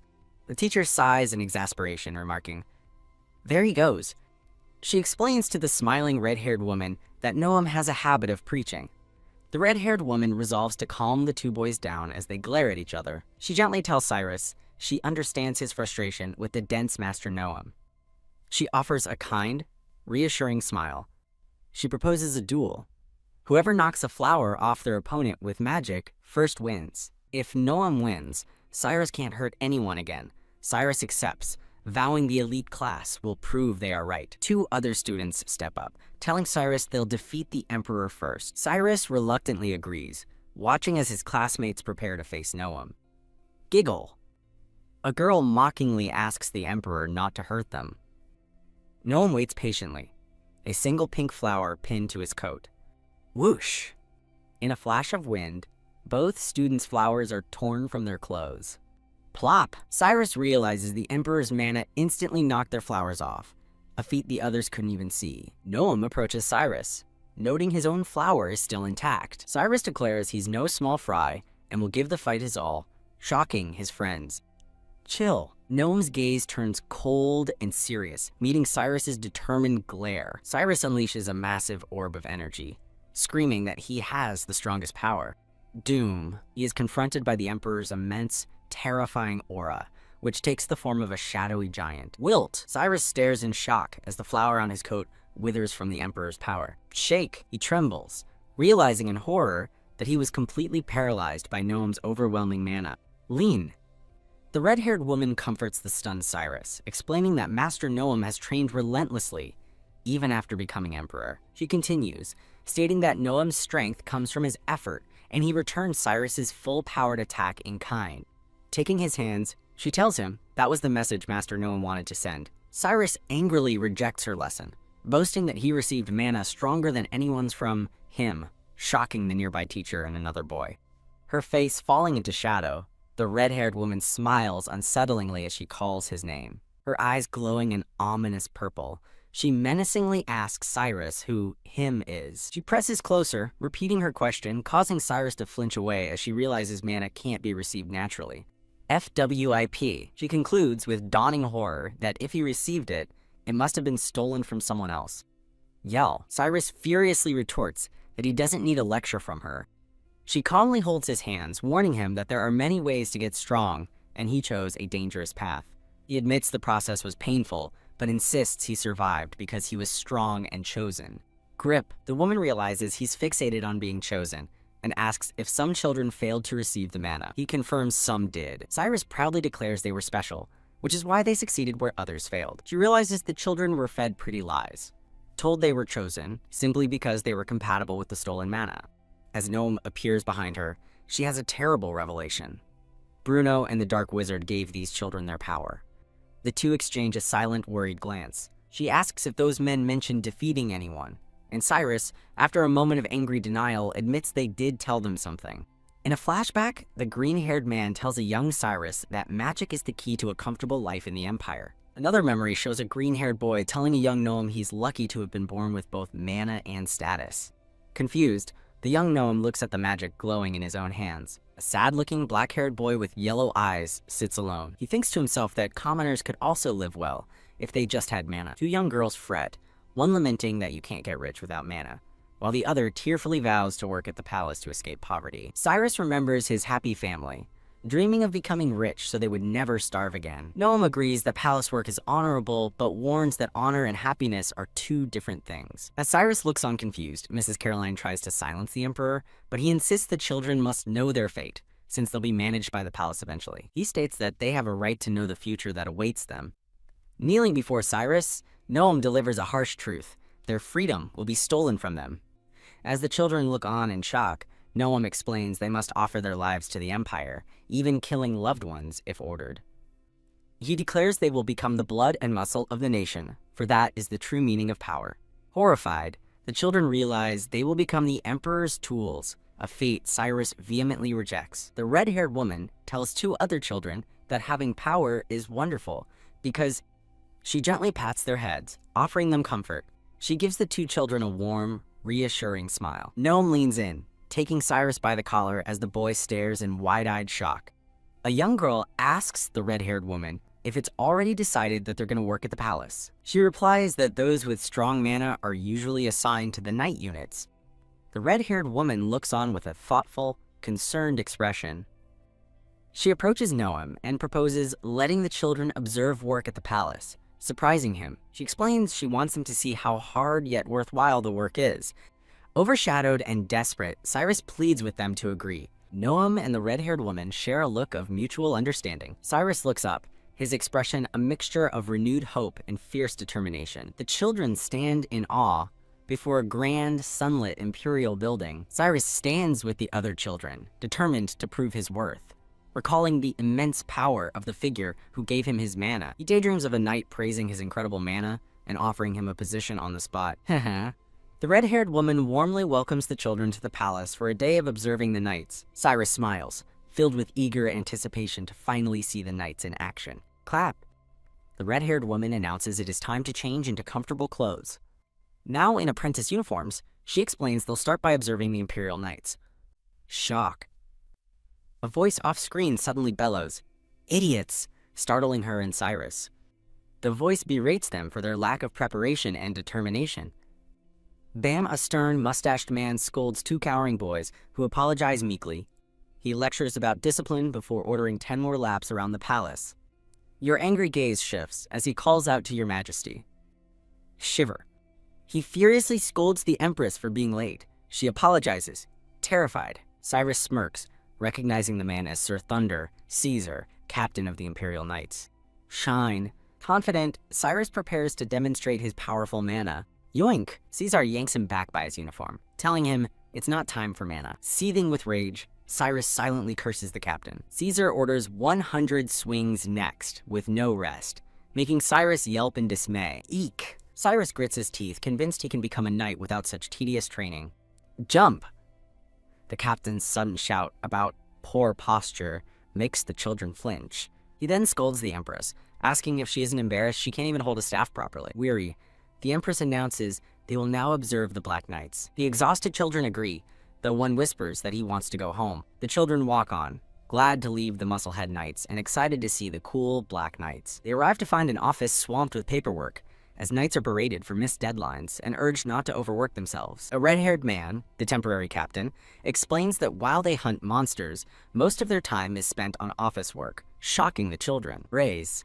The captain smirks, handing them a stack of documents to deliver. He elaborates on the endless reports they must file for every monster encounter. Clap. He then menacingly declares it's time to organize the documents. As Cyrus watches the knight's boring work in disbelief, he accidentally knocks over a stack of papers with a thud. Grit. He pounds the table in frustration, declaring these aren't the knights he knows, as someone asks if he's okay. Later, the Empress congratulates the exhausted children on their hard work. Pout? Cyrus glares, utterly disappointed with the day's events. The Empress smiles, telling him she knew he wanted more and has prepared a surprise. She gives a thumbs up, leading them toward a bright, promising doorway. Cyrus stands alone in a grand library, holding a stack of documents. He reflects bitterly that the Black Knights just do busy work, questioning the point of all his training. His expression hardens as he stares down at the papers, a new resolve in his eyes. Tenhut, a sudden command, snaps him to attention. A group of pristine, white-uniformed knights stands in perfect formation. Another contingent of knights in dark cloaks stands ready. From a balcony, the children peer down, wondering what is happening. They whisper in awe at the vast hall, filled with countless knights below. Clack, clack. Elegant shoes stride forward, revealing the back of the silver-haired emperor. Emperor Gnome makes his grand entrance, and Cyrus glares up at him. Gnome addresses the assembly, reporting a 70% reduction in incidents and singling out a new knight, Estelle, for his contributions. Estelle, a kind-faced knight with curly blonde hair, smiles warmly. He humbly accepts the praise, saying he is deeply honored. Gnome thanks all the knights from the bottom of his heart for ensuring the citizens' peace. Cyrus watches, bewildered, wondering why the exhausted knights now look so happy. He turns to the Empress and asks why the Emperor is holding such a ceremony. She explains that the royal family cannot protect the people's livelihoods alone. She continues to speak, her profile illuminated by a soft glow. She adds that protecting people isn't something one can do on a whim. The Emperor is shown in a memory, a gentle and kind smile on his face. Hey. The red-haired woman announces one last event outside, much to Cyrus's annoyed confusion. She leads the children to a village, a framed photo showing her with a little girl and a man. She explains that this village was attacked by monsters a few years ago. As the children listen, she describes how buildings were destroyed and people were hurt, but the Black Knights arrived just in time to defeat the monsters. A red-haired man from the Black Knights proudly states they save every human, no matter how small the village. Cyrus listens silently, realizing that the knight's work is not entirely boring after all. The red-haired man warmly greets local children, who are excited to see him. One boy shows off a cape his mom made to match the knights. HMPH. One of the local kids tells Cyrus they are from Elforken, leaving him flustered. Bright, a local girl with freckles, speaks to Cyrus, whose face turns red. She announces to the other villagers that Cyrus and his friends can use magic, sparking their curiosity and amazement. Cyrus is internally conflicted, wondering how these people can laugh when they would have died without the knights, but a village girl cheerfully agrees. His resolve hardens with a single thought: they were chosen. Remembering the man who gave him power, Cyrus scoffs that they are different from the weak villagers who need protection. Meanwhile, the red-haired man lifts a little girl into his arms. With a pained expression, Cyrus fiercely thinks to himself that they are different. Local boy looks up in admiration, thinking strong people are truly different, a sentiment that shocks Cyrus. The boy smiles brightly, as if saying thank you. Cyrus reflects with shame on how he decided people without magic were useless and only existed to be protected. A little girl from the village eagerly asks Cyrus if he's going to become a knight too. Clutch, the freckled girl, takes his hand, sincerely thanking him for training so hard. In a dark memory, a shadowy wizard assures someone they can now live safely in the kingdom. A memory of a silver-haired man warns a child not to misunderstand the meaning of strength. Cyrus stares down at the girl's hands clasped around his own, a look of profound realization washing over him. Touch. He gently covers her hands with his, apologizing for his earlier mean words. With newfound determination shining in his eyes, Cyrus clenches his fists and vows to protect them all. The other children from the academy watch his change of heart with smiles. The red-haired woman and the knight look on, pleased by the heartwarming scene. The two groups of children begin to mingle and play together. Peak. Elsewhere, in a dark castle, a man with purple hair and eyes spies on two patrolling guards. He smirks, a small bat-like creature on his shoulder, and complains about the sloppy security that let him waltz in. He confronts a seated figure, the sad, yellow-eyed boy from the flashback, now a king, and offers to do something fun. Calling him a good boy, he hands the king a glowing red staff and tells him to go wreak havoc. Ugh. Whir! The king cries out in pain as he's trapped within a glowing, purple magic circle. The purple-haired man smiles wickedly, holding a large, glowing pink crystal. The exhausted king collapses, and the intruder instructs him to send a message to Bruno via his little dragon familiar. A man with long, light-colored hair sits by a window, receiving the message that something fun will happen at the execution plaza. That night, Noam finds the red-haired woman on a balcony, calling her Amelia and asking if she's tired after the children return safely. Noam embraces Amelia, glad the children now have a better vision for their futures, as a panel shows a determined Cyrus. Amelia smiles, happy with the day's outcome. Noam reports they've sent an investigator to the children's homeland, and that Miss Caroline is caring for the Dark Wizard's other victims, but his words trail off with concern. Amelia's thoughts darken as she envisions a guillotine, knowing her brother's execution tomorrow will finally end her long quest for revenge. Gasp! Noticing her distress, Noam calls her name and asks what's wrong. Snapping out of her reverie, Amelia says she was just thinking about tomorrow, hopeful that the kingdom will finally know peace. Noam remarks that she's always thinking of others' happiness, a statement that seems to surprise her. A sly smile crosses his face as he declares that, no matter what, that man is going to die. Amelia looks at him in shock, taken aback by his cold resolve. Spin. Her head reels, finding it hard to believe that Master Noam would say such a thing. A small, cute drawing of the wise Emperor Noam appears. His expression hardens as he reminds her of the years of torment she endured, how her brother treated her horribly, and that he even killed her mother. Amelia stands in stunned silence, the weight of his words hitting her. Overwhelmed, Amelia's fist trembles as she struggles to speak. Her mind fractures as she questions the horrifying emotion she feels: joy. In a memory, a pink-haired woman recalls telling herself her actions were for her mother and the people. She realizes with anguish that it was all for her own vengeance, crying out at the unfairness. Noam gently encourages her to share her true feelings, telling her not to be afraid. Hesitantly, her hand reaches out to take his. She clutches his arm, confessing with raw emotion that she is happy her brother is going to die. She admits that even though her mother wouldn't have wanted revenge and the people might resent her, she took this path for herself. A wave of guilt washes over her as she remembers her duty as an empress. She tightens her grip on his shirt, clinging to him.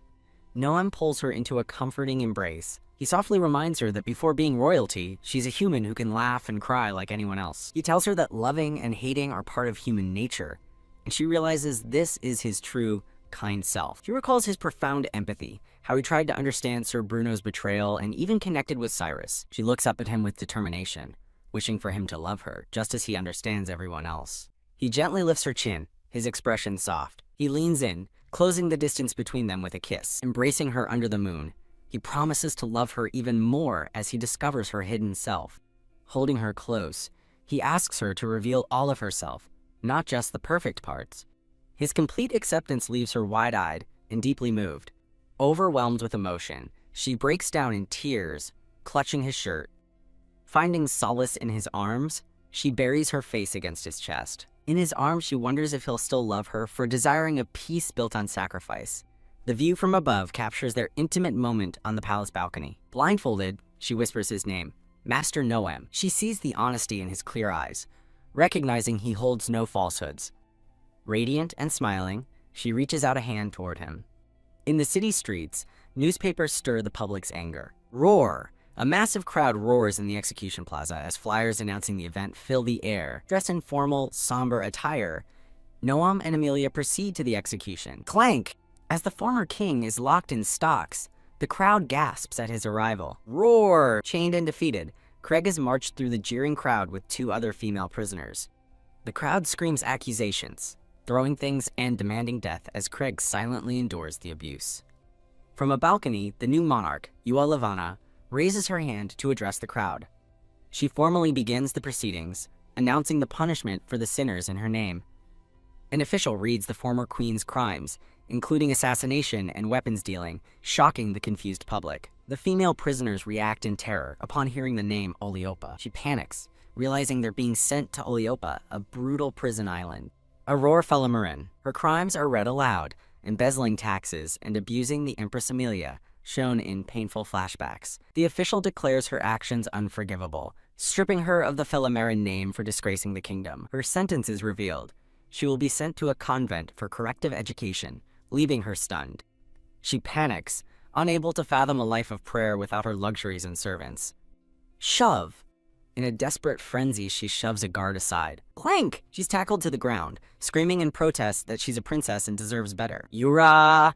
She lets out a final scream of fury as the officials impassively continue. Grip! The queen clenches her fist, frustrated that, without proof of violence, this severe punishment is the best she can achieve. Finally, the official calls the name of the former king, Craig Felamarin. His heinous crimes are listed: murder, torture, starvation from high taxes, and profiting from deadly poison weapons. The official condemns his actions as pure stupidity, having endangered his own people and risked war. Roar! The crowd cheers as a death sentence is announced before the guillotine. Aurora desperately pleads with the new queen, Lucia, reminding her that Craig is the father of her unborn child, but Amelia watches with a cold expression. The former queen argues that Aurora hasn't killed anyone, and Aurora nods frantically in agreement. Enough. A furious voice cuts through the air, and the 2 women recoil with a terrified eek. Queen Lucia fiercely rebukes them for groveling instead of reflecting, ordering them to learn some humility. She tells them to face their sins, not beg at her feet, leaving the 2 prisoners to droop in defeat. Queen Lucia offers a faint, knowing smile. Amelia looks on, offering a silent, sincere thank you. Looking down at her brother, Amelia thinks his name. She reflects on his current state, lost in a black and white world of despair. Her glowing purple eyes widen with realization. Noam and Amelia stand side by side, watching the proceedings. She smiles warmly at him as he gives her hand a gentle squeeze. She believes this execution will finally end her long days of pain and her quest for revenge. Amelia's expression turns to one of shock. Lift! Queen Lucia raises her arm and orders the execution to proceed. Whoosh! The heavy blade of the guillotine falls toward Craig's neck. Montage of shocked faces fills the screen as the crowd, the prisoners, the queen, and Noam react in horror. Thunk. The blade lands, but not on flesh. Amelia stares in disbelief at the impossible sight. Scrape. A hand emerges from the headstock. Craig lifts his head, a sinister smirk on his face. The scene of the execution platform fades into memory. Boom! Massive explosion rocks the plaza, and Noam quickly shields Amelia from the blast. Whoosh! As chaos erupts, a newly empowered Craig breaks free and dashes away. A crazed, triumphant smile spreads across his face. The crowd screams and flees in terror as a vortex of dark energy rushes through the plaza. Craig feels himself filling with the power of Solverka, wondering why they hid such strength. He turns his attention to his sister, greeting Amelia after a long time. A shadowy Craig, vows that he obtained this power just to hunt and slaughter her. Noam simply smiles, completely unfazed. Grin. Craig mocks Amelia, revealing the Dark Wizard told him their ancestors were disgraceful losers who fled. He declares with maniacal glee that he will use this power to control the entire world. Noam thinks to himself how ridiculous it was that Craig married his own sister off as a spy. As a magical snow begins to fall with a whoosh, Noam dismisses Craig's power as useless without the capacity to wield it. While Amelia adds that magic isn't so simple, Amelia realizes with fury that her brother was also connected to the Dark Wizard, not just Bruno. Grit. She declares Craig is the truly disgraceful one, and tells Noam the Dark Wizard and Bruno must both be present. Noam strategizes, knowing they'll target Amelia with poison. He plans to defeat all three, but wants to capture the Dark Wizard and Bruno alive. They stand together, holding hands amidst the swirling snow. Noam looks back at Amelia with a calm, resolute expression. Amelia smiles with fierce confidence, asking Noam to believe in her. With a gentle smile, Noam softly thanks her. A mysterious man in black clothes with red eyes appears, wielding a bloody staff. Amelia smirks, taunting the newcomer by claiming her magic is his weakness. Bruno struggles against her, vowing to hold her back to protect the Emperor. Craig interrupts them impatiently, while Noam calmly states he has others to end as well. Glare. Noam's eyes narrow as he decides to end the fight. Whoosh! Clink! Noam unleashes a blast of ice magic, which is blocked by a purple barrier, causing the Dark Wizard to grunt. Noam glances away as Craig screams and lunges, yelling that he is the opponent, just as another figure is struck. Rush Noam grits his teeth and charges forward as a violent smash splatters blood everywhere. Break! The Dark Wizard Toma stands amidst a swirl of purple energy. Ha! Noam clutches his shoulder, a bloody wooden shard embedded in it. Shine! He unleashes a blinding light spell from a glowing magic circle. Sir Bruno looks on in shock, asking Noam if he just protected him. Noam glares with furious determination, vowing Bruno won't die until he atones for his sins. He suddenly appears behind Bruno, holding a vial of purple poison to his mouth. But it is Noam who recoils, coughing as if he's been poisoned himself. Bruno scoffs, stating that not having magic doesn't mean he can't dodge an attack. Waver. Noam stumbles, holding a cloth to his mouth as the poison takes effect. A voice echoes through the darkness, bidding a final farewell to Noam. Bruno holds the poison cloth over Noam's mouth, whispering, "Bye-bye, Noam," with a sinister grin. Noam's body falls limp as Bruno watches from above. Touch. Bruno checks for a pulse and finds none. He smiles, believing that with Noam dead, the restrictive magic sealing his own powers will finally be lifted. His triumph turns to panic as he desperately wonders why his magic hasn't returned. From a distance, Craig watches Bruno carry Noam's seemingly lifeless body. Craig wonders why Bruno's powers haven't come back and what's going on. Amelia appears behind him, warning that he shouldn't be looking away. Thump!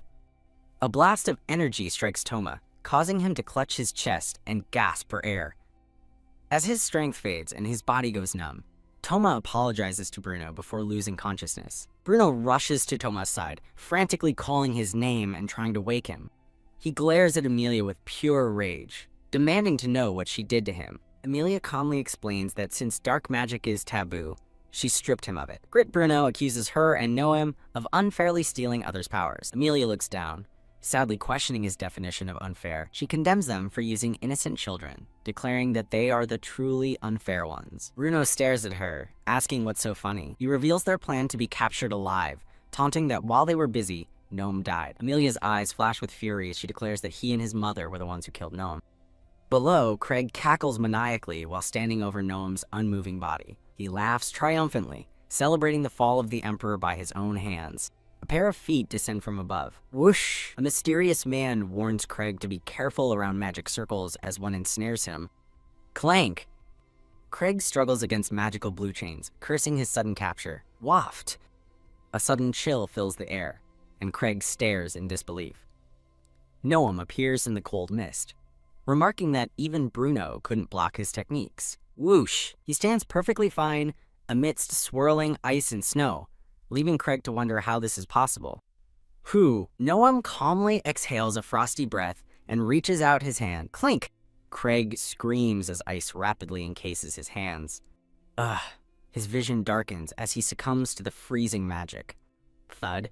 Craig's frozen form collapses onto the ground before a victorious Noam. Bruno demands to know how Noam is alive, insisting his heart had stopped, but Noam reveals it was all a ploy to distract the Dark Wizard. Stunned, Bruno realizes he was tricked into using the poison, and he asks Amelia if she detoxified Noam. He bitterly calls her more suited to be an assassin than an empress. Slap! Amelia strikes him hard across the face. She coldly informs him that she didn't detoxify Noam at all. Amelia reveals the poison was one she created to induce a state of temporary death. The elements of their intricate plan are laid bare for Bruno to see. Noam explains that every move Bruno acquiring the poison, Toma fighting Amelia was all foreseen and part of their counterplan ever since the betrayal. A small, defeated smile crosses Bruno's face as he finally understands. From above, the aftermath of the battle is surveyed as a faint laugh echoes across the plaza. Noam stands alone amidst the wreckage, his shoulder bleeding as he exhales in the cold air. Squish. Suddenly, Amelia rushes forward and pulls him into a tight, face-squishing hug. Touch. She holds his face gently as he looks at her in surprise, asking her name. Ugh. With a determined expression, she pulls his cheeks, making sure he's real. Noam softly reassures her that it's all right now, but she tearfully admits she knows, yet still feels overwhelmed. Drip.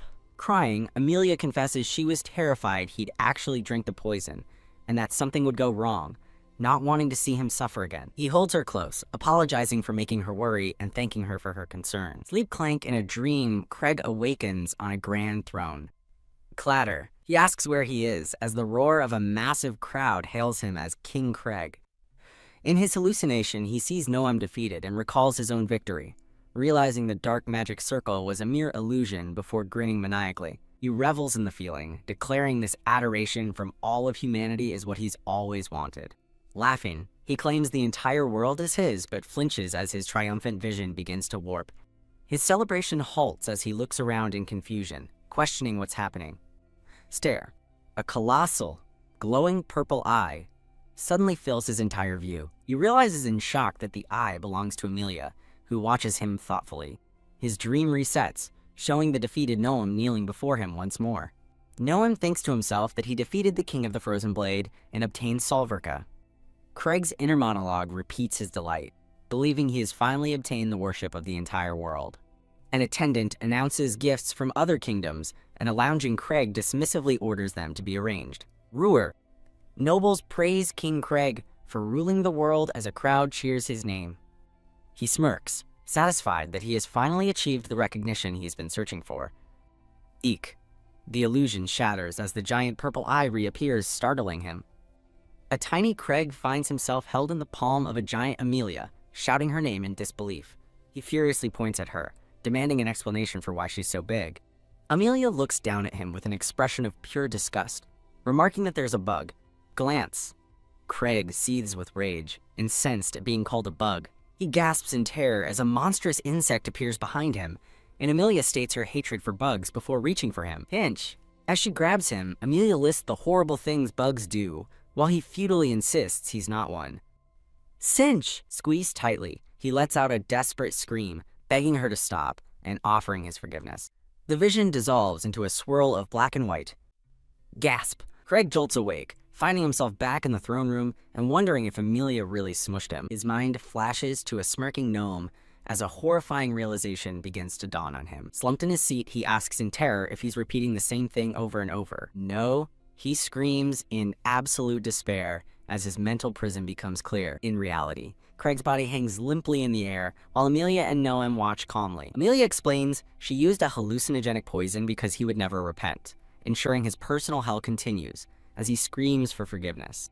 Noam notes that Craig is having quite the nice dream, while the former king cries out for help and begs Amelia to forgive him. Elsewhere, guards search for Aurore, the former queen who has managed to escape into a forest during the chaos. She catches her breath, realizing the border to the next kingdom is nearby, where her pursuers cannot follow. Determined, she pushes onward, hoping that if she escapes, she might be able to save her mother. Slam! As she resolves to get away, she collides with a white-haired man who asks if she is all right. She glares, thinking only of escape, as the handsome man apologizes for not watching where he was going. Bottom. Her heart skips a beat as she stares, captivated by his appearance. Clang! Suddenly she's in chains, and the man asks if she's a runaway from Ua Levana, leaving her in shock. He kneels down, gently lifting the chin of the dirt-streaked and despairing Aurora. Badum! Her heart flutters again as he pats her head with a kind expression. She thinks to herself that she could forgive anyone with a face like that. Ugh, overwhelmed with fear for her survival, she collapses into his arms. Squish! With tears welling in her eyes, she desperately begs him to hide her.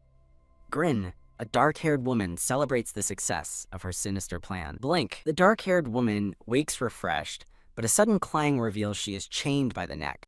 She panics, realizing with horror that she's wearing a collar. A white-haired man greets her, remarking that her sudden collapse surprised him. Clang, with a sinister smile, he welcomes her to his house. He holds the end of her chain, asserting his absolute control.